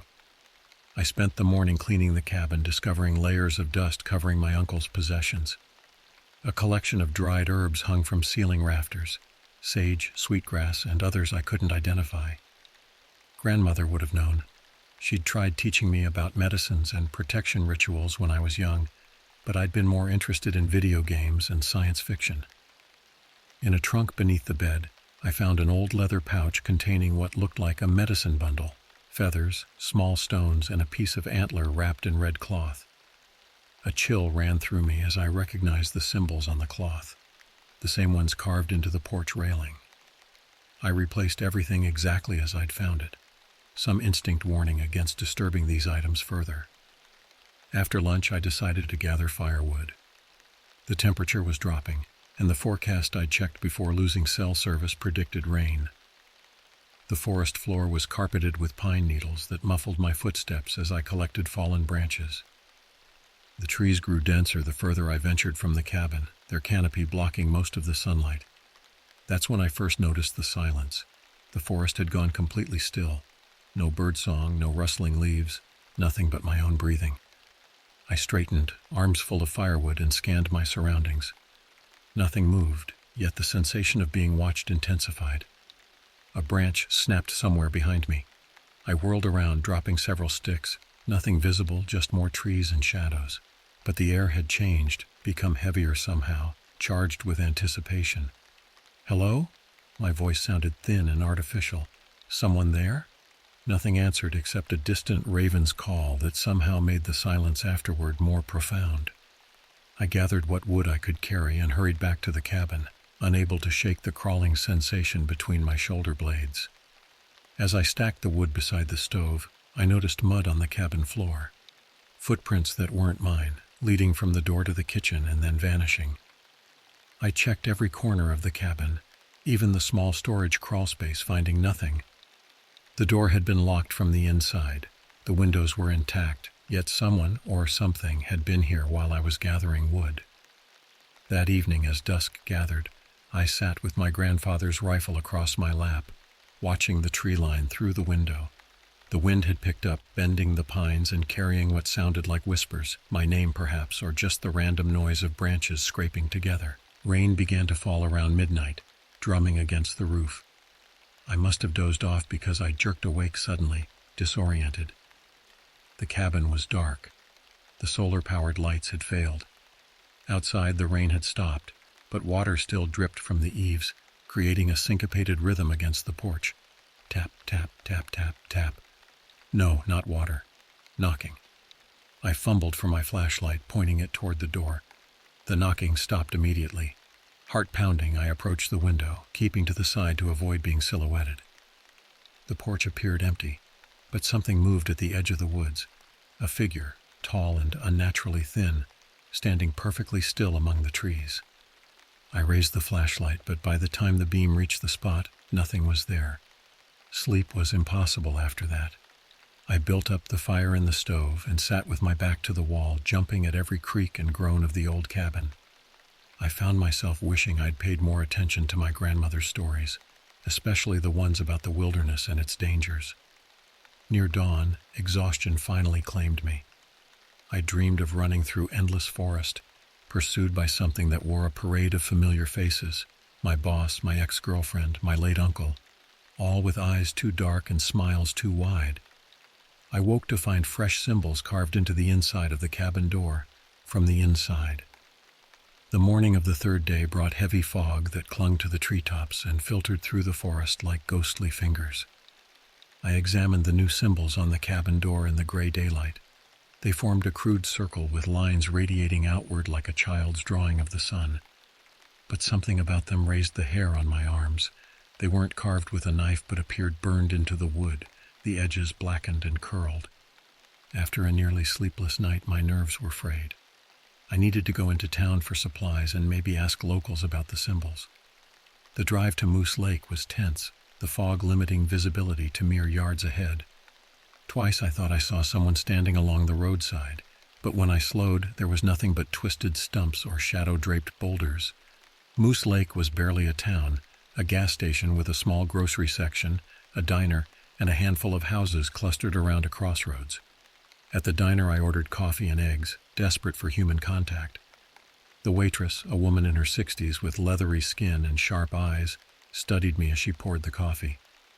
"Staying at the old Black Feather place?" she asked, surprising me. "Not many come through here, don't live nearby." "It was my uncle's," I explained. "I'm taking some time off work." She nodded slowly. "James was a good man. Knew things most folks forget these days." She hesitated. "You going back up there tonight?" "That's the plan," I said, unsettled by her concern. "Full moon tonight," she said, as if that explained everything. "Keep to the cabin after dark. Some things in those woods don't take kindly to outsiders." I almost asked her about the symbols, but stopped myself.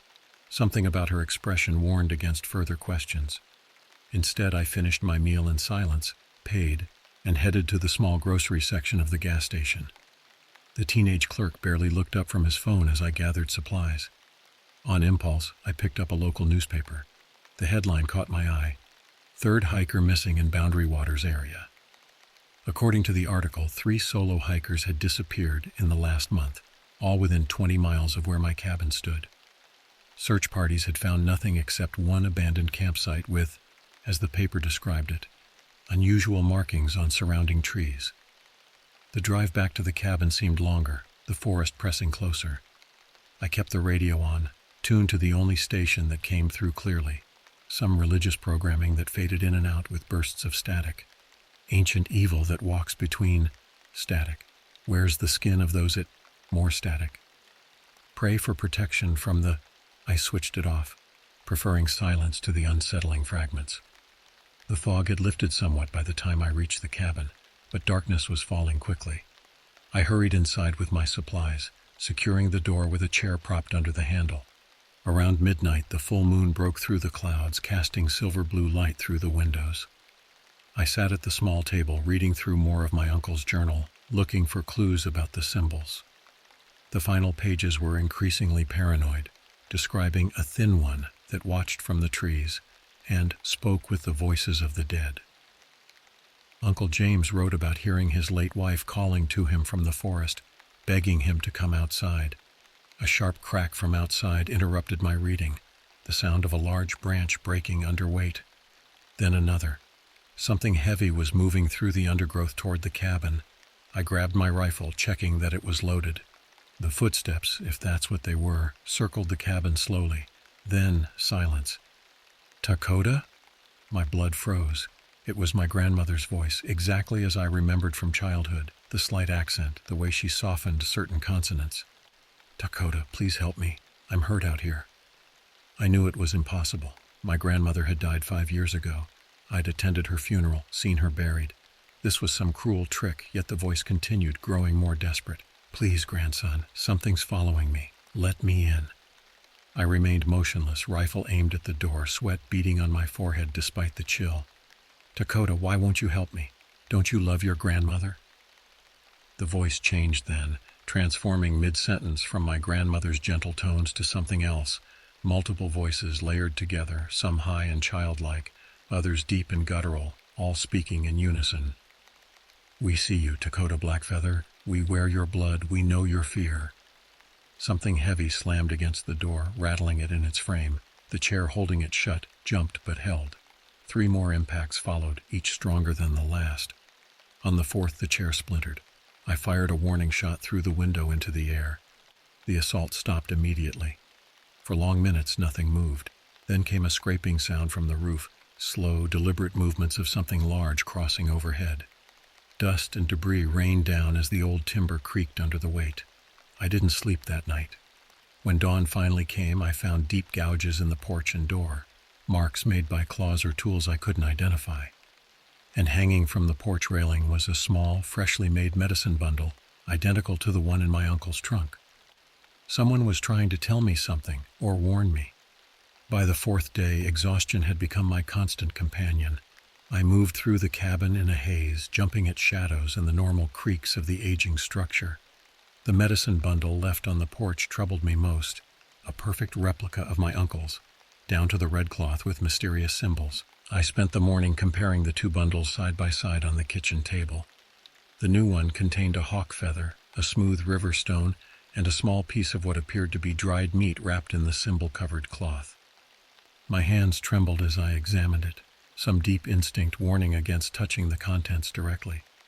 My grandmother's voice echoed in my memory. "Protection medicine is strongest when given, not taken." Had someone left this for me? Or was it a more sinister message? Around noon, I decided to explore the perimeter of the property, hoping daylight would provide some security. The forest surrounding the cabin covered about 5 acres before meeting a natural boundary. A steep ravine to the east, the lake to the north, and denser forest to the south and west. Near the ravine edge, I found the first sign, a circle of stones with more symbols scratched into the exposed earth within. The arrangement seemed deliberate, almost ritualistic. As I leaned closer to examine the markings, a sharp pain lanced through my temple, accompanied by whispered words I couldn't quite understand. I stepped back quickly, and the whispers faded. This was no teenage prank. The circle was part of something older, something that resonated with the little I remembered from my grandmother's teachings. Moving along the property line, I found 4 more stone circles at roughly equal distances, forming a pentagon with the cabin at its center. Each circle contained different symbols, and each triggered that same painful response when I approached too closely. Whispers and pressure behind my eyes like memories trying to surface. The last circle near the lake shore was different. The stones were arranged in a spiral pattern, and at its center lay a small animal skull. A fox, I thought, though something about its proportions seemed wrong. Too elongated, the eye sockets too large. As I stood contemplating the spiral, movement on the opposite shore caught my attention. A figure stood at the water's edge, tall and motionless. The distance was too great to make out details, but something about its stillness made my skin crawl. No human stands that perfectly still. I raised a hand in greeting, more out of instinct than any desire to communicate. The figure mirrored my gesture with a jerky, unnatural movement. "Hello?" I called across the water, my voice sounding small against the vastness of the wilderness. No verbal response came, but the figure took a single step forward, into the lake. Then another. It was walking into the water with deliberate steps, never breaking stride, even as the water reached its waist. Then chess I watched, transfixed with horror, as it disappeared completely beneath the surface. I waited for it to emerge, to continue crossing the lake, but the water returned to its glassy stillness as if nothing had disturbed it. I backed away from the shore, then turned and ran to the cabin, my heart hammering against my ribs. Inside, I double-checked all locks and windows, then retrieved both medicine bundles and placed them on either side of the door, some half-remembered protection ritual my grandmother once showed me. As afternoon faded to evening, clouds gathered, obscuring the moon. The forest grew darker than I'd ever seen it, a darkness that seemed to have substance, pressing against the windows like a living thing. I tried distracting myself by reading more of my uncle's journal, searching for answers. The final entry gave me pause. It cannot cross running water on its own. It needs invitation or a vessel. The circles hold it back, but the circles are breaking. If you're reading this and I'm gone, forgive me. It may have taken my face by now. A cold certainty settled in my stomach. Whatever was out there had been stalking my uncle before his death. Now it had found me. Around midnight, as wind lashed rain against the cabin, I heard splashing from the direction of the lake. Heavy, deliberate footsteps sloshing through water and mud, approaching the cabin. I sat with my rifle across my knees, staring at the door, wondering if the crude protection I'd arranged would hold against what was coming. The footsteps stopped at the edge of the porch. Then came the knocking, 3 slow, heavy blows that resonated through the cabin. And a voice, my uncle's voice, called my name. "Dakota, open up. It's raining something fierce out here." My uncle's voice was exactly as I remembered it, gruff but kind, with that slight northern Minnesota accent. I kept the rifle trained on the door, my finger alongside the trigger guard. "You're not my uncle," I called out, my voice steadier than I felt. "James Blackfeather died 2 years ago." A pause, then laughter, dry and brittle like dead leaves scraping across pavement. "Smart boy, smarter than your uncle was?" The voice had changed, no longer my uncle's, but something hollow and multi-toned. "But you'll open the door eventually, they all do." "What are you?" I demanded. Another pause. I could hear breathing on the other side of the door, wet, labored breathing that didn't sound fully human. "I've worn many names," it finally answered. "Your grandmother's people called me Wendigo. Others use different words. Names have power, but not over me." The hair on my arm stood on end. Grandmother had told stories of the Wendigo, a malevolent spirit that possessed humans, driving them to cannibalism and madness. But this didn't feel like the same creature from her tales. "You're lying," I said. "The Wendigo is born of starvation and winter. This is summer." A low chuckle came through the door. "So certain of old stories? There are older hungers than for flesh, deeper winters than snow. I am the hunger that walks. I am the cold between stars." Something scraped against the cabin wall, long dragging sounds like claws or fingernails scoring the wood. "I've tasted your family before, Dakota Blackfeather. Your uncle was stringy but sweet. His memories led me to you." My stomach clenched. Uncle James had died of a heart attack while hunting, according to the authorities. His body had been found a week later, partially disturbed by wildlife. "You're afraid now," the thing outside continued. "Good. Fear seasons the meat." The scraping moved around the cabin to the window. I swiveled, raising the rifle. Through the rain-streaked glass, I could see a shape. Humanoid but wrong, limbs too long, joints bending in impossible directions. Its face was obscured by darkness, but something pale gleamed where its eyes should be. "I can wear any face you love," it said, voice now coming from the window. "Would you prefer your grandmother, your mother, that girlfriend who left you for the banker?" As it spoke, the shape shifted subtly, its outline blurring and reforming. I fired a shot through the window, shattering the glass. The figure jerked back, then let out a sound between a laugh and a screech. Iron and lead cannot harm me, child of dust. But it had retreated from the window. I used the moment to grab my phone, desperate for connection to the outside world. No signal, as expected, but I opened the camera and began recording, determined to document whatever happened next. Outside, the thing circled back to the door. The medicine bundles I'd placed there began to smoke, emitting an acrid smell that filled the cabin. The smoke formed strange patterns in the air, the same symbols from the bundles and stone circles, glowing faintly blue in the darkness. "Old magic," the creature hissed, its voice now pained. "It will not save you. The circles are broken. The old woman who maintained them is gone." Realization struck me. "The waitress in town," I whispered. "Smart boy," it repeated. "She tried to warn you, didn't she? Too little, too late." The door began to bulge inward, wood creaking under impossible pressure.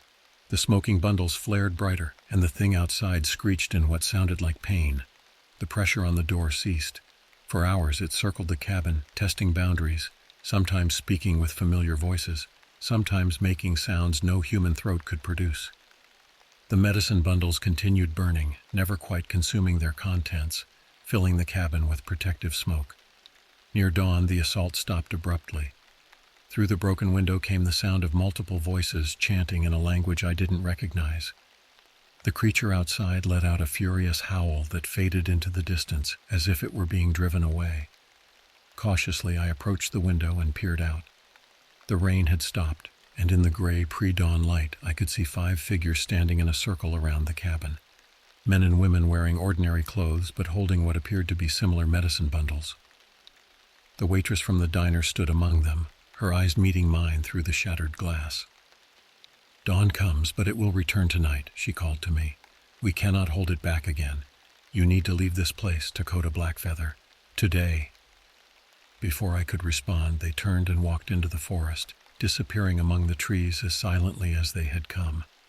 On the porch steps, illuminated by the growing daylight, lay a freshly killed rabbit, its belly slit open and its entrails arranged in the shape of a familiar symbol, a warning or an invitation.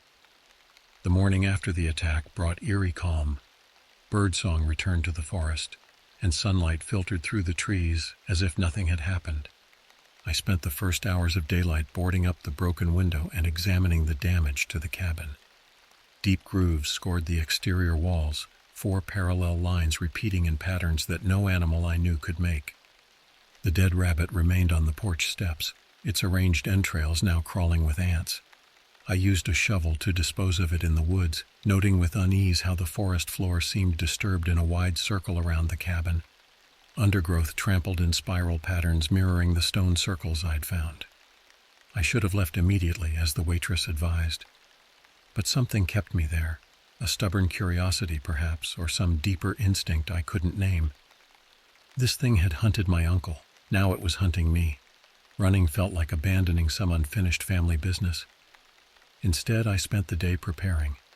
I gathered the remaining medicine bundles from my uncle's trunk and placed them at strategic points around the cabin. I couldn't read the symbols or understand their meaning, but their arrangement felt right somehow, as if guided by some ancestral memory. In the trunk's false bottom, I discovered a leather-bound book written in a language I didn't recognize, but the hand-drawn illustrations were clear enough. They depicted the creature I'd glimpsed through the window, impossibly thin with elongated limbs and a head that seemed to shift between human and animal features. Beside it were diagrams of the stone circles and symbols I'd found on the property. The final pages contained drawings of a ritual, figures surrounding a central fire offering something to the flames. The details were unclear, but the intent wasn't. This was a banishing ceremony. As sunset approached, I made my decision. I wouldn't run. I would make my stand. I built a fire in the clearing before the cabin, using wood from an old pine my uncle's journal had specifically mentioned, the lightning-struck sentinel that guards the eastern approach. The wood burned blue-green, giving off acrid smoke that stung my eyes and throat.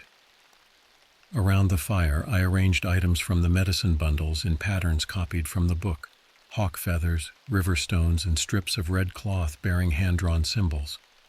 My hands moved with strange confidence, as if they remembered work my mind had forgotten. I cut my palm with my hunting knife, letting blood drip onto the flames. "I reclaim this place," I said, the words coming unbidden to my lips. "Blood of my blood built here. Blood of my blood defends here."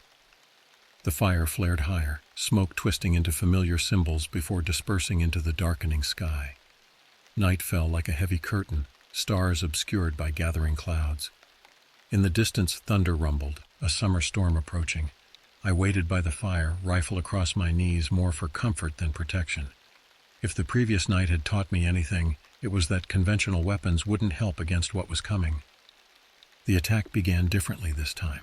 No footsteps, no voices calling my name. Instead, the forest went completely silent, an unnatural void of sound that pressed against my ears. Even the crackling fire seemed muted, its light dimming though the flames still danced. Movement caught my eye at the forest's edge, not one figure but many, standing just beyond the firelight. They stepped forward in unison, and my breath caught as their features became visible. My uncle, my grandmother, my parents. Every significant person from my life stood before me, their faces perfect in detail, but their eyes wrong, solid black, reflecting the firelight like polished obsidian. "Blood calls to blood," they spoke in unison, voices layered over each other. "You've prepared the way beautifully." I realized too late my mistake. The ritual wasn't for banishing, it was for summoning. I had completed what my uncle had refused to do, what had likely gotten him killed. The creature hadn't killed my uncle out of hunger, but because he'd resisted its influence. "What do you want?" I managed to ask, my voice thin with fear. "Passage," they answered. "A door opened cannot be closed. A vessel emptied must be filled." They began circling the fire, moving with fluid grace that no human body could achieve. As they circled, their forms blurred and merged, shapes melting together until only one figure remained, the impossibly tall, thin creature I'd glimpsed through the window. In the firelight, I could finally see it clearly. Its skin was tight over an elongated frame, neither fully animal nor human.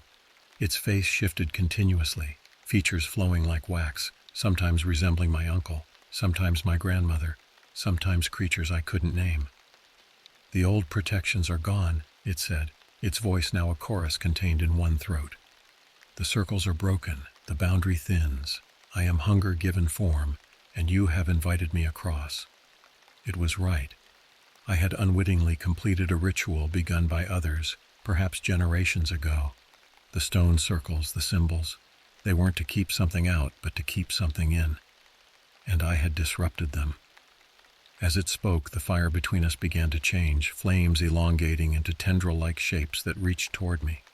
The smoke thickened, forming a column that twisted into the shape of a door. A darkness within darkness. The skinwalker, for I understood now that's what it truly was, approached the smoke door, its body elongating further as it reached for the threshold. In desperation, I recalled my grandmother's final teaching, a story she'd told me on her deathbed that I dismissed as fever dreams. "Names have power, Dakota. The true name binds. The true name banishes. Remember this when darkness comes." "I name you," I shouted, my voice finding strength. "I name you Wendigo, Skinwalker, Hunger that Walks." The creature paused, its shifting face rippling with what might have been amusement. "Names given by men have no power over me," it said. "I am older than your words." But its hesitation gave me a moment of clarity. This wasn't about names given. It was about identity claimed. The realization came with certainty that felt like memory. "I am Dakota Blackfeather," I declared, stepping forward. "This land is mine by blood and bone. You walk here by my invitation, and I revoke it. Return to your hunting grounds beyond the water." The fire flared between us, smoke door wavering. The creature let out a sound of frustration and reached for me with impossibly long arms. But where its fingers should have touched my skin, they seemed to meet resistance, an invisible boundary. "Blood of the land," it hissed. "You've remembered too much." "I remember enough," I replied, feeling strength flow through me. My grandmother's strength, my uncle's, generations of Blackfeathers who had maintained the boundaries this thing had tested. The storm broke overhead, rain hissing as it hit the fire. Lightning split the sky, illuminating the clearing in harsh white light. In that instant, I saw the creature's true form, ancient beyond reckoning, a hunger given shape by human fear, sustained by human belief. "Return," I commanded again, raising my bleeding palm toward it. With a sound like tearing fabric, the smoke door collapsed, and the creature was pulled backward, its form stretching and distorting until it vanished into the darkness between the trees. The fire extinguished with a final hiss, leaving me alone in the rainy clearing. I stood there until dawn, soaked and shivering but unwilling to move until light returned to the world. As the sun rose, I surveyed the clearing. The symbols I'd arranged were gone, washed away by the rain. But new marks scored the earth, a perfect circle surrounding the fire pit, unaffected by the downpour. The waitress from the diner found me there, standing in the morning light. She didn't seem surprised. "You did well," she said simply. "The boundary holds again for now." "What was it?" I asked, though I already knew the answer on some level. "Something old," she replied. "Something that hunts in these woods, something your family has kept at bay for generations."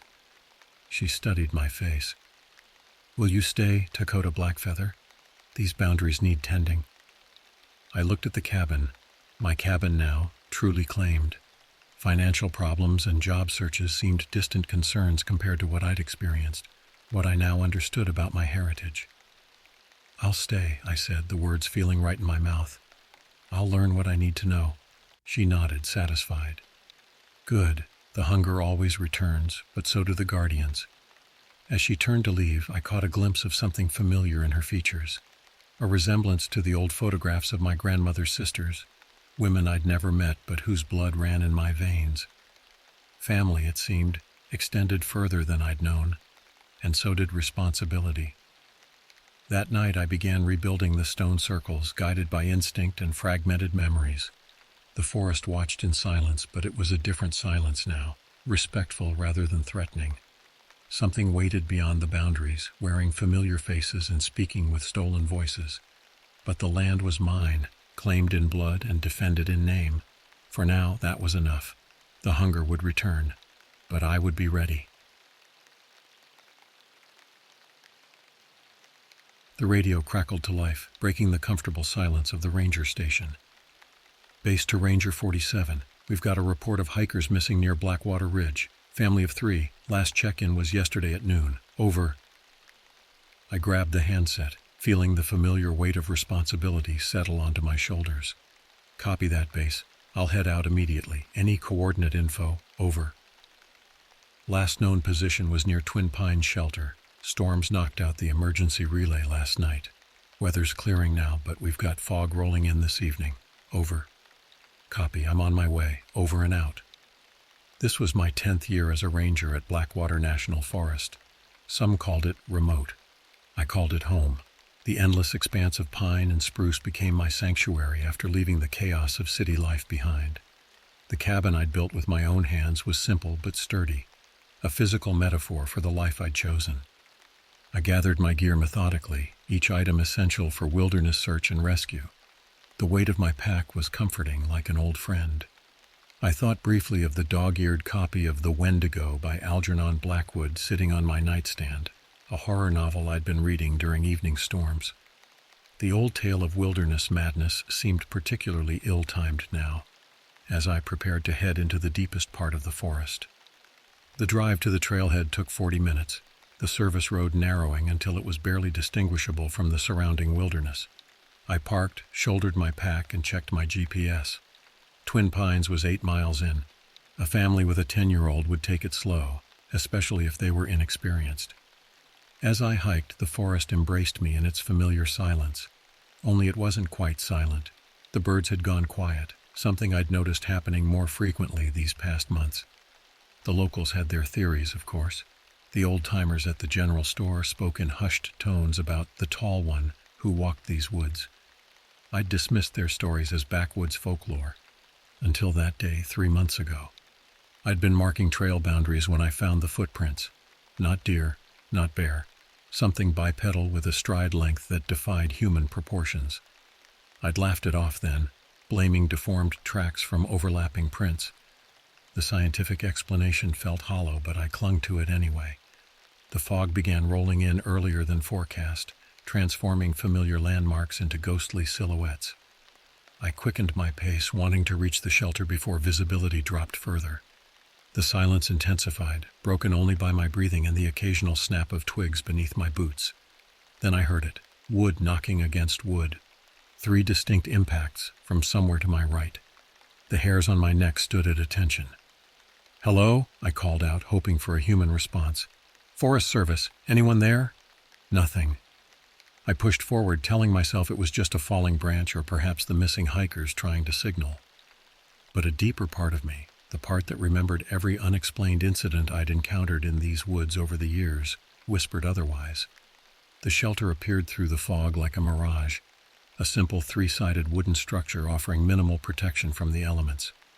Inside, I found evidence of recent occupation, a backpack, a child's stuffed animal, and the cold remnants of a fire. But no people. I keyed my radio. "Ranger 47 to base, I've reached Twin Pines, found belongings but no sign of the family. Continuing search in vicinity, over." The radio hissed static back at me. The fog was interfering with transmission. As I stepped back outside to extend my search, a distant, mournful howl echoed through the trees. Not wolf, not human, but something uncomfortably between. I instinctively reached for my sidearm, the weight of the metal against my palm, the only concrete thing in a world suddenly gone fluid with fear. Something was watching me from the tree line. You ever heard the stories from the North Ridge about the thing that walks on 2 legs but ain't a man? The words of Sam Tucker, a 70-year-old former logger, echoed in my mind as I scanned the tree line. "It'll mimic voices, try to lure you away from safety." Old Cherokee called it the Watcher in the Trees. I documented Sam's folklore tales as part of the park's cultural history project, never giving them much credence. Now, with the fog swirling around me and that sensation of being watched, those stories seemed less like superstition and more like warnings. I methodically searched the area surrounding the shelter, using my training to push fear aside. The family's tracks led away from the shelter toward a small stream about 50 yards east. 3 sets of prints, adult male, adult female, and child. But at the stream's edge, something had changed. The prints became erratic, suggesting they had begun running. There were other prints, too, massive impressions that sank deeper into the mud than seemed possible for their size. I took photographs, placed a ruler beside one for scale, 17 inches long. No bear or mountain lion made tracks like these. As I followed the chaotic trail, I found a man's watch snagged on a branch, its face cracked. Further on, a child's shoe abandoned in haste. The tracks led deeper into what locals called the dead zone, an area where compasses went haywire and GPS signals failed. I'd always attributed these phenomena to mineral deposits affecting electronics, but now I wasn't so certain. The fog thickened until visibility dropped to mere feet. Night was approaching, and protocol dictated I should make camp rather than risk becoming another lost soul in these woods. I found a defensible position, a rocky outcrop that offered protection on 3 sides, and quickly established my camp. As I built a fire, I couldn't shake the feeling that I was being baited, led deliberately along this path. I recalled a Reddit post I'd read months ago from someone claiming to be an ex-ranger. In my 15 years of service, I encountered things that defy explanation. The most terrifying wasn't what I saw, but what I heard, perfect mimicry of human voices coming from things that weren't human. If you hear your name called in the deep woods, and you're alone, don't answer. Don't even acknowledge it. And whatever you do, don't follow the sound. The fire cast dancing shadows against the rock face behind me. I kept my rifle close as I heated a simple meal. The radio remained stubbornly silent despite repeated attempts to reach base. I was on my own. In the darkness beyond my fire's glow, wood knocks sounded again, this time in a distinct pattern. 3 quick knocks, pause, 2 knocks, not random, intentional communication. Against my better judgment, I knocked back 3 times on a nearby tree trunk. The forest went completely silent. Even the ambient sounds of wind through leaves seemed to hold their breath. Then came a response that turned my blood to ice. My name, called out in a perfect imitation of my supervisor's voice. "This is Ranger Service," I called back, fighting to keep my voice steady. "Identify yourself." Only silence answered, stretching agonizingly until it was broken by the sound of something large moving through the underbrush, circling my position just beyond the firelight. I readied my rifle, adrenaline sharpening my senses.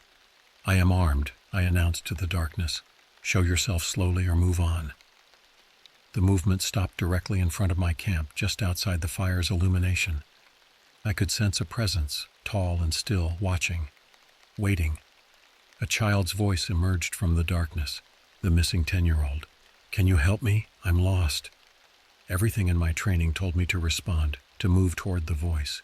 Everything in my gut screamed it was a trap. I stayed put, rifle raised. "Step into the light," I commanded. The brush rustled, and for a brief, heart-stopping moment something moved at the edge of visibility. A massive silhouette, far taller than any human, with proportions that defied natural explanation. Then it was gone, melting back into darkness with impossible silence for its size. I didn't sleep that night.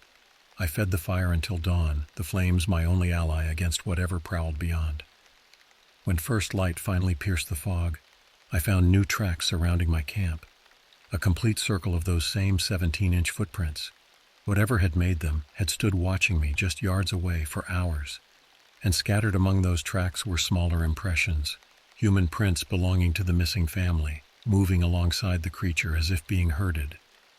The morning brought no relief from the oppressive fog, but at least it afforded me enough visibility to continue tracking.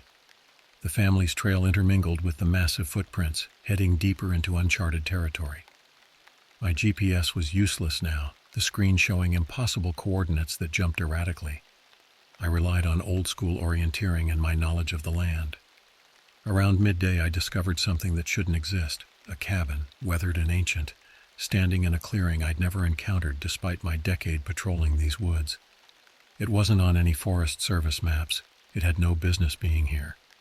Yet there it stood, its windows dark and uninviting, a thin wisp of smoke rising from its stone chimney. The tracks led directly to it.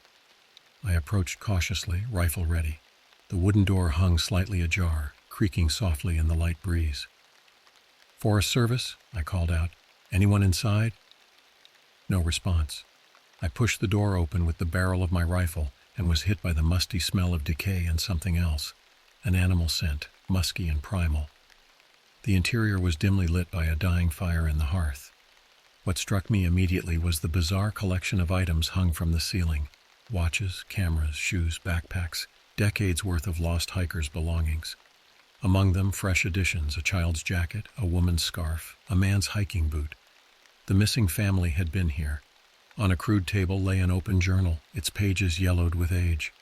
The handwriting shifted between elegant cursive and erratic scrawls. May 1887. I have taken refuge in this hunter's cabin after becoming separated from my expedition. Something follows me through these woods. I hear it mimicking my companions' voices in the night. June 1887. It allows me to forage, watches me, learning.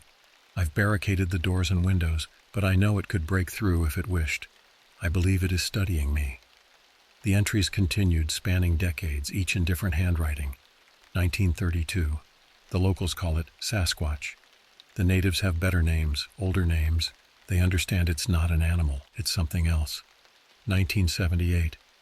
It took the Johnson family last week, led them right past my window. They followed willingly like they were in a trance, their eyes empty. The most recent entry was dated just yesterday. It brought a family today. The parents were like all the others, vacant, obedient. But the child was different, fighting it somehow. It doesn't like that. Tonight it will come for me. I've been here too long. Whoever finds this, run. As I read the final words, a child's sob broke the silence, coming from somewhere behind the cabin.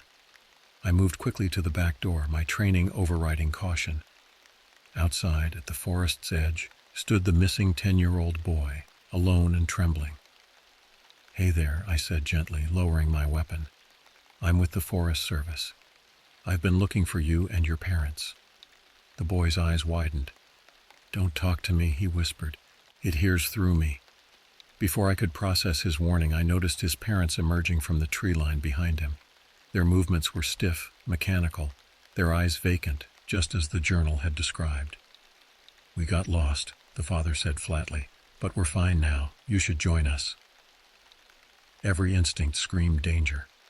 The family stood unnaturally still, arranged like mannequins at the forest edge. Behind them, the fog seemed to coalesce into a darker shape, monstrously tall. You need to come with me, I insisted, addressing the boy. All of you, I can get you to safety. The mother tilted her head at an impossible angle. But we are safe, she said, her voice distorted. Safer than we've ever been. The Watcher protects us now. I took a step toward the child, my first mistake. The parents moved with sudden, inhuman speed, positioning themselves between me and the boy. Behind them, the fog-shrouded figure grew more distinct. A towering silhouette at least 8 feet tall, covered in dark hair, with eyes that reflected the dim light like a nocturnal predator's. The father spoke again, but his lips didn't match the words. This forest has always been ours. You are the intruder here. Run, the boy mouthed silently, tears streaming down his face. I backed toward the cabin, keeping my rifle trained on the advancing family. Their movements had become jerky, puppet-like. Through the trees behind them, more shapes emerged. Other hikers who had gone missing over the years, moving with the same unsettling gait. I had seconds to make a decision. I fired a warning shot into the air. The report echoed through the clearing, and for a brief moment, the spell seemed to break. The boy turned and ran toward me. I grabbed him and retreated into the cabin, slamming the door shut just as the others reached it. They're not my parents anymore, the boy sobbed as I barricaded the door. Not since last night. It took them. It's wearing them. Outside, fists pounded on the walls. Voices I recognized from missing persons reports called my name, begging for help. The boy covered his ears. Don't listen, he whispered. That's how it gets you. The cabin's walls shuddered under the assault from outside. I rushed to secure every entry point, dragging the heavy table against the back door while the boy helped by pushing a chair under the front doorknob. My name's Ethan, the boy said, his voice steadier now that we were barricaded inside. It took my parents last night. They went outside to get more firewood and came back different. What happened exactly? I asked, checking the windows. They heard voices calling them. When they came back, they looked the same but empty. Then it started speaking through them. Ethan shivered. It wants me too, but I didn't look at its eyes like they did. The journal entries suddenly made more sense. This wasn't a case of a creature attacking people. It was something far more insidious, something that could somehow control its victims. Outside, the voices had stopped. The silence was somehow worse. I checked my radio again, desperate for contact. To my surprise, it crackled to life, though the signal was weak. Ranger 47 to base. Emergency situation. I found the missing child. Parents are... I paused, looking at Ethan. Incapacitated. Need immediate extraction from Sector 12, Northwest Quadrant. There's an unmarked cabin. We're barricaded inside. Through static, a voice responded. Copy. Extraction team. Coordinates. Hope surged briefly until I heard that unmistakable distortion in the transmission. The voice wasn't from base. It was too similar to the hollow tones of Ethan's parents. That's not your people, Ethan whispered. It's trying to trick you. I shut off the radio. We were truly alone. The fire in the hearth had nearly died. I stoked it higher, providing both warmth and light against the approaching night. As darkness fell, I sorted through the cabin's strange collection of artifacts, looking for anything useful. Among the hanging items, I found a camera that looked relatively recent, perhaps left by a hiker within the last year. Its memory card was still intact.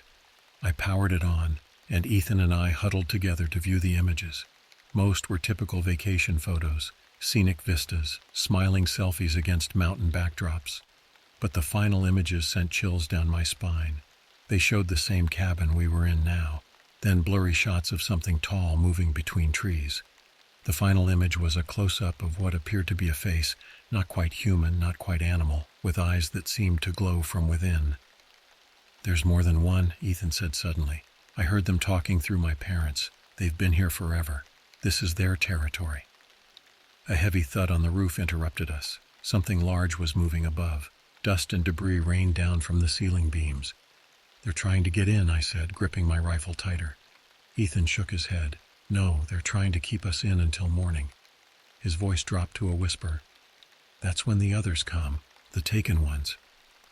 As if on cue, the collection of personal items hanging from the ceiling began to sway gently, though there was no breeze. The watches, dozens of them, all started ticking in unison. I made a decision. We're not waiting until morning. We're leaving now under cover of darkness. We can't go out there, Ethan protested. We can't stay here either, I countered, checking my ammunition. I've been tracking in these woods for 10 years. I know how to move quietly, how to navigate without electronics. Our best chance is to move while they think they have us trapped. I gathered what supplies I could find, a hunter's knife from a drawer, matches, an old canteen. From my pack I produced emergency flares and a compass that spun wildly, confirming we were still in the dead zone. Here's the plan, I told Ethan. We slip out the back window. It's the smallest opening, least likely to be watched. We move quickly but quietly, no talking. If we get separated, head downhill, always downhill. Eventually you'll hit the river that borders the park, follow it east to the ranger station. Ethan nodded bravely, though fear shone in his eyes. The window creaked as I pried it open, pausing with each sound to listen for reaction. Nothing. Perhaps our watchers were too confident in their trap. I helped Ethan through first, then squeezed my larger frame through the narrow opening. The fog had thinned somewhat, affording us glimpses of a quarter moon that provided just enough light to navigate by. We moved like ghosts through the underbrush, each step carefully placed. The forest felt different now, alive and aware in a way I'd never experienced before. Eyes seemed to follow our progress from every shadow. We'd made it perhaps 200 yards when Ethan froze, clutching my arm. Ahead of us, barely visible in the dim moonlight, stood a line of figures, human in shape, but wrong in movement and posture. Among them, I recognized Ethan's parents. Behind these human sentinels loomed taller shapes, massive hair-covered forms that stayed just beyond clear visibility. They're hurting us, I whispered, realizing too late that we'd been allowed to escape. We were being directed, not toward safety, but deeper into their territory. Ethan's grip on my arm tightened. Look, he breathed. Beyond the line of possessed humans and their inhuman masters, more shapes were emerging from the mist, dozens of them, spreading through the trees as far as I could see. Some looked almost fresh, wearing modern hiking gear. Others were more decrepit, dressed in the tattered remains of clothing decades old. The taken ones, all those missing persons reports over the years, the unexplained disappearances. They were still here. They had never left. As this revelation dawned on me, my radio crackled to life of its own accord. Through bursts of static came a chorus of voices, men, women, children, all speaking in perfect unison. This forest has always been ours. Leave the boy, walk away. Your kind has no place here. Ethan trembled beside me. What do we do? I reached into my pack and pulled out a flare gun, our last resort. The bright magnesium fire wouldn't just signal our position, it would illuminate everything around us. Close your eyes, I told him. Whatever happens, whatever you hear, don't open them until I tell you. I raised the flare gun skyward and fired. The night erupted in brilliant red light, revealing the full horror of our situation. The forest was alive with figures, human and otherwise, all frozen momentarily in the sudden illumination.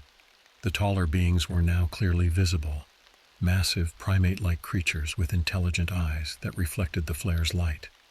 The Watchers, they recoiled from the harsh light, their human puppets screaming in shared pain. In that moment of confusion, I made our escape, scooping Ethan into my arms and running headlong through the single gap in their formation. We ran until our lungs burned, the sounds of pursuit growing fainter behind us. The ground began to slope downward, just as I'd hoped. We were heading toward the river. By dawn, we reached the boundary of the dead zone. My compass suddenly snapped to attention, pointing true north. Shortly after, my radio picked up an actual transmission from Base A. A search party had been dispatched when I failed to report in. As we waited for rescue on the riverbank, Ethan finally spoke after hours of silence. "They'll come for me again," he said with certainty beyond his years. "They don't forget, and they don't forgive trespassers." I looked back toward the forest we'd escaped. From this distance it looked peaceful, ordinary, but I knew better now. "We'll tell them everything," I assured him, though I already knew what would happen. They wouldn't believe us. They'd attribute our story to trauma, exposure, panic. The reports would be filed away with all the others. Warnings would go unheeded, and the Watchers would remain, guarding their territory as they had for centuries, waiting for the next unwary humans to wander too deep into their domain. When the helicopter finally appeared overhead, I felt no relief, only the certainty that I could never return to my cabin, my life in these woods. Some knowledge changes you forever. The forest had never belonged to us. We had always been the intruders, and the watchers, they were patient. They would wait, because the forest was theirs, and it always had been.